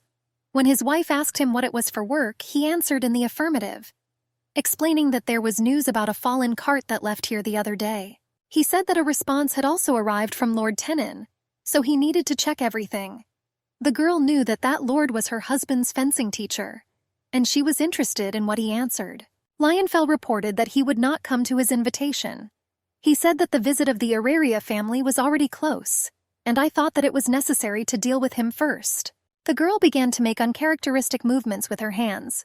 Her husband asked her what she was doing, and he suggested that this is how she learns to swim. Tariella answered in the negative. The husband suggested that she was repeating the dance before the reception, and again he did not guess her goal. He then suggested that it was a martial art, and again receiving a negative answer. The Emperor said that stretching was an excellent remedy for combating insomnia. The girl explained that she was trying to create a shield from divine power. The brunette, pleased, agreed that the force should have been used for its intended purpose. Lionfell believed that, in addition, the shield could help his wife defend herself. But the girl complained that nothing worked for her. The Emperor asked her to tell him if he could help her somehow. He assured that he would do whatever she asked him to do. The girl suddenly had an idea. She realized something, but the Emperor did not yet understand what was being discussed. Tariella remembered that the first person she used force on was Lionfell, but she didn't yet know how to do it, and then it somehow happened to her by itself. The girl thought that maybe this time she should test the creation of her protective magical shield on her wife. She asked His Majesty if he remembered their first meeting. Tariella clarified that this was when she first used her powers. The girl turned to His Majesty inquiringly, and she extended her hand to him. But her husband grabbed her wrist tightly. Lionfell asked when it was. The wife rolled her eyes. He said that it was their first meeting when she used her powers on him. The girl clarified what first meeting he was talking about. The Emperor and Empress looked at each other in surprise as they sat in her chambers. Holding hands, Tariella asked her husband if she had ever met him before they met. Lionfell removed his hand and answered hesitantly. He believed that the girl should have told him this. The Empress hesitated and told her husband that her memories from childhood were vague and vague enough to answer him accurately. Tariella clarified that he didn't mean the day when Liebenfeld decided to marry her, clarifying that it was then that she came to the Empire for the first time. Liebenfeld looked strangely and said that she should remember, and I wondered how it was possible to forget this. The girl's face looked puzzled. She couldn't understand where and when they could have met before. My husband asked about the day of arrival. Then Tariella used her divine power for the first time. The Emperor found out that on that day Tariella used her power for the first time. The girl insisted that she had to hide her abilities, so she never showed or used them on anyone else. Liebenfeld again spoke his thoughts out loud that this could not happen. My wife asked who thinks out loud, and she assured that then everything was definitely for the first time. After talking, the couple decided to recreate the situation as it was that day. Liebenfeld approved of this. The man communicated his readiness to help. He recalled that it seemed that he was then standing in front of the bed, and his wife was right in front of him. Tariella asked if he was wearing a shirt at the time. The husband hurried to take it off, exposing his muscular torso. The girl embarrassedly suggested that her husband was confident in his beauty, and that he was not embarrassed by her at all. To which the Emperor replied that he was not confident in his body, and he assured that he simply does not undress in front of strangers. But she was his wife, and therefore he did not feel embarrassed about his body in front of her. Looking into each other's eyes and placing her hands on her hot chest, the girl tried to remember how it was. The Emperor hugged his wife with feeling, but for some reason nothing worked out for her today. They wanted to give up, but Liebenfeld suddenly offered to kiss them like that time. Embarrassed and reluctant, the girl kissed him, and a miracle happened. A protective barrier was recreated over them. There was a very hot atmosphere between them, just like then, so the shield appeared again. Rejoicing, Tariella looked at her shining hands. The Empress was in a luxurious office. Raven came to her and reported that the anonymous aristocrat had successfully concluded an exclusive contract with the designers. Oddly enough, the designer's response was much better than expected, and the Empress realized that the young Duke greatly helped her in this. Raven was very helpful with planning the wedding and the upcoming dinner party. Therefore, if he leaves the family, he can try to join the system, since it turned out that he has the ability to do so. It turned out that at the moment, the Empress monopolized the lower classes. But if she gets to the top, perhaps she, as an anonymous aristocrat, will turn out to be richer than the Empress of a great empire. But there was a catch. After all, if no one manages the treasury, in the future the profits received from anonymous aristocrats will only increase. Jeremy did his job as treasurer alone. Therefore, the lady wanted to choose a new one from among the nominated candidates. The advisor himself said that the only one suitable for this place was Raven. The heroine promised to expel Raven, but Jeremy continued to insist that there was no one more useful and who could withstand the workload of this position. The girl thoughtfully reasoned in her thoughts that such a diligent and good person went to parties and had fun with women. After all, Raven could achieve anything. The Empress suggested that he was doing this only in order to spread untrue rumors about himself, and it was as if he was deliberately creating a conflict. Finally, the day has come. The day of the dinner party. The sun is shining outside, and the luxurious carriage of the guest of honor stood at the gates of the Empire.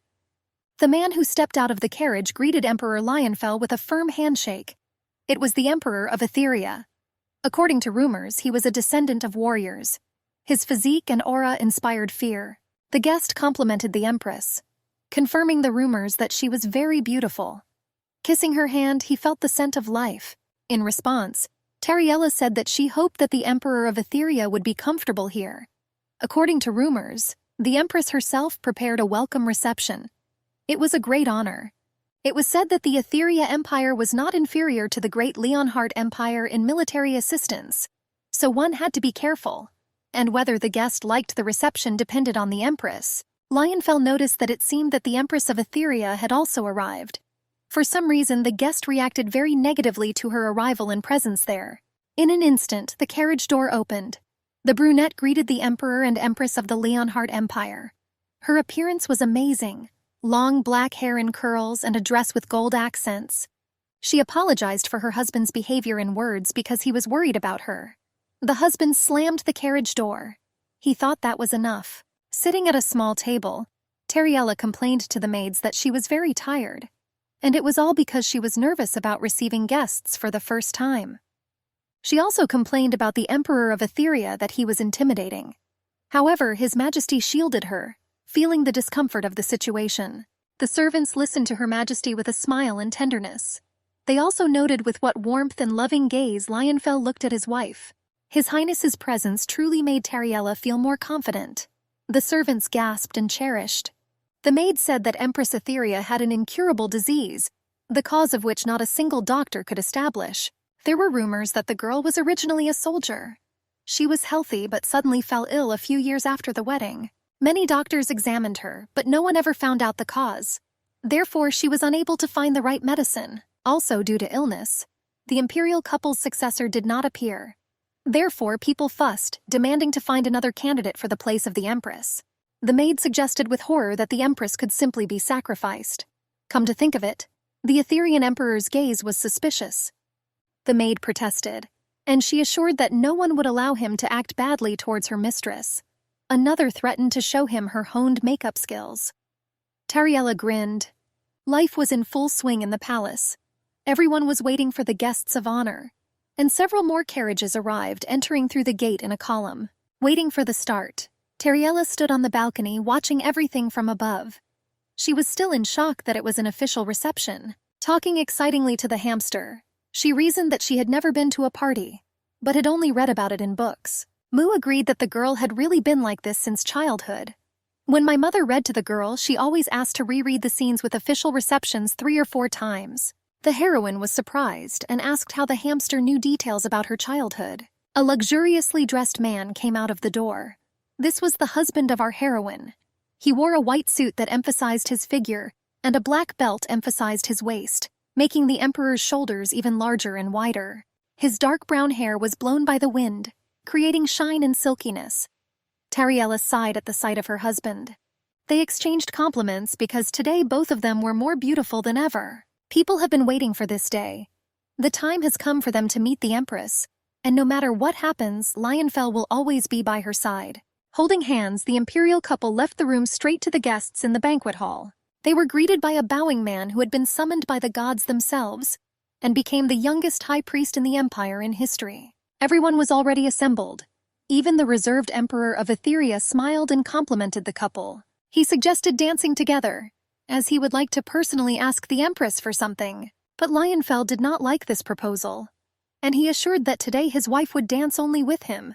Then the Emperor of Etheria reminded that whether he liked or disliked the reception today depended on the Empress herself. Lionfell said that if this is so, then while the guest was here, they apparently would not be able to have fun. In response, the guest of honor remained silent and only frowned even more. Soon they went in different directions, each to his own. Walking from the steps, the imperial couple reasoned that it would be better to refuse the visit. Tariella was worried whether her husband was all right, even though there was still a lot of time until midnight. He answered positively. But it was still clear that he was worried about her. He wanted to tell Terry to enjoy the party, but he couldn't help it. The time was approaching midnight, and this meant that it was time. Looking at Lionfell, the wife realized that his patience indicator was almost at the limit. She had to help, otherwise his patience would soon run out. Tariella had to pretend that she had too much to drink, complaining that she was dizzy, and they soon went out into the fresh air. But to be sure, Lionfell still asked his wife if everything was okay with her and if she was drunk. The girl assured that she was just pretending, and the Emperor, sighing, admitted that he believed in her impeccable acting. Tariella stood with a surprised look. The girl leaned over and watched with interest what was happening below under the balcony. At first, the Empress did not understand who the large man was sitting under the balcony. The unknown person was wearing a long blue cloak. After some time, the girl recognized him as the Emperor of Etheria. Tariella was curious to know what the man in the cloak was doing at night. The Empress and her husband watched what was happening. The girl was even more surprised. 2 kittens came running to Emperor Etheria and began to drink milk from a plate. Fluffy animals like the treat of a man in a raincoat. The Emperor of Etheria was very pleased with his furry friends. The man raised his head and smiled into space. Tariella was confused. The girl began to say that maybe it was not the formidable man that she saw at the reception, but someone else, but very similar to him. The Emperor turned to his wife. Suddenly his hands were on the girl's waist. Lionfell raised his beloved in front of him. The wife was surprised and blushed after her husband's actions. The emperor, holding his wife in his arms, told her that she might fall if she stood like that. Tariella blushed even more at her husband's words. There was a gleam in the empress's eyes. The girl, being in the hands of the emperor, spoke to herself that she never looked down on her husband. It was so unusual for Tariella to see her husband from such a perspective. The empress put her hand on her husband's shoulder. The emperor closed his eyes. The brunette liked the action on the part of his wife. Lionfell suggested that Tariella dress just as beautifully outside of ceremonies and receptions. The girl asked why she had to dress like that. The emperor raised his wife even higher. The brunette said that beautiful outfits seemed to lift the empress's spirits. Tariella was blushing again, and there was a sparkle in her eyes. The girl wondered if anyone else besides her could see Lionfell like this. The emperor seated the spouses on the balcony railing. The brunette said that he should hold the girl tighter by the waist. It's midnight. The emperor's hair was dyed white. Tariella asked her husband to unbutton his shirt. Lionfell soon threw off his outfit right onto the floor of the balcony after the empress's proposal. The girl put her hands on her husband's muscular chest. The empress was performing the usual ritual, but suddenly our heroine felt severe pain immediately after using force on Lionfell. The girl lowered her gaze. The empress cried out in pain while sitting in her husband's arms. The emperor was greatly afraid for his wife. Tariella broke out in a cold sweat. The empress closed her eyes and tried to understand what was happening and why she was in so much pain. The girl fell to her knees and groaned in pain. Lionfell sat next to his wife and tried to bring her to her senses. The emperor shouted to call a doctor quickly. The girl said in a quiet voice that she shouldn't have done this. Tariella was breathing heavily in pain. The empress was covered in sweat. She reminded her husband about his changed hair color. The emperor panicked greatly and swore. Lionfell knew what would happen if he was seen like this. With horror in his eyes, the emperor hugged his wife tightly. Out of despair, Lionfell did not know what to do. Tears appeared in the girl's eyes. The empress quietly said that she needed more, a little more. Tariella squeezed her fingers tightly on the emperor's shoulder. The girl left 4 small scratches there. The empress heard Mu's words. Komyak said that this is exactly what he warned the girl about. Suddenly, lights of sacred power appeared around the couple. The couple were sitting on the floor, already apart.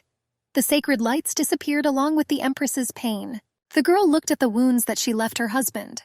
Tariella asked Lionfell if he was okay. The empress wanted to heal her husband's wound, but he stopped his wife and forbade her to do this. Tariella wanted to contradict him, but Lionfell grabbed his wife's hand, not allowing him to be treated. The emperor held the girl's hand. The monarch asked his wife that because of this she told him that she would not heal her husband for some time. Tariella looked guilty. The girl looked to the side. The empress told her husband that the reason was not that she used force often. The girl tried to figure out what to answer her husband's question about strength. They sat holding hands. The empress closed her eyes and smiled slightly. The girl told Lionfell that perhaps this was due to the fact that she had not used force for a long time. The emperor looked at Tariella. The brunette began to put the shirt on her naked torso. He asked the girl not to make such a face. Lionfell rose to his feet. The empress offered to treat her husband's wound, to which he replied that there was no need. The brunette put on a shirt. Tariella said she didn't want to hurt her husband. The husband replied that he knew it. Lionfell put his hand on the wound. The emperor said that he wanted him to have an honorable scar. The husband offered his hand to the empress to help her get up. The brunette told her that nothing like that would happen unless she made one visit with him. The emperor began to put her outfit on the girl. Tariella told her husband that she really was fine. The couple touched their foreheads and closed their eyes. The emperor turned to the empress. The husband stroked his wife's hair. Lionfell declared that he could no longer restrain himself. The girl was sitting in a pink dress on the sofa. The empress was confused. The emperor stated that now his wife would be under excessive guardianship. The girl looked at her husband in surprise. Lionfell decided to end the reception. The brunette came out to the guests with his wife and announced that the evening was already over. The emperor scolded Jeremy and Raven because the empress had overworked herself in preparing for the reception. Elihu stood thoughtfully. The high priest was interested in whether the girl fell ill because of divine power. Tariella was lying in bed and the emperor was sitting next to her. The priest asked the couple why they needed holy powers. Elihu asked permission to touch the girl's head. The empress agreed. The priest put his hand on Tariella's head and said everything would be okay. Eliah began to shake after touching the empress. Sweat appeared on the high priest's face. The emperor began to worry about what was happening. Lionfell tried to figure out what to do. With a cry, the monarch approached Elihu and Tariella. The brunette grabbed the high priest's hand and pulled it away from his wife. Elihu stood up holding his hand. Terror was visible in the high priest's eyes. He said that he could not measure the amount of force. The high priest looked at the girl. He said that there was no end to the empress's energy. Elihu compared the amount of Tariella's power to an endless spring. The girl was sitting on the bed holding a pillow in one hand and putting the other on her head. Tariella was surprised by Elihu's words.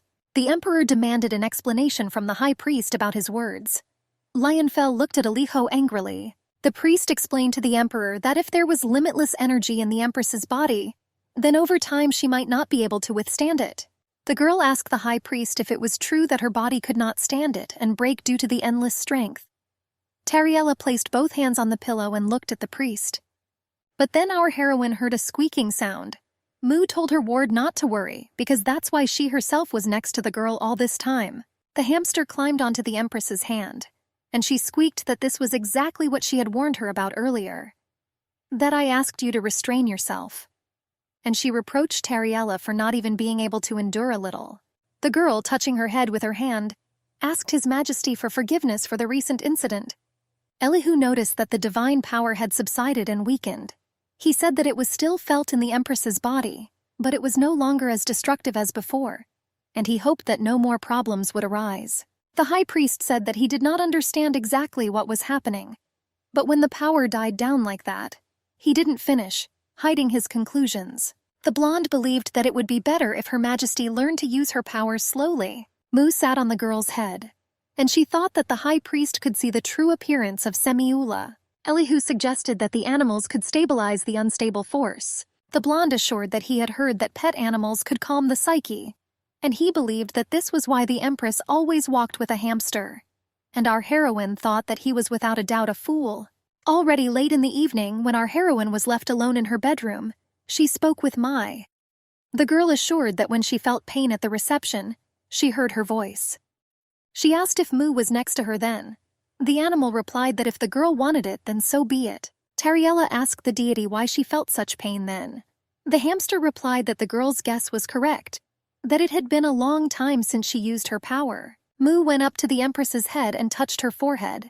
She assured the girl that there was no need to worry, that she prefers to protect her more than other children, and will not allow the force to harm the wearer's body. The girl asked if the hamster knew what she was asking before the reception. When Tariella was little, she and her mother raised a hamster just like Mu now. The girl asked if Mu was the same hamster from her childhood.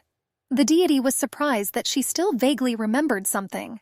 Tariella asked why the deity was next to her both then and now. She answered that she could not answer the wrong question and touched the heroine's cheek. Mu claimed that she was not with the girl at the time, and the empress felt the same sensations as when they spent the first night with Lionfell, that the hamster put them to sleep. The deity answered the already sleeping Tariella that she was not next to her, but was next to her mother, hamster. Mai thought that now she was looking for traces of the one that seemed to be circling around the girl. The deity Simhuila said that the woman plucked flowers from the world door and gave them to her dying daughter. Then she was ready to destroy the world for the sake of her child. These were following the mother of our heroine, who did not know what she herself would do for her in the future. The sky was dark. Only here and there were light clouds visible, and through them distant stars shone with a cold light. The castle stood shrouded in night fog. The aristocrats were sitting at the table. It turned out that they were planning to take advantage of the emperor's affection for his wife in order to crush Lionfell. The duke thought that after the disappearance of the world tree there was chaos. He could take advantage of this to remove the emperor, taking his place on the throne. Rinalef tapped his finger on the table. He reminded those present that the emperor had killed all their allies. The man emphasized that if the empress had been on their side, everything could have been much easier. The man to the duke's left inquired about the kingdom of Lupeon. He asked if it was an accident that Rinalef brought the prince up to date. He replied that Lupeon expelled them because of their silence. One of those present at the table emphasized that if the troops of the Etheria Empire took their side, then they would then have a chance to win. The man offered to deceive the emperor of Etheria by lying to him that there was a way to cure his wife. The duke was interested in this proposal. Rinalef addressed everyone present at the meeting. He said that it was possible to use the Empress of Etheria to form an alliance with this state and receive military assistance from them. A servant approached the Duke. The guy bent down to hand over the letter and item sent to the Duke. Rinalev picked up the envelope and flask, and soon I printed it out to read the contents. He wanted to check something. That message said that the contents of the flask could be given as medicine. The sender assured that it was her personal production, and that the Empress will live longer by using it. The addressee reported that she was going to organize a new experiment, and she made a request that a lot of data was needed for the result. She reported that she now had to move from the Etheria Empire to the Lupaon Kingdom. She said that she was soon going to return to the Empire. Ginevra hoped that they would meet soon on the appointed date. Tariella heard her maid Phoebe calling her in her sleep. The girl had difficulty opening her eyes. The Empress woke up and sat up in bed. The maid was delighted that her mistress had finally woken up. Our heroine rubbed her sleepy eyes. She tried to remember what she talked about yesterday before going to bed with Moo, but without remembering, she assumed that it was another strange conversation. Phoebe informed the mistress that it was already time for lunch. She took Her Majesty's hands, and she said that the Emperor said that you should not skip both breakfast and lunch. Therefore, he ordered her to bring his wife to the table. The girl asked if Lionfell really said that. The maid asked that when they are alone, the mistress calls her husband by name. Tariella began to make excuses that she just hadn't quite woken up yet. Phoebe began to lead the Empress by the shoulders so that she could quickly wash herself and get ready to go out. The girl tried to resist, but it was useless. The servant assured that she could see everything well. Soon the girls were already walking along the long corridor of the castle. Tariella was asking the maid how yesterday's reception went. Did everyone secretly voice their complaints? She replied that no one dared. Phoebe assured that the guests praised Her Majesty, and even the Emperor of Etheria seemed pleased. But then our heroine saw the guest of honor through the window. The Emperor of Etheria was crouched down with a plate in his hands. This surprised the girl quite a bit. Soon 2 kittens came running to the plate and began to drink the milk greedily and with appetite. The man watched the animals up close. The Empress came up behind him and, bending slightly, asked what he was doing here. She scared the man a little. The Emperor of Etheria, screaming, fell onto his back, and his furry friends ran in different directions. Tariella became concerned and asked if he was okay. The man stood up, rubbing his back, and our heroine thought to herself that by the way he took care of the kittens, you couldn't say that he was a bad person. But I thought he was really strange and suspicious. Tariella expressed the assumption that their mother cat must have been walking somewhere in the area nearby. The man seemed a little puzzled by this. The Empress continued her instructions. She assured that if you give the cubs milk or hold them in your arms, they will get used to the person. But at the same time, the cat can even leave them alone and go away.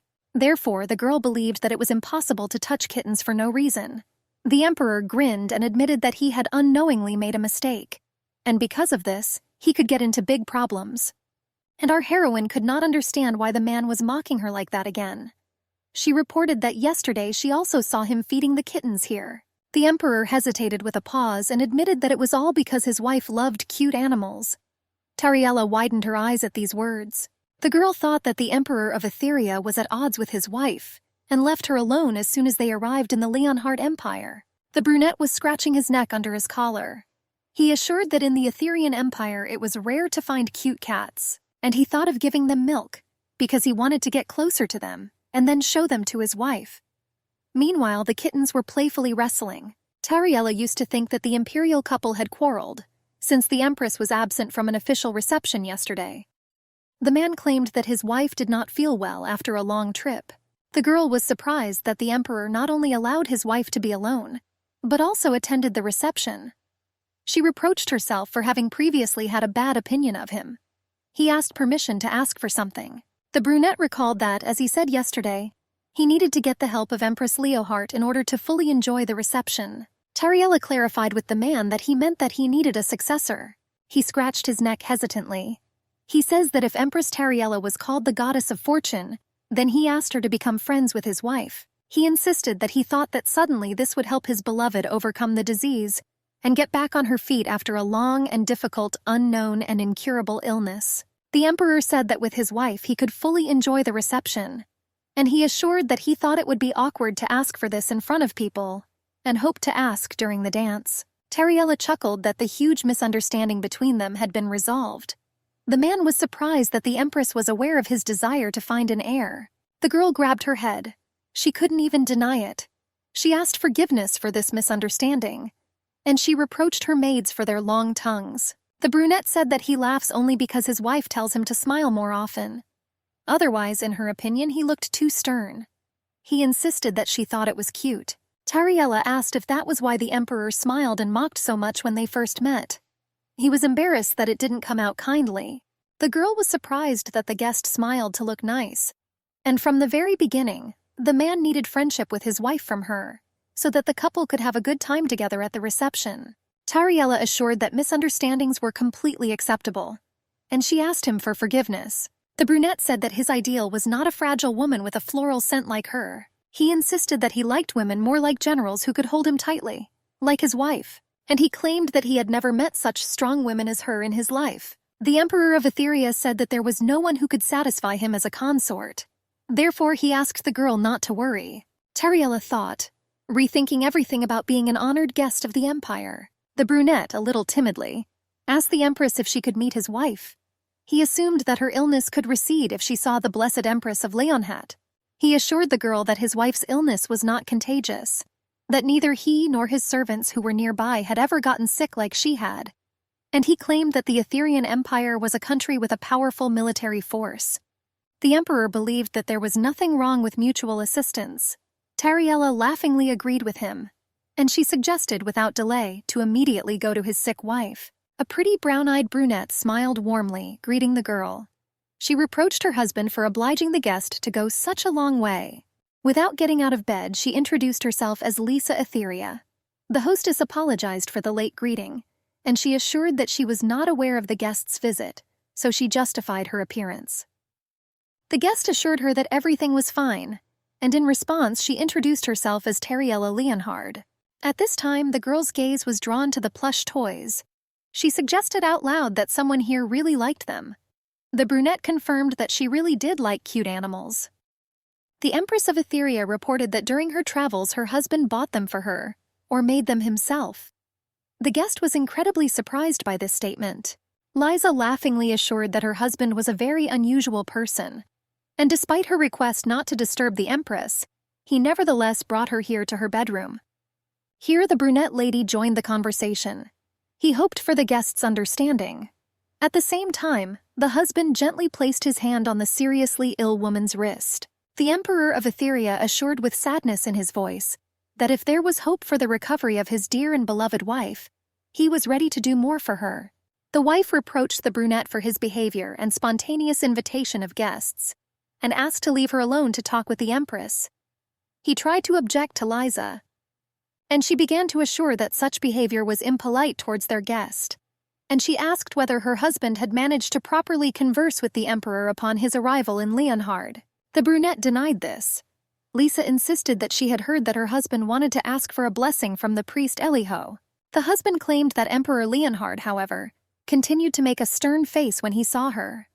Tariella thought that she herself was the reason for this, and she decided that she would not do that now. Charming Lisa told her husband to go for her sake in any case. He obediently bowed his head and agreed to it. When the man left the bedroom, Tariella noted that they had a very good relationship. The brunette asked again. Looking dreamily after her husband, she said that this is why she was worried, and she assured that after her death she would like everything to be all right with this man. The brunette insisted that if she had known that this would happen, she would have given birth to his children earlier. Liza expressed words of gratitude to the Empress, and she believed that it was hard for her to just trust her husband to come and visit a completely unknown and alien person. Tariella sighed and admitted that she was a little scared to see the smiling face of the Emperor of Etheria for the first time. And then he said that according to his wife it was cute. The brunette asked if that wasn't true. She thought that the expression on her husband's face when his teeth were visible when he smiled made him look like a rabbit. The girl realized how the patient saw her husband. Lisa was sure that in the Great Empire, when he would walk alone without her, people could misunderstand him and be afraid. Tariella understood why it seemed as if he was mocking her. And the brunette was amazed that it had the opposite effect, and she asked for forgiveness for it. She admitted that in her eyes her husband looked cute, no matter what he did. The sick girl asked if there was something wrong with Empress Tariella and her husband. Our heroine thought for a moment. The girl realized that no matter what Emperor Leonfell did, he always looked cute and handsome in her eyes. And she suddenly remembered his wide-open smile when he hid under her shawl in the garden. She clasped her fingers together in front of her and replied that she didn't even know how to say it. Tariella said, a little confused, that Emperor Leohard's face was not at all scary. The brunette's expression became questioning. Liza claimed that when she first saw the Emperor of the Great Empire, she was so shocked that she wanted to hide. The guest claimed that he looked determined, but not at all scary. The brunette was surprised how everything looked in Tariella's eyes, and she promised to be more careful in the future.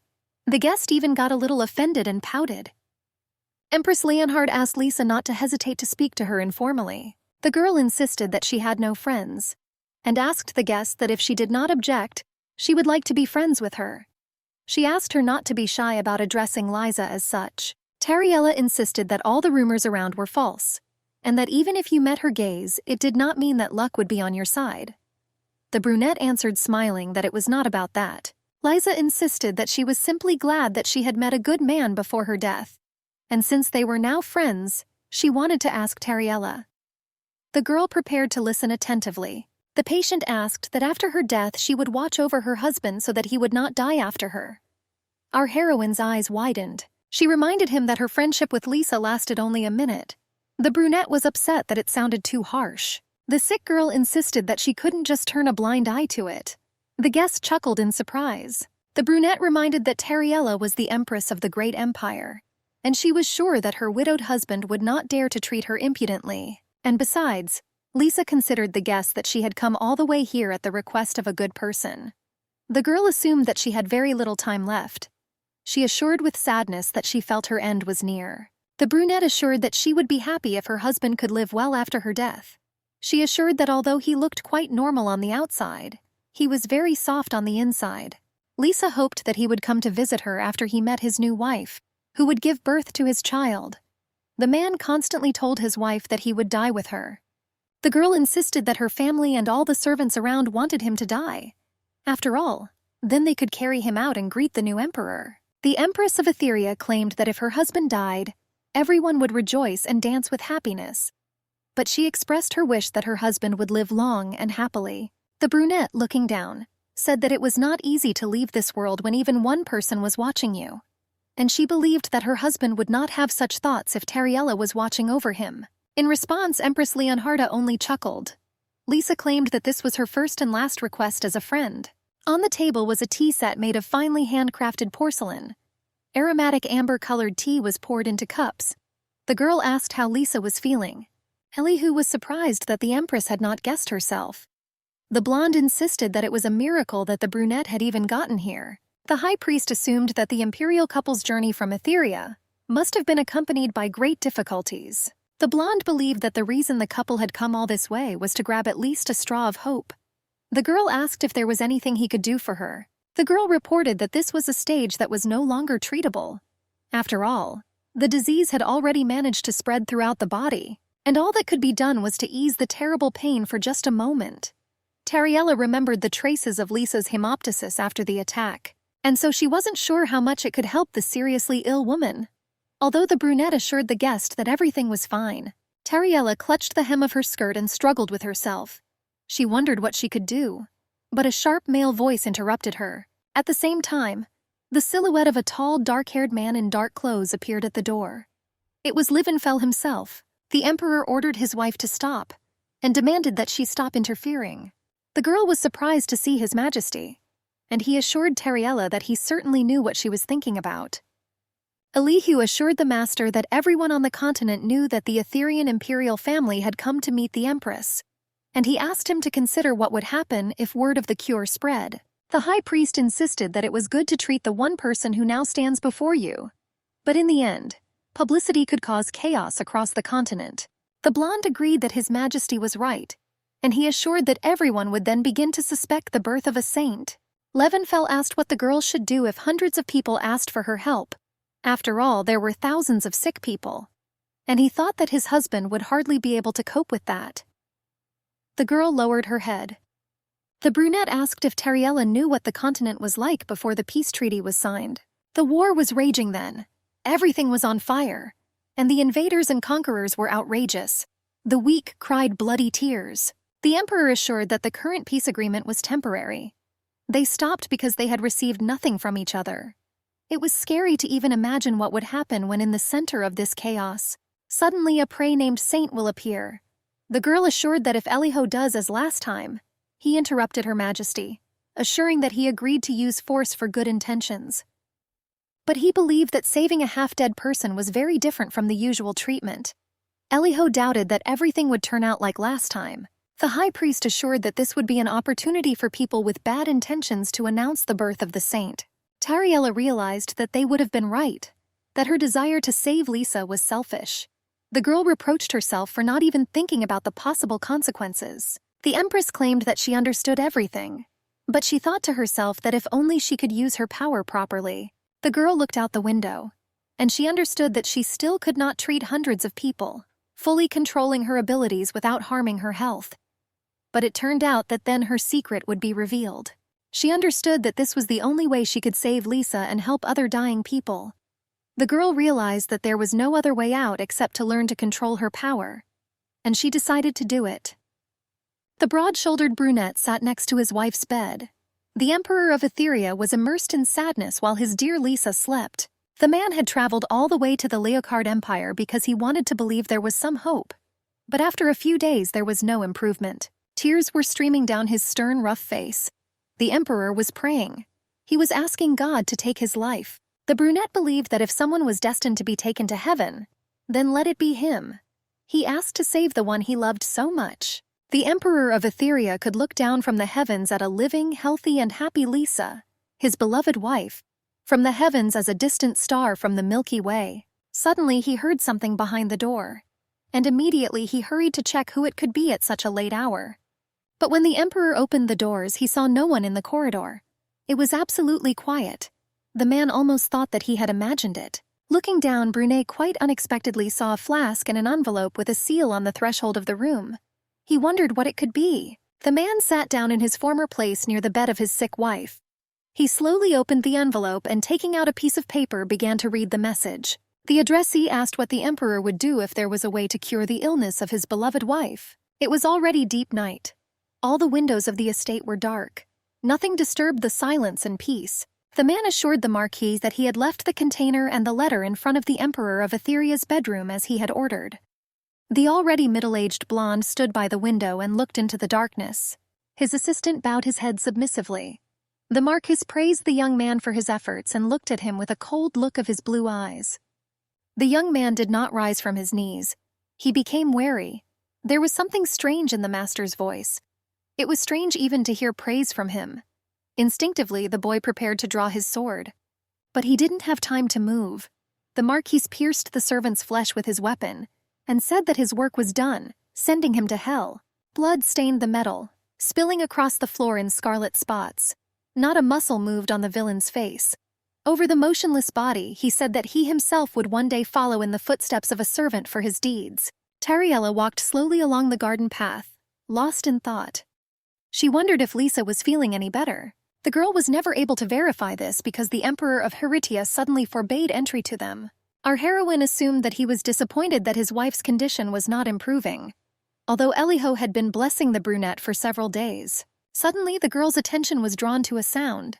She turned over her shoulder to its source. 2 kittens followed the Empress. Tariella thought that these were the same ones that the Emperor of Etheria took care of.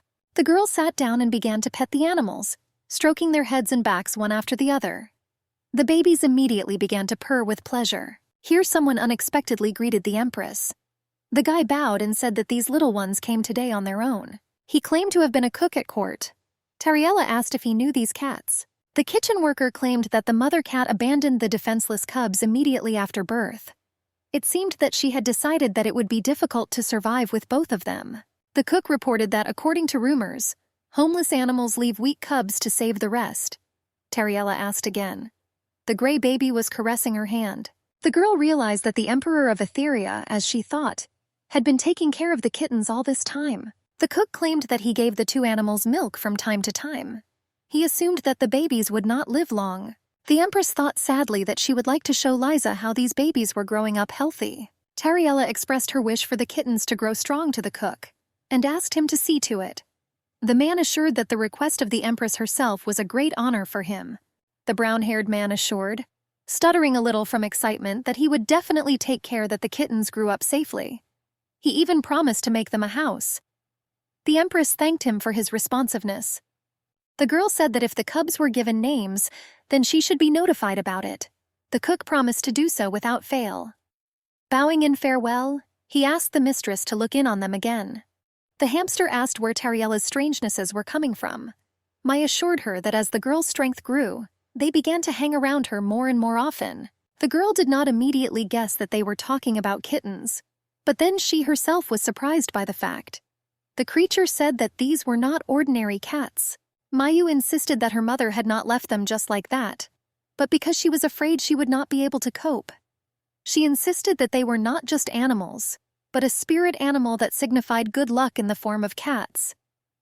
Tariella concluded that the kittens felt the holy energy and made their way all the way here. The hamster reported that Shinsu essentially feeds on holy energy and grows. She believed that if the kittens were left here, they would guard this place from evil spirits. The girl wondered why Mew called them strange. Samuela insisted that her cute little animal form should have been enough. But the number of animals around the Empress grew. The girl said that later she would have to show those babies to Lisa. Komyak doubted that they could have a good influence on the Empress of Etheria, and she said that the girl was already rotten enough. Tariella did not understand the last phrase, and this made her quite wary. Mu insisted that this child was now in the worst condition, and she was sure that she would not live long without help. The Empress asked the creature not to speak like that, and she threatened her with her finger. The girl believed that Liza would definitely get better, but then a sound caught our heroine's attention. She turned around at the call over her shoulder, not understanding who it could be. At this time, a blonde was hurrying towards her, smiling broadly and waving her hand in greeting. Tariella watched in surprise as the girl joyfully hurried towards her. She hurriedly minced, holding the hem of her lush dress. Soon the blonde caught up with her highness. She held her hands and assured her that she could not believe her eyes, that it really was the Empress. And she asked herself who it was, not remembering such a person. The girl claimed that she had seen her highness at the reception from afar, and now she immediately recognized her face. She claimed that she had wanted to visit Tariella for a long time, and she complained that she had not been able to approach her at the reception. Here our heroine remembered that voice. She remembered it as it had been behind the door, that the girl had asked her brother if he had been able to talk about her appointment as the Empress's personal maid. It was Jeremy's younger sister. Only then did the blonde realize that the Empress did not know who she was. She insisted that the Emperor's senior assistant, Jerry Askell, was her older brother. The girl introduced herself as Yana Askell. She claimed that she had previously applied for a position as Her Majesty's personal servant, and she regretted that her application had been denied.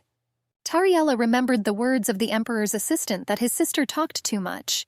Mew squeaked that the girl could handle it herself, and said that she would go. The hamster boldly jumped off the Empress's shoulder, and the girl thought that she first said that she loved her, and then shamelessly ran away. But Mew didn't take something into account, and immediately found herself securely clutched in the blonde's palms. The animal only managed to squeak in surprise. Yana held Samuela in her palms, and she was surprised that the Empress raised such a hamster. She admitted that there were rumors that Her Majesty raised the cute rodent. The girl assured him that he was a cutie, and asked what his name was, and then asked permission to touch him like that, and she thought that he should serve as punishment for running away. Samuela squealed, indignant at the girl's rudeness. She asked to let her go. Yana assured that she really wanted to talk to Her Majesty like this alone. The blonde claimed that her brother told her not to show up at the Imperial Palace every day, but sometimes she came on errands, and even then Jeremy quickly sent her back. Tariella insisted that her brother was worried about Yana. The girl couldn't believe it, and she insisted that he couldn't stand her for her stupidity and tactlessness, and she was sure that if she died, he would only be glad. The Empress thought the girl hated Jerry. The blonde tried to change the subject. She told the Empress that she was organizing a meeting where they would walk the dogs. Yana asked if Her Highness could join them. She assured them that everyone would very much like to talk to the Empress. Our heroine answered vaguely that if she had time. The blonde was glad that she had promised, and she assured that she would send an invitation whenever the Empress wished. Tariella informed that the imperial couple of Etheria were here now, and she assumed that it would be convenient after they left. The blonde was glad that it should be very soon. The Empress asked again in surprise. Yana assured that she had heard that the imperial family of Etheria was leaving soon. The girl reported that her maid was close with the maid in cleaning their bedroom. The blonde assured that she had heard from her maid that they would soon return to their homeland. Tariella was surprised that more than half of their stay here had already passed. The Empress suggested that Lisa's health might have worsened. Yana said that it was because Empress Etheria was seriously ill, and it all seemed rather strange to her. Tariella frowned and asked to clarify what exactly was strange in her interlocutor's opinion. The blonde reported that the Emperor of Etheria did not allow anyone into his wife's bedroom. They said that he threw out all the maids and even the Empress's personal servants. Yana said that although His Highness initially had a frightening face, he had not looked so evil before. And in recent days, the situation had been extremely unstable and dangerous. The girl insisted that there was a man who saw the Empress at the window, albeit briefly, and it seemed to him that the Empress's hair was white. Yana said that it lasted only a couple of seconds, and she thought that the speaker could be mistaken. After all, the girl knew very well that the Empress of Etheria was a brunette. Tariella thought that someone she knew had similar symptoms. Sitting on her shoulder, Mew squeaked that this was what she was talking about. The hamster insisted that she was rotten, and she asked not to treat this spoiled child for some time. The girl remembered that Moo always called Lievenfell that, and she was surprised at herself that she still thought that this expression meant nothing. Tariella was brought out of her reverie by a call. The girl assumed that it could be due to the reflection of light. She assured that she had also passed there, and had seen that the window on that side reflected light. That is why the brunette's hair could have appeared white. The interlocutor accepted the correctness of the assumption. Tariella scolded the girl that in future it would be better not to pass on words about the imperial family who came to visit. After all, it would be unpleasant for them if they heard gossip behind their backs. Yana asked for forgiveness for not thinking, and the Empress insisted that it was insulting. She asked the girl to be more careful herself in future and to pass this on to the maids. Otherwise, they would have to be sent elsewhere. The blonde insisted that she would keep it in mind. She assured that she had heard about her tactlessness many times, and she assured that she had no bad thoughts, asking for forgiveness once again. Tariella understood that the girl had no intention of insulting the imperial family who were visiting them, and it was simply a warning for the future. Our heroine, looking at the castle, asked herself, what was happening? She wanted to find out what was happening to Lisa. The Empress remembered that when she visited her with Eliho, there were no symptoms, and the high priest would certainly have mentioned them. She assumed that Ginevra could have secretly entered the castle. The brunette could assume that an intruder had broken in, but he could not assume who among the palace workers could be an accomplice, and he assumed that he should post wanted posters. The Emperor concluded that if this story turned out to be true, then precautions would increase sharply. The girl could not understand why. Lievenfell explained that the Etheria Empire boasted military strength, and there were many envious people, and they also had no successor. He explained that the Emperor, who had lost the Empress, could be overthrown in an instant by influential people, and one of two things could happen. Either he would become powerless and be overthrown, or after losing his wife, the Emperor would direct his anger at the entire continent. Lievenfell believed that it was difficult to cope with the rage of a man who had lost his beloved. He claimed that in order to prevent the continent from being flooded with blood, he would probably have no choice but to kill the Emperor of Etheria. Tariella was surprised that her husband understood their guest's feelings so well, and he assured her that he was the same. The brunette leaned slightly and spoke into his wife's ear, that if something happened to his Empress, he would also destroy all life on the continent. The girl was very surprised by this and asked again. With his eyes lowered to the floor, Lievenfell insisted that there was no point in living and breathing in a world without an Empress, and our heroine could not understand how it was possible to joke so cruelly. Tariella suddenly asked her husband if in that case the Empress of Etheria should live. He briefly confirmed her words. The brunette asked his wife what she was thinking about, and the girl already had a way to solve this problem, and they had a pretty good excuse for it. Yana walked alone along the garden path of the estate. She wondered if she should apologize to the Empress of Etheria. She was very ashamed. The girl even had tears in her eyes. She thought that if she were in Lisa's place, she would be very upset. Yana realized that she had spoken behind the patient's back, although she had not wanted to do anything bad. She hung her head dejectedly, and she did not know what to do if the Empress was disappointed in her. The girl clenched her fists resolutely, having made a decision that she must apologize to the Empress of Etheria, and she would also convince the maids not to say anything like that in vain again. But then the girl was called out, politely addressing the young lady by her last name. She turned around in surprise at the sound of the voice. It was Marquis Liranef. The man was asking where the young lady was heading. He claimed that in that direction was the place where the imperial family stayed, and he assumed that the girl had gotten lost. Yana claimed the opposite, that she was heading to Empress Etheria. The Marquise pretended to be surprised, and assumed that something had happened. The girl hesitantly replied that there was simply a maid working there, that she was close to her servant. Yana insisted that she was simply going to greet the Empress of Etheria. The Marquis glanced sideways at his interlocutor. Liranef believed that if their maids were close, then the girl probably knew about many situations. The blonde denied, which surprised the interlocutor. The Marquis reported that it was rumored that the Empress of Etheria had taken her medicine and was currently sleeping. He thought it would be best if the lady came later, when their meeting was arranged. Yana was horrified, realizing that she had almost made another mistake. The girl thanked them for telling her, letting her know about it. Liranef admitted that he had recently been brought a wonderful aromatic tea, and he offered, if the lady did not object, to give her a bag of these dried leaves. The young blonde remembered her brother telling her that there was nothing wrong with getting close to influential people. Yana answered with delight in her eyes that she would be grateful to him. She assured him that she loved a strong aromatic drink in the morning. The Marquis asked to keep his gift a secret. Liranef insisted that such tea was hard to come by, and so if everyone started begging for it, he might have some trouble. Yana, smiling, assured that everything was fine, and that the Marquis should not worry about it. A strong-built brunette sat next to the bed of his sick wife. His Majesty was informed of the arrival of the Empress and Emperor Leonhard. He muttered that his wife was not in the best condition at the moment, and ordered to tell the guests to leave. But then the door suddenly opened from a kick. 4 uninvited guests stood on the threshold, literally breaking into the Empress's chambers. The servant was at a loss as to what to do. Leonfel said in a determined tone that they had business with the Empress, and therefore they could not just up and leave. Tariella's eyes widened in surprise at the picture that unfolded before her. Lying on the bed with her eyes closed was the Empress of Etheria, Lisa. She was motionless, and her once dark, luxurious hair was completely white. Mew on our heroine's shoulder squeaked with annoyance that it was too late for them to return. The Emperor of Etheria covered his face with his hands in despair. He said that there was no more hope, and asked to be left alone with his wife. Tariella asked the brunette for permission to look at his wife. He clenched his teeth in anger. He jumped up abruptly with a red face, and reproachfully asked if there was anything else he could do now.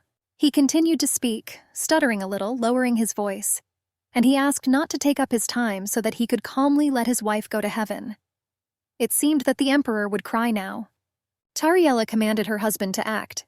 He quickly and firmly grabbed the grief-stricken and hopeless but embittered and aggressive guest of their country. The Emperor of Etheria was screaming to be released.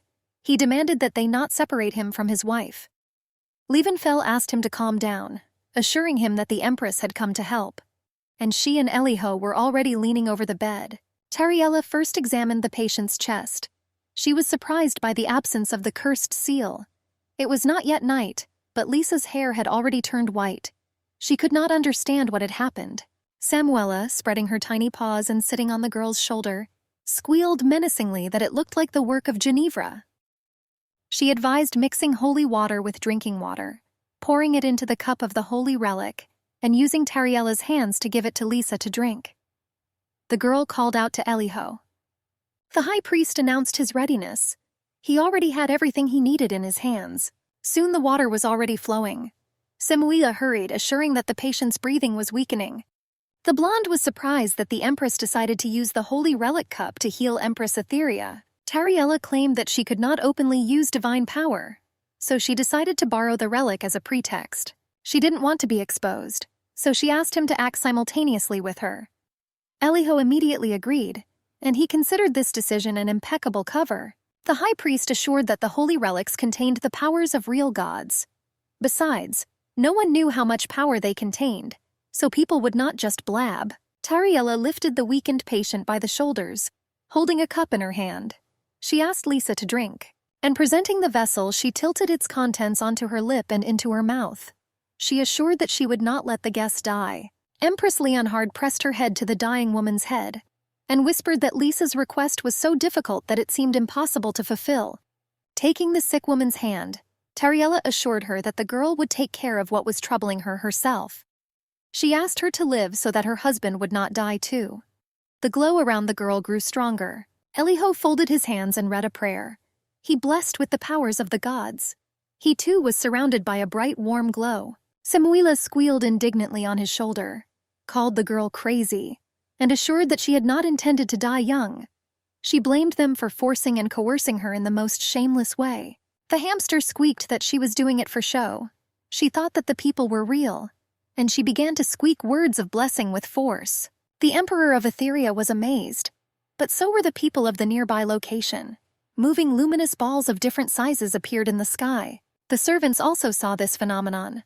Many of them stopped and froze, observing small objects of unusual appearance and origin. Samuela folded her tiny paws and squealed contentedly that it was a perfect trick. The Emperor of Etheria, as soon as Leonfell released his hands, rushed to his wife. Lisa smiled and reminded her husband that she didn't like men who cried. Her face was framed by dark hair. The girl tried to get out of bed. She saw the last glowing ball on her chest, and when it dissolved into thin air, Lisa lowered her legs from the bed, getting ready to put on her shoes. The brunette approached her husband. It seemed he still couldn't believe what had happened. He hurried to support his beloved under the elbows, because she had been so weak just recently. Liza hugged her husband, pressing her head to his chest. Both had tears of happiness in their eyes. Jerem assured that actually finding a holy relic imbued with the powers of the gods was not an easy task, but he assured that using it was even more difficult. The happy husband asked Lisa if she was really all right now. Jerem said that in the future the Etheria Empire and the Great Leonhard Empire would form an alliance. The husband asked Lisa not to overdo it. Leonfell sipped tea while sitting on the sofa next to his wife. The advisor said that this document confirmed that from now on they were fraternal empires. The brunette did not pay attention to him. He was offering his wife something to eat after a long illness. The brunette pointed out to him that the gentleman wanted him to look at the documents. She believed that this matter needed to be sorted out first. The Emperor of Etheria hastily signed the contract without looking, which Jerem had voiced. This confused the boy quite a bit. He thought that if he had known that it would be like this, he would have included an unfair oath in the document. The man claimed that they had saved his wife, and he asked what other documents were needed. He considered himself in great debt and was even ready to sell his country. His wife pulled him up short. Tariella laughed. She asked Lisa if she felt any pain anywhere. The brunette covered her husband's mouth, and she assured that she did not feel any pain or discomfort. The brunette insisted that she didn't even feel any pain in her body after sitting for a long time, and that she actually wanted to go out and have a good run right now. The Empress of Etheria claimed that her body was filled with energy, and she felt as if she could do this for hours on end.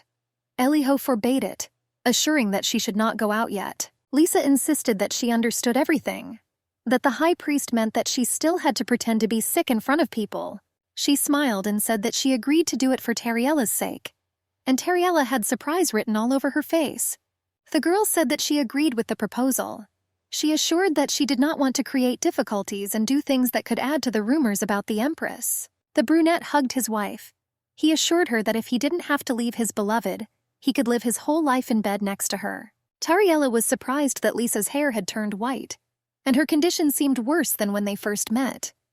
She wanted to know what had happened since then. The brunette started rummaging through the drawers.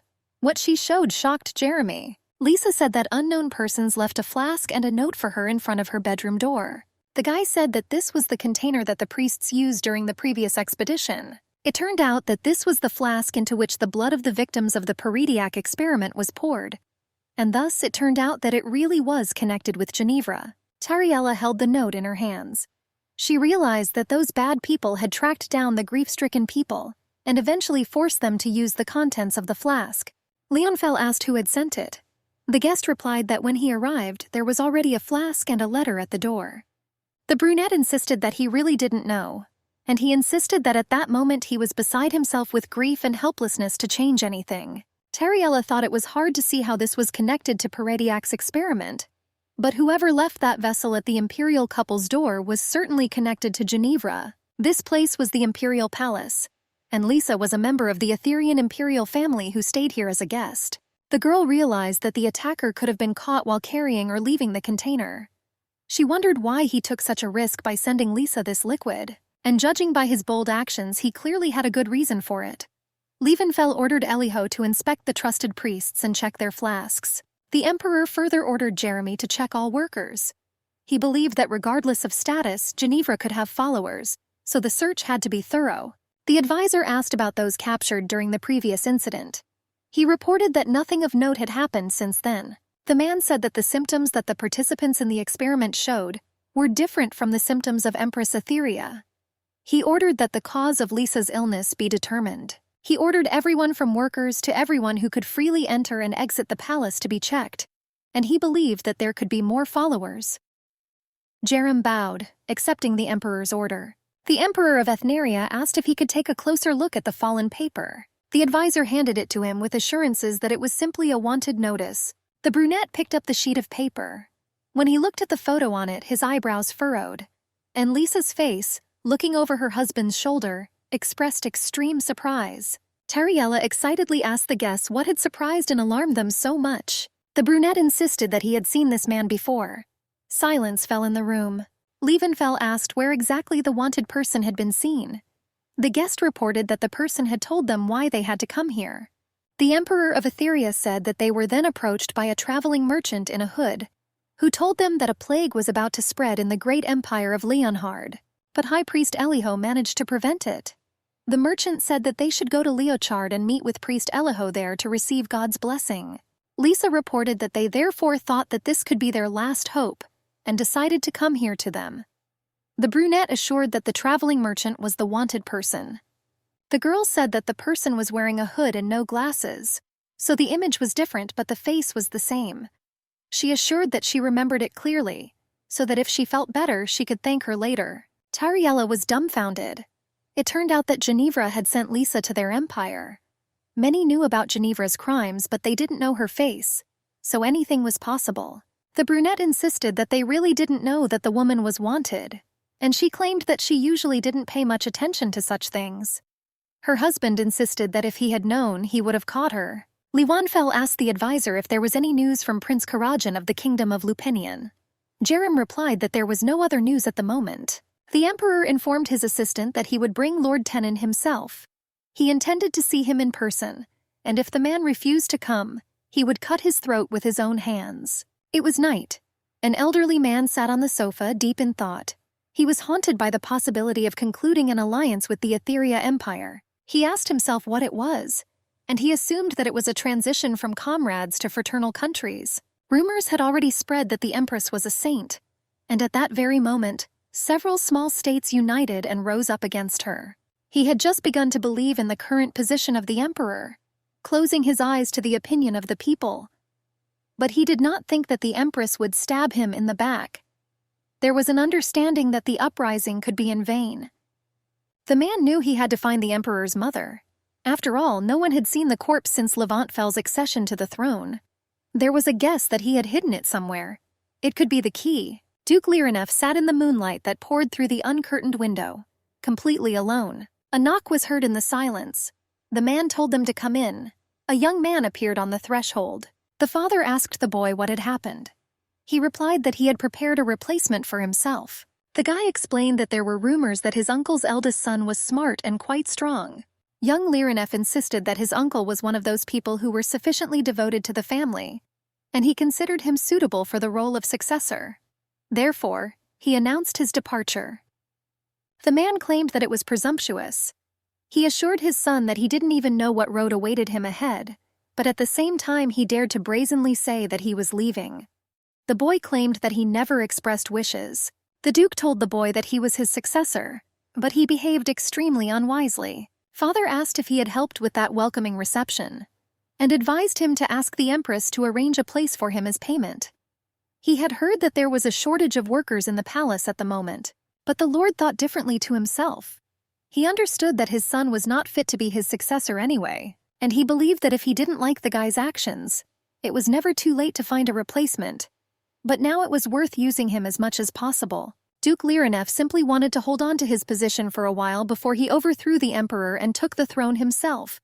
The boy claimed that he had already communicated his desire to the empress in advance. The boy said that she did it so that after the current case was completed, she would no longer call him to the imperial palace. Father called out to Raven, but the guy bowed his head and assured that he would be very grateful if he was expelled from the Liranef family. And he asked if he could do such a thing. The Duke shouted at his son to stop talking nonsense and asked how much longer he had to endure this. But the boy thought there was no need, and since he had already found a replacement for himself, he would now leave the mansion. He bowed low to his father. Raven clenched his fists, turned sharply and walked away, leaving his father alone, confused and angry. Duke Liranef threw out a question after him about how long he was going to live like a fool and give up everything because of his brother's death. The boy remembers the body in the coffin filled with white roses. Then he and his father stood next to the box, with their heads bowed. The man, in a cold and commanding voice, commanded Raven to forget his brother and everything that happened that day. The Lord urged him to remember that he was now the only one who would continue the Liranef line. He said that the boy should not become like him. And now, after his father's words, the young man stopped and asked if it was true that he had seen the alchemist Ginevra on the day of his brother's death. The gray-haired man asked again. Raven turned his head over his shoulder, saying that he would go. Soon the massive oak door closed behind the guy, leaving the Duke completely alone. The clerk brought the paper to Jerry. He noticed that the advisor looked very tired. Tariella, moving away from the carriage closer to the guy, asked if he was okay, and assured him that if he was ill, he should not have gone with them. But he believed that he simply had to accompany them. The Etherian imperial family left earlier than planned. They decided to visit Lord Tenon. Jerry asked the Empress to check her luggage one last time. He handed the document into her hands. Because Livenfell insisted on taking Lord Tenon himself, so that they would be fully prepared for the night, Jerry had to accompany them as well. And since this place was quite far from the capital, they were not expected to return so soon. Recently, Livenfell and the advisor had to work without breaks for sleep and food. Jerry claimed that he should have grabbed Mr. Raven by the pants and held on tightly. He regretted letting such a talent slip away. Tariella knew that he regretted it very much. The advisor claimed that it was painful for him to talk about it. After all, where could one find such a person? The Empress realized that Jerry was very upset. A few days ago, Yana and her pets had tea. The girls discussed the news there.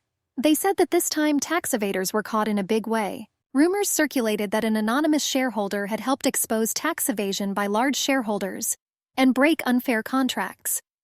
He also helped renew contracts with very low commissions. Tariella understood that Raven would have dealt with matters related to anonymous shareholders accurately and quickly. The Empress reproached herself for not being able to do anything. After the reception, Raven left without a second thought, as he had warned. The guy left without saying a word about where he was going, when he would leave, or whether he would ever return. Tariella promised herself that the next time a capable treasurer like Raven came along, she would make sure to keep him. The Empress asked Jerry if he had informed his family of his departure. The girl assumed that Yana didn't know that her brother would be away for some time. The blonde replied wearily that he rarely came home anyway, and he assured that after a few weeks like that, all his thoughts were on work. The servant reported that the preparations were complete. The order was given to set off. Soon a group of loaded carriages set off one after another. 4 black horses pulled the imperial carriage along a forest road. Behind it came a string of loaded carriages with barrels on their roofs. Lievenfell sat on the white soft part of the imperial carriage cabin. His eyes were closed. It seemed that the measured clatter of the noble animal's hooves was dozing. Tariella noticed dark circles under her husband's handsome eyes. This worried her. She tried to cover the sunbeam with her hand, to block the bright light that fell on the emperor's face. The brunette asked his wife why she didn't take care of him. The girl was dumbfounded and froze. The Empress asked again. Lievenfell claimed that he worked like Jerry. The man said that the Empress was worried about the advisor, but he never heard the question of whether he himself was okay. Tariella thought to herself that her husband became just like a child when he complained. The Empress claimed that if she had not been worried about His Majesty, she would have closed the window with her hand with her fingers unclenched. She demonstrated how this would have been done. Leonfeld claimed that his arm could hurt like that. He asked if his wife was worried that he would not be able to sleep because of the sunlight. She replied that she was worried that he might not wake up at all. The husband asked Tariella to find another way in that case. He claimed that such a way was needed, so that the Empress's hands would not hurt. His Majesty moved closer to his spouse. Her side was more shaded. The brunette intertwined her fingers with his own. He said that now she could lower her hand. The girl called out to the Emperor. He bowed his head and said that he was tired. The brunette laid his head on his wife's shoulder, leaning against her in order to at least relax a little on the road. Tariella looked out the window at the flickering views. She asked herself how she was going to breathe now, and she thought that as soon as her husband's hair turned white, he would no longer remember anything. Levenfell, having regrouped a bit, claimed that his wife could now breathe freely. She was surprised by his words, laughing. After all, it was so obvious. He said that it would be better for his wife to feel uncomfortable around him than for her to feel nothing at all. And a question appeared on her face. The Emperor expressed his hope that Tariella would begin to pay attention to him and feel uneasy.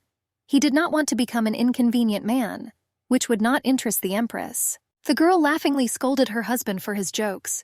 He smiled, lying on her shoulder with his eyes closed. The Empress sighed, looking out the window. She was asking the brunette, even though he would visit in person, what would he do if Lord Tenet, after talking and making assurances, still refused to go with him? The Emperor briefly said that he would kill him. The girl reminded him that the man was her husband's mentor. His Highness claimed that, however, he now had a wife who was dearer to him than anything else in the world. The girl took her husband's hand. She asked the Emperor not to break off long-term relationships. Levenfell claimed that he had already given him several chances. The brunette claimed with sadness in his voice that Lord Tenet had not taken the helping hand extended to him. Tariella noticed that when the conversation turned to Lord Tenet, her husband always became sad. She really hoped that this would not end sadly for the Emperor. The Empress was getting out of the carriage on the steps.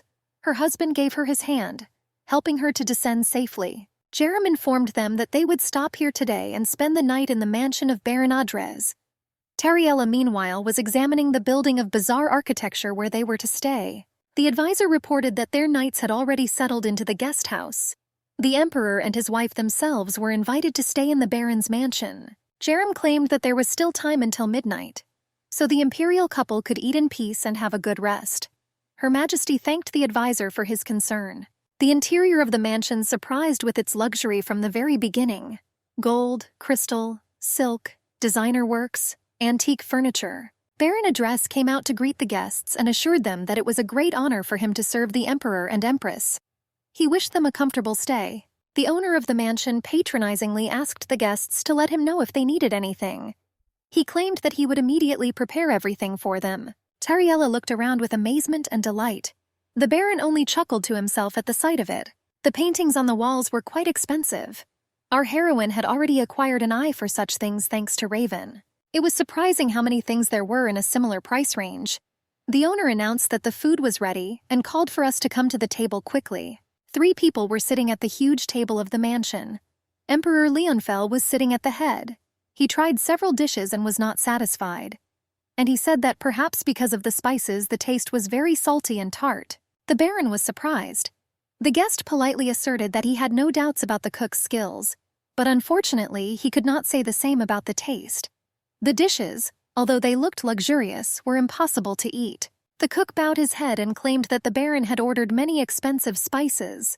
His Majesty claimed that he was still hungry, and asked if the boy could prepare another light dish. Leonfell ordered food to be served in the bedroom. His wife thought that Baron Adres was very rich. After all, he put all the works of art in the hallway and ordered a lot of spices to be added to the dishes. The brunette did not know if this was really true, and did not share his wife's opinion. Tariella asked him again in surprise. The maid led the imperial couple to their shared bedroom for 2. The girl slowed down, realizing what she had just heard. Her husband asked why she had frozen in place and called her to come over. She decided that perhaps they shouldn't have used separate bedrooms in someone else's house. And then the girl decided to herself that while she and her husband were here, she would sleep in Levenfell's room. It was already quite dark outside. The guest room was lit by floor lamps with candles. Tariella was dressed in silk nightwear. The girl was a little embarrassed and confused. She asked if her dressing gown was too revealing. The maid replied that the master had ordered the most expensive one to be prepared. and she did so. Tariella was surprised that the most expensive underwear was made from the smallest piece of fabric. The servant suggested that the master's guest put on a robe and go to the bedroom. Our heroine thought it was better to wear this than nothing at all, but she still felt awkward. Her husband appeared before the Empress in a robe made of the same fabric. It looked like it was a set cut from a single piece of fabric. Levenfeld greeted his wife shyly, complimenting her, but the girl did not respond. At this time, her attention was drawn to the bed he offered her for rest. She asked what it was. The huge bed in dark linen was strewn with flower petals. Levenfeld replied that for the Baron who was receiving it was a kind of careful preparation. The Emperor did not even know whether to be touched by this or to be furious. He picked up a bright rose petal. Tariella claimed that such a thing was too luxurious for mere affection. She knew how expensive flowers were in their land. Our heroine noticed the bedside table. There was a pink jar there. It exuded some strange aroma throughout the bedroom. The girl asked the Emperor if he was going to use incense. He answered negatively. Tariella claimed that in that case she was going to remove the scented candle. The girl assured that she had recently tried a similar one, but the smell was too strong and she did not like it. The man grabbed the jar and abruptly closed the lid. He agreed with what his wife had said earlier, that they should swear, not be touched. The Emperor made a sharp movement, snatched the container with the aroma candle from his wife's hands and threw it out of the window. Tariella asked His Majesty why he had thrown out the incense. The brunette claimed that the candle was called a love potion. He claimed that it was sold at a very high price, claiming that it had a relaxing effect on the body. There was a cry from below that something had fallen. The incense worked especially well if the couple used it together at night. The girl realized that since she and Levenfeld were a couple, Baron Adresse, who was not aware of their situation, had prepared thoroughly. The brunette, examining and sniffing his hand, said that it was strange that the smell did not go away. His wife asked how he knew what it was. Levenfeld replied that he had found out by chance, and our heroine noted that it was the first time she had seen her husband at a loss. The girl asked again if it was true. The brunette assured that it was Jerry who recommended it. Tariella was surprised that the advisor had advised such a thing to the Emperor and wanted to go and call him and ask him. Levenfeld grabbed his wife by the hem of her clothes with his fingers. He asked if it was so necessary. The girl in such a case suggested that he himself quickly tell her the truth. His Majesty, lowering his eyes in shame, claimed that he heard this from the Emperor of Etheria. Tariella smiled widely and sincerely. She thought the man was cute. The Emperor's wife asked him what he was curious about, and so he immediately understood everything as soon as he saw this candle. He answered that he simply remembered it because it was quite unusual. The Empress did not stop pestering him, and she asked why her husband then decided to blame everything on Jeremy. She thought that it was unfair to the guy. Levenfeld insisted that he was ashamed. He asked his wife to stop. The brunette covered his face with his hands and peered through his fingers. The Emperor asked Tariella to stop teasing him constantly, and she laughed contentedly. It was hard for the girl to hold back her laughter, looking at how her husband responded to each of her questions. The girl thought that she was constantly smiling in front of Levenfeld, although nothing special was happening. And it was strange to her that she continued to laugh. It was really strange for Tariella. But she continued to smile like crazy. Her husband, unable to bear it, called her by name, bringing her to her senses. The girl claimed that the effect was really strong, and she claimed that her body was relaxed and she was smiling all the time, as if she had been drinking. Her husband brought her some water, hoping that she would feel better. Our heroine could not understand why she did not stop smiling, and she wondered if it was the candles that were working. After drinking water, she was surprised that the Baron had spent money on a useless thing. The Emperor replied that no one knew. He claimed that after observations tomorrow afternoon, everything should become clear. Jerem was furious and said it was terrible. He claimed there was absolutely no territorial control here, and every inch of the land was uninhabitable. The advisor reported to the Emperor that the hotel where the knights were staying did not have enough money to hire a cleaner. And because of the terrible sanitary conditions, the boys were pestered by cockroaches and mice all night long. He reported that the restaurant had no food and no menu to order, so now their knights were hungry. Tariella said that they didn't even have feed for the horses, but yesterday they were treated luxuriously. Levenfeld ordered the advisor to bring the knights to the Baron's estate. He ordered that the boys be allowed to eat here. Jeremy assured them that they were waiting nearby and assured them that he would call them now. The Empress was surprised that Baron Adris was going to raise taxes and fill his pockets with this money. The husband assured that he had nowhere else to get money. No shares, no mines, and the territory was small. Tariella summed it up as taking everything from those who had nothing anyway. Her husband responded with a sad sigh that the world was full of the dregs of society. The emperor was about to tell the cook to prepare more food and asked his wife to wait for him a little. The heroine thought that she had met such bad people more than once, and she always felt terrible in such situations. The girl didn't know if it was right to turn a blind eye to this situation, just because they had a long road ahead of them. Here Tariella heard strange sounds that attracted her attention and made her wary. She went to the window and began to look out to see what was going on there. The cook from the Baron's mansion was lying on the bare ground, his head in his hands. And he was the one making those very sounds. The picture looked like a beating. The master blamed his cook, saying that because of the servant's mistake he had to be disgraced before the emperor himself. A female voice asked what he was going to do now. Both men turned around with surprised faces. They saw the Empress with the most menacing face. The Baron greeted Her Majesty with a stammer.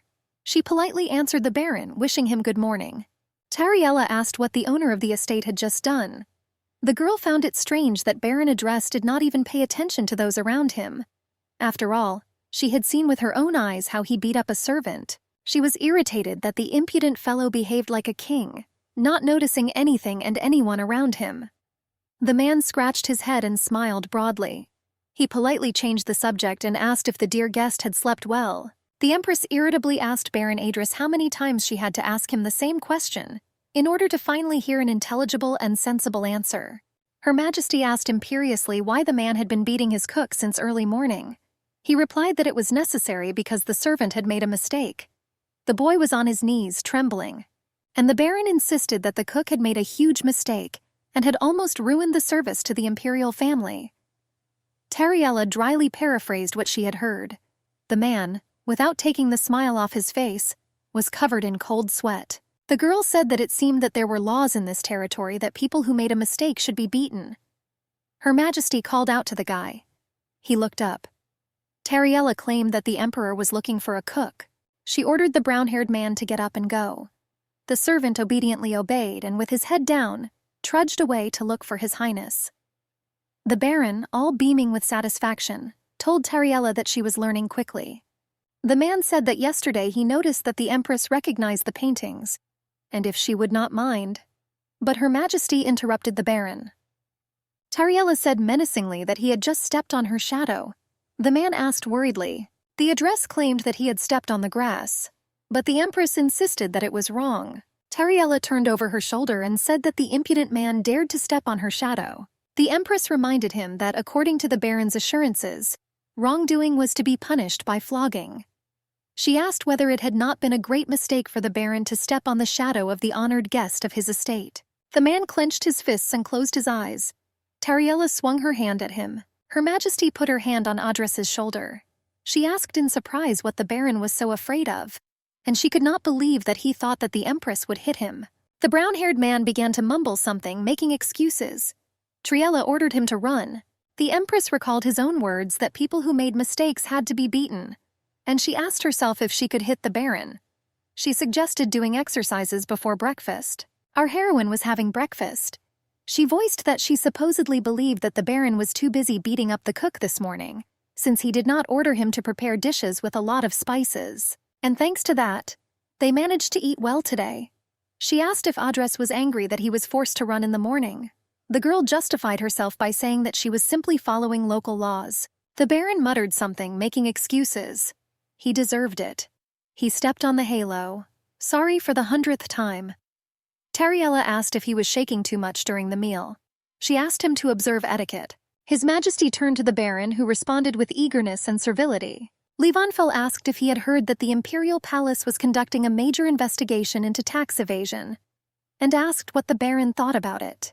Adres thought that it must have added work, especially to Mr. Jerry, and he was afraid that it might become too difficult for him. Shaitan insisted that, on the contrary, he was suspicious of the anonymous shareholder who had revealed the non-payment from high-ranking shareholders and disappeared. The Baron clarified that it was not because he had not provided information about the painting he was going to give to the Empress. He believed that this meant that they had an ulterior motive for raising the issue. The man asked if it was not funny to report this when it was just a gift. The emperor said that there was no need to fill the state treasury with taxes, and he stuck the knife into the table. Levenfeld asked whether the baron had declared his taxes, which were growing every month. Brunet thought that the baron's mansion, address, was more luxurious than the imperial palace itself. He estimated the items there alone at about 100 billion. The owner of the mansion stuttered and assured that His Majesty was mistaken, and he claimed that there were only simple things in his mansion. The emperor barked. Levenfeld thought that this was a bad habit of the baron. After all, he always said the same to the locals. He claimed that before breakfast, Jerry met people from this territory. Taking the paper in his hands, the emperor announced that there was a significant difference between the declared amount of taxes and those actually collected from residents. And women, even married ones, were being forced to drink. As a result, tyranny, threats, insults, murders, child trafficking, usury were blamed on the baron. The emperor asked Jerry if there was any soup left in the kitchen. He confirmed that there was a little. His Majesty claimed that due to the hard work they had been doing in recent days, they needed a place to relieve stress. Jerry was surprised. Levenfeld said that here those who expressed discontent were forced to open their mouths wide, stick out their tongues and have them cauterized. Two strong knights grabbed the baron tightly by the arms. The emperor smiled and asked why the baron needed a tongue if he ate only empty soup every day. Jerry claimed that the soup was no longer tasty when it cooled down. He believed that it needed to be reheated, and also that the ingredients needed to be finely chopped and mixed so that it would be convenient to eat. The baron, led away by two guards, appealed to His Majesty. The emperor, sitting at a set table, kindly asked his wife if she liked it. The brunette, propping his head up with his hand, claimed that if everything was left as it was, the empress would worry about it endlessly and would not be able to sleep normally and peacefully at night. Tormented by worries, Tariella gently placed her hand on her husband's hand, confirming that he was right. She assured him that if the emperor had not decided, then she would most likely have taken on this matter herself. She believed that wrong things should be corrected. Smiling, looking into his eyes, she expressed joy that the emperor had done everything properly. The brunette said that everything would be as the empress wished. Levenfeld ordered the knights to immediately begin searching the mansion of Baron Adres. He ordered that the paintings that had not been reported be confiscated, and that all documents be brought here to him. The emperor ordered all the workers of the mansion to be gathered, and everyone who had been subjected to violence and suffered injustice to be interrogated. He wanted to personally listen to all the reports and sort things out. People on the streets were discussing how the tax amount had suddenly become normal this week. They assumed that the baron had paid off all the accumulated debts, and in their village, everyone had been given a sack of potatoes. Some residents believed that all this happened thanks to the empress. After all, when the emperor was alone, he did not pay attention to them at all, and therefore they assumed that it was Her Majesty who had such a good influence. Many residents of that village considered the empress to be their true savior. The carriage stood in a green place surrounded by trees not far from the mountains. Tariella said that it was too late to sort out the baron's affairs. The empress held a document in her hands. The husband thought it was nothing to worry about. He wanted to give Lord Tenon time to think. The girl was amazed that her husband spent the whole day listening to the stories of those who suffered from injustice. The empress reminded them that they were also the ones who chose who they wanted to listen to. She was surprised at how many works of art Adres had been able to smuggle in when the world tree had died. The brunette reminded that they hadn't even finished the case of the missing sold children. He assured that he had sent knights to where the babies were sold, and he was sure that everything would be resolved soon. Tariella hoped that everything would end well, and now that they had finally left the baron's domain, they needed to focus on Lord Tenon. The girl looked up from her examination of the documents and looked at her husband, who was sitting opposite her. She asked what kind of person Lord Tenon was. Levenfeld was even a little confused by such a question. Hesitantly, he said that Lord Tenon was a man. His wife, not understanding, asked him again. Tariella believed that the person she was interested in was a person, and was surprised by the obvious answer. The brunette asked his wife not to be surprised when she saw that person for the first time. Levenfeld assured that his wife would understand everything herself when she finally met the lord, and saw him with her own eyes. The girl could not understand what was wrong with her husband in the end. A little earlier, Levenfeld and his wife got out of the carriage and stood near the building. somewhat hesitant. It was surprising that a person could actually live in this place. The drawbridge was lowered and the three of our heroes resolutely stepped onto it. The Emperor asked his assistant if he hadn't sent Clint a letter about their arrival. Jerry assured him that he had sent 10, so that the addressee would definitely not ignore them. And he even received a response to one of them. Levenfeld scratched his head. He decided that only the elite knights would go with them. The others were ordered to stay and find a place to spend the night. There was not a single sign of human presence in the mansion the three of them entered. The advisor assumed that Lord Tenon might have gone elsewhere when he learned of their arrival. He hoped that the man was still here. Levenfeld said that the mansion was quite large, and so he suggested that they split up and search everything here. The corridors were empty and dusty, and the light passing through the huge windows painted strange pictures, casting shadows of the frames on the walls. The three walked down one of the long corridors. Jerem bowed his head and confessed to His Majesty that he would hardly be able to sleep here tonight. Levenfeld replied that he understood that he would not allow his wife to stay here overnight. Tariella said that she was also a rather delicate person, and asked to think about her too. She asked Jerry if he wanted to sleep in the garden hugging a tree. They noticed a door with a half-open sash. The Empress said that they had not yet examined that place. The girl peered inside cautiously. Her eyes widened. Looking around, she realized that it was a bedroom. Unlike the other rooms in Lord Tenon's mansion, this one was fairly well kept and clean. Tariella saw the toy and picked it up. She felt that there was definitely a person here. At some point, the girl assumed that this was a child's room. A big guy came through the door and barked, asking who she was. The Empress looked around with apprehension at the sound of the stranger's voice. The enormous brunette soon appeared next to our heroine. He looked down at her with one eye hanging over her. He repeated his question in a deep bass voice who she was. The bully saw a plush bunny in the girl's hands and extended his hand. Tariella thought that he was going to inflict physical pain on her and closed her eyes in fear, quickly turning away. But then Levenfeld approached the room. His expression was wary. The Emperor abruptly opened the door wide and hurried into the room. There was a malicious grin on his face. Taking his weapon out of its sheath and raising it high above his head, he asked how the impudent man dared to threaten his wife. Levenfeld covered his wife with himself, wanting to protect her from danger. It seemed that for her sake he was capable of tearing anyone apart with his bare hands. The Emperor's hand reached for his weapon again. The brute narrowed his eyes, preparing to parry the attack. Only then did Jerry, out of breath, enter the bedroom door. He realized his lack of stamina. The guy immediately asked what had happened, but he stopped short when he saw the dangerous situation. The advisor shouted at the Emperor at the top of his lungs that the man must not be killed, assuring him that this was Lord Tenon. The boy urged Lord Tenon to open his eyes and admit that the Emperor Leonhard Levenfeld himself was standing before him.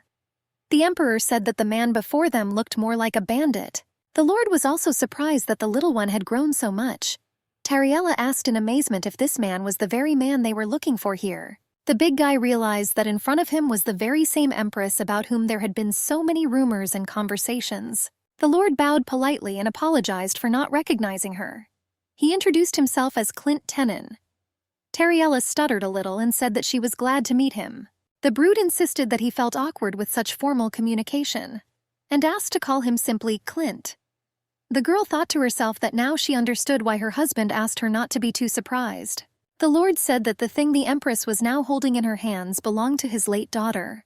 He asked for the toy to be returned, assuring her that he had kept it as a memory of his child. Tariella immediately returned the stuffed bunny to Clint's hands. She apologized for taking it without the owner of the mansion's permission. Tenon immediately went and put the toy back on the bed, and our heroine realized that this room had once been the bedroom of the Lord's daughter. Levenfeld claimed that it didn't look like Clint lived in the mansion. He asked where he lived. The big guy insisted that this was where he lived. Jerry asked again, not believing his ears. The guy assured that the knights who searched the lower floor said that there was not even water in the kitchen, and the water pipes were frozen. They also did not find any firewood or traces of a fireplace. The advisor asked if the Lord really lived here. Clint's face and torso were deeply scarred. He replied that Jerry had never grown up. The guy was indignant, and he assured that he would not forgive such words even to the Lord. Jerry assured that he had put in a lot of effort to achieve such height. The big guy reminded that he had asked them not to come here. Clint said that the Emperor had not changed at all. Levenfeld replied that the Lord's stubbornness also seemed to have not gone away. After all, Even if the emperor told him to come 100 times, he would not listen. Clint demanded that they return. He insisted that even though the three had come a long way, it would not change his answer. The Lord claimed that this place was not suitable for the emperor and her majesty. But Levonfeld demanded that he listen to him. Our heroine thought that if this continued, the situation would get worse completely. Tariella assured them that they had traveled a long distance, and asked to let them rest here. The Empress assured them that they did not require his hospitality at all, but were simply tired from the journey. She assured Clint that the place where he usually lived would be suitable for them. The brute wearily agreed. After a while, Lord Tenon brought the guests into the room. He apologized for not having tea, a sofa, and chairs for the guests. The girl remembered that, according to Levenfeld's stories, after the loss of his wife and daughter, the Lord abandoned his sword and became addicted to alcohol. Tariella saw bottles of alcoholic drinks standing and lying on the table, and already without them. She was surprised how it was possible to say that a person lived here. The Empress asked Clint where he usually slept. He assured her that wherever he sat, there he fell asleep. The girl asked how it was about food. The Lord answered that he drank only alcohol.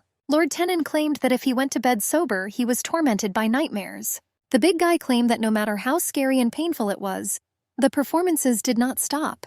He stated that after drinking he could no longer even distinguish where he was standing, and nothing bothered him anymore. The Emperor stated that he would not repeat it twice, that everything was written in the letter, so that the Lord himself knew why Levenfeld had come here. His Majesty ordered Tenon to move to the Imperial Palace.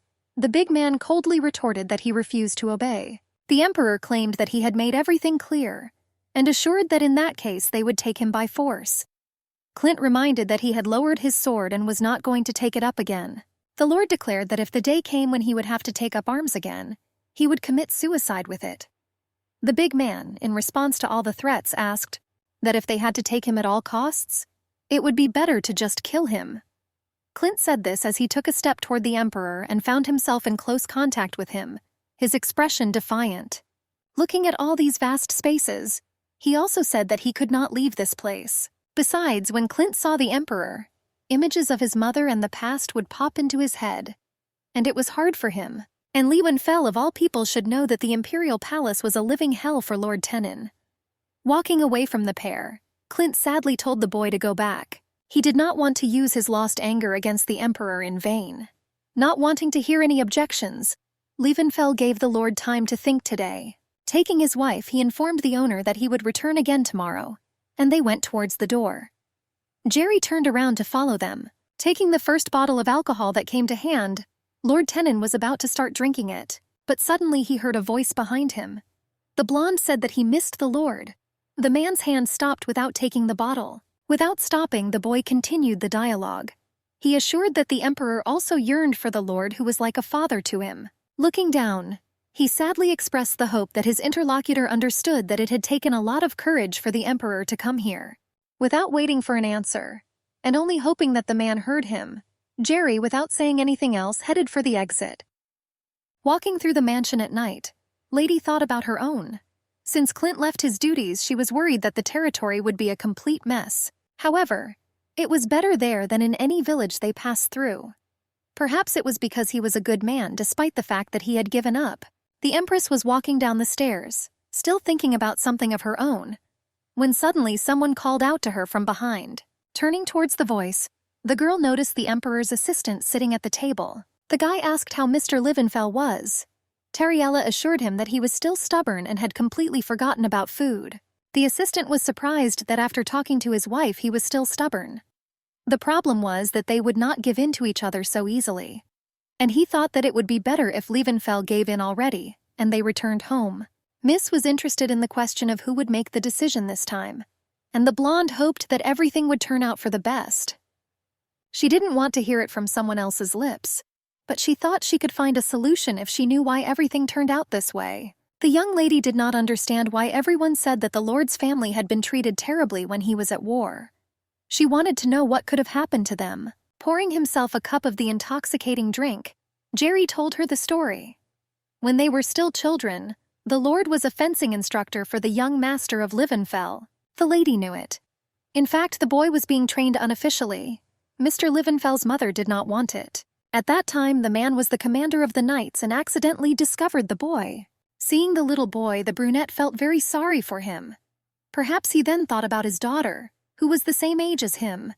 Because of this, Clint made a firm decision to secretly teach the boy fencing. This activity Liebenfell really liked. He simply had talent. It was strange and incomprehensible to Teriel. Why was it necessary to teach the prince secretly, especially since his mother was categorically against it? Looking at the cup and slowly sipping the drink, the young man quietly reminisced that those were good times. But in one moment this world tree died. It was because of that chaos that the war began. The Lord, of course, went to her, and then absolutely his entire family disappeared without a trace. According to eyewitnesses, the young lady was kidnapped with her children, who were sold for debts. The bodyguard was soon found in an alley near a trash can. Teriella asked the interlocutor that since he was the bodyguard of the commander's family, that meant he was the most experienced among the knights, and they were able to defeat him so easily. The guy added that the lord's wife herself went to look for her daughter, but unfortunately never returned. Miss was perplexed.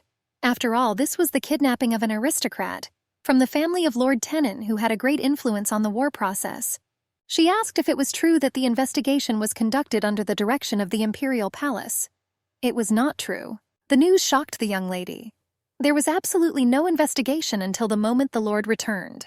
Looking down, he sadly confirmed that upon returning, the lord himself went in search of his wife and daughter. But then it was too late. 2 corpses were found on the mountain cliff behind the village, and it was the herbalist who found them, mutilated by wild animals. They said that the place where they were found was often visited by herbalists. If they had investigated thoroughly, they might have found the bodies intact. Without letting the boy finish, Tariella stopped him mid-sentence. This story was terrible and greatly depressed Her Majesty. Looking at the food on the table, the girl thought about what she would do if she were in the Lord's place, and the result of her dedication to work was the cold corpses of her family. She would probably also be like the Lord. She would have dropped everything and locked herself in the mansion, blaming herself for not being capable of anything due to ignorance. Miss wondered why they didn't send people. They could have at least pretended. They said that someone in the imperial palace had forbidden the investigation. He repeated the words that if this was truly a case of kidnapping, then an investigation needed to be conducted. But in this case, the wife ran away with her daughter. Jumping up from the table and banging her fists on the table, the Empress asked who had told him such a crazy thing. She turned out to be a very beautiful and vile woman. She was the mother of Lord Liebenfell, and also the 4th concubine of the previous emperor. Tariella's green eyes widened in surprise. It was clear from her expression that the girl was confused. It was this horrible lady who was the reason why Clint directed his anger at the young man. And it was also the reason why Liebenfell's face expressed a deep sense of guilt every time the Lord was mentioned. It was not entirely clear why she did this, but the mother did not want the boy to get close to anyone. And then she found out that Lord Tenon had been teaching her son fencing. She probably hoped that if there was no investigation, he would drop the case. It was mean to do this to the family of the mentor who looked after her child. She didn't even think about the kind of spiritual stew her boy would soon receive. At that time, there were many people in the imperial palace who followed her. They supported her opinion, and others could not influence her in any way. Continuing to ask questions, Tariella clarified why the emperor's mother had so many followers, since he had not yet been chosen as the heir to the throne. The assistant did not know more, but he thought that they had one goal, and therefore they moved together. All these followers were representatives of corruption. Lord Liebenfell killed them all as soon as he took the throne, so now there is no one left alive. The servants were not loyal to him at all. Even his own mother was not on his side. However, as a result of the punishment, he became a tyrant who killed his loyal servants. The girl thought to herself about how the guy held up in the imperial palace when there was no one on the side except for his loyal advisor Jerry. The emperor sat on the bed, thinking about the Lord's words and about the fact that he had left the sword. He wondered why the man who had abandoned his sword always kept it so clean. Besides, the Lord's reaction speed at the first meeting was surprising. Seeing the reply letter after a long time, the brunette thought that the mentor had finally gotten better. He supposed that perhaps the Lord had simply softened over time, and he consoled himself with the hope that Clint had been freed from his mother's vile sin. Even though he knew that was impossible, his wife and her assistant pulled him out of his sad thoughts. They were obviously dead drunk and shouted that they were Liebenfell's favorites. Throwing herself on the Emperor's neck, Tariella closed her eyes and approached. The embarrassed husband stuttered and called out her name. The imperial couple hugged. Tariella giggled, and the brunette, seeing that someone had come to them, was a little confused. Jerry walked with a bottle in his hands. He assured Mr. Livenfell that this was too much. The advisor asked why he called Mrs. Tariella by name, but not him. Livenfell asked how much the guy had drunk. Jerry claimed that he worked hard every day. The Emperor asked if that was why they all had to hug. He scolded the boy that something could happen to him when he was so drunk.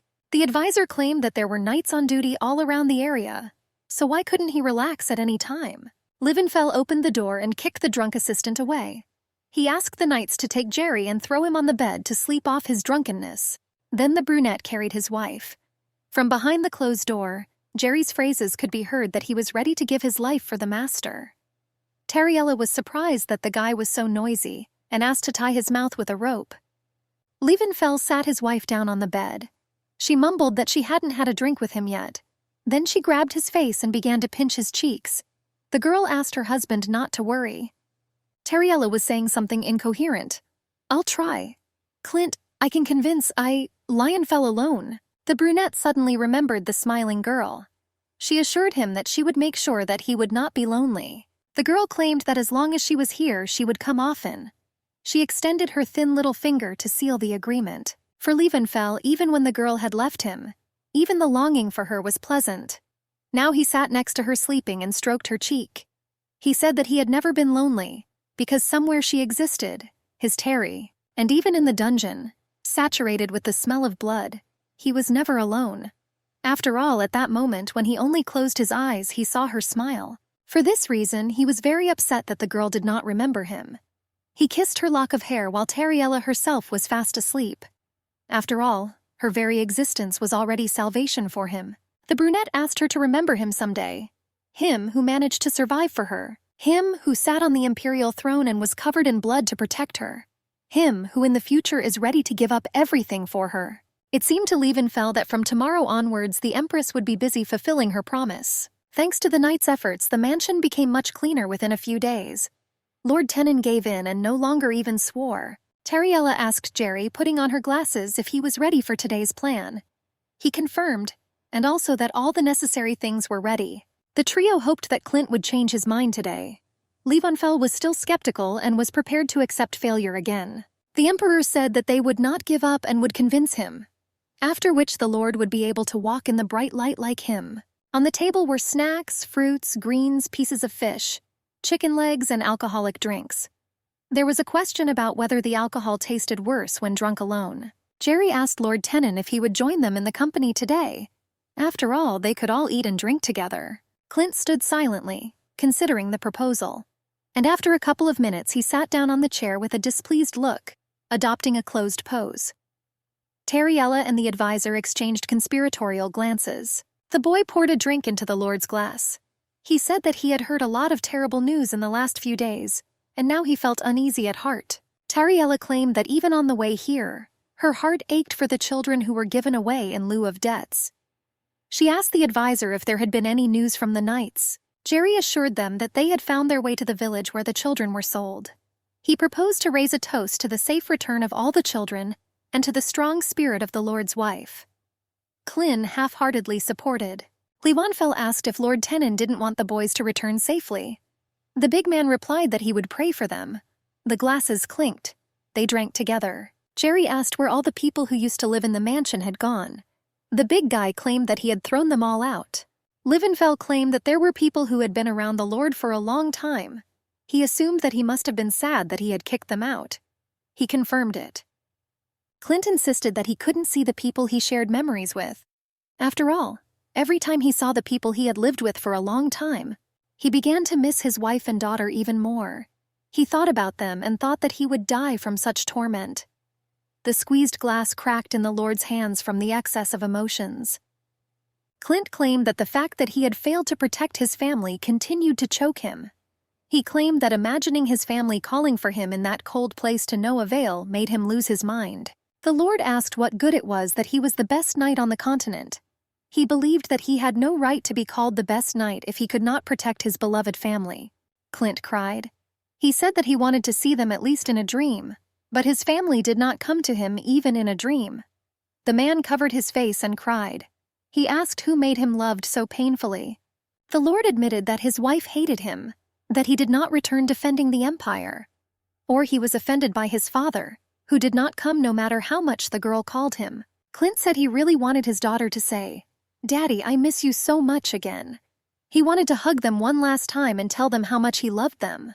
The Lord assured that even if they gave him everything, he would still say that the dead family would remain his permanent treasure. The retired knight said he would dare to ask permission to go to his family.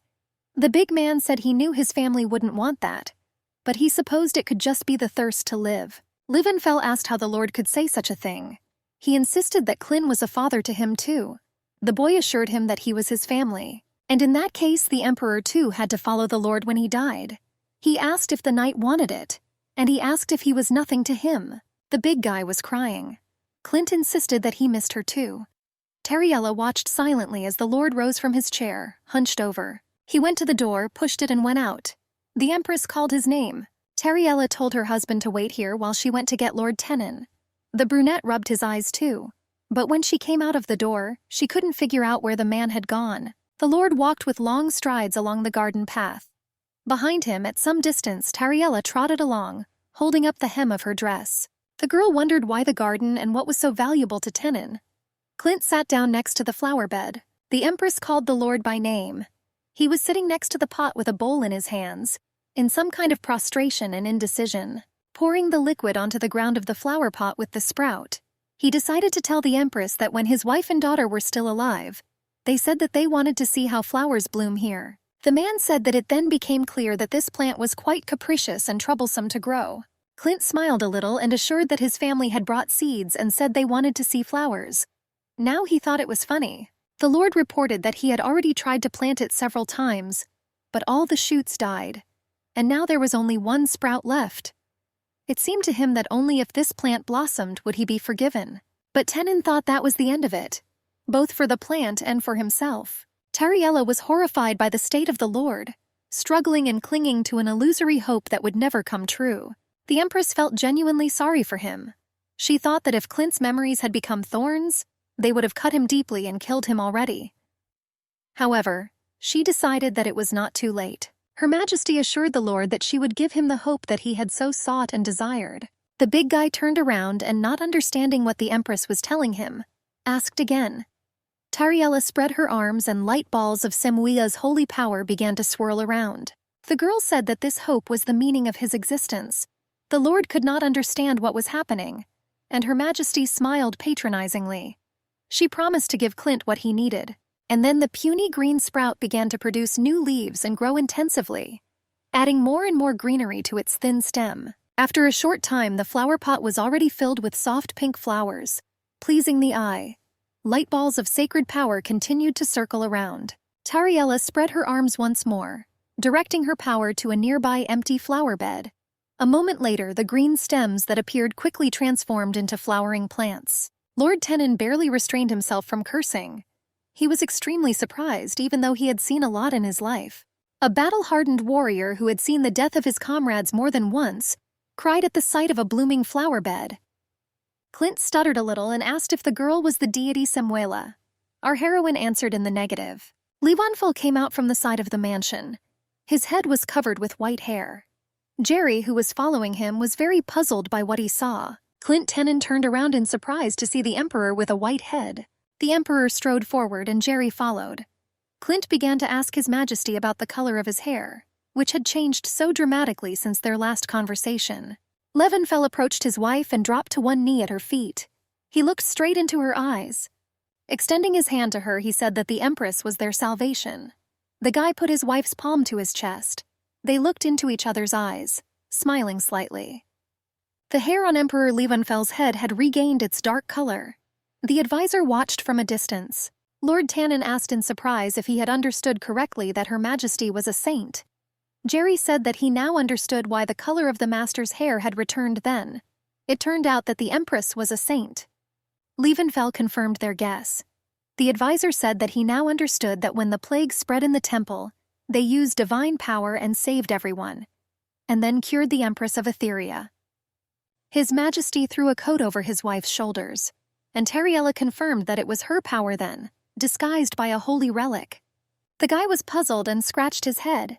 He couldn't find the words to express himself. Her Majesty claimed that she still could not control her powers properly, so she asked that her abilities be kept secret for now. Jerry said he understood why she was worried, but he insisted that there was no reason for the Empress to worry. The advisor bowed at the lady's feet and assured her that even if the sword pierced his heart, he would never reveal her secret to anyone. The Emperor called out to Clint, and he assured him that Ginevra was trying to invade the capital. Although it was not yet clear what he wanted, he was definitely interested in the Empire. Lewanfell asked Lord Tenon to become the sword that would protect the Empress. The big man clenched his fists. He was too excited to speak. Teriella asked him not to worry. She promised to give him the hope and meaning he craved. Our heroine understood the whole situation perfectly, but she couldn't leave everything as it was. There was an emperor, an imperial palace, and a man who lost his family defending that empire. Clint said that if he disappeared, these flowers would disappear too. The balls of power were still circling around the blooming plants. The Lord hugged the flower pot, looking at it sadly. Teriella asked if it would be good if the flowers his family wanted to see bloomed would bloom forever. The Empress held out her hand over the flowers. She asked the big man not to worry, and she promised that they would never wither. The girl, removing her hand, slyly looking into the eyes of the Lord, asked him to become her sword. She said that in exchange for her protection, she would take on the responsibility of protecting his memories. The Empress assured him that she would protect his hope so that his family's desire would not disappear. And she offered to make a deal to get from each other what each needed. Teriella asked the Lord to think about it. She didn't know how Clint existed. She didn't know what kind of person he was. But the girl wanted him to live with all her might. After all, she assumed that then the oppressive feeling of guilt would no longer be reflected on Levenfell's face. The big man said that if his insignificant life could help in any way, he would dedicate it to the Empress and the Saint. The Lord knelt before Her Majesty, and Teriella smiled contentedly that she had done everything in the best possible way. And she told Clint Tenon that she was appointing him as her bodyguard. It was getting dark. Soft light was shining in the windows. Only 2 days had passed since Lord Tenon had conveniently joined the Empress. Jerry assured Her Majesty that he had only just managed to stop worrying. He thought that Teriella had done a good job today.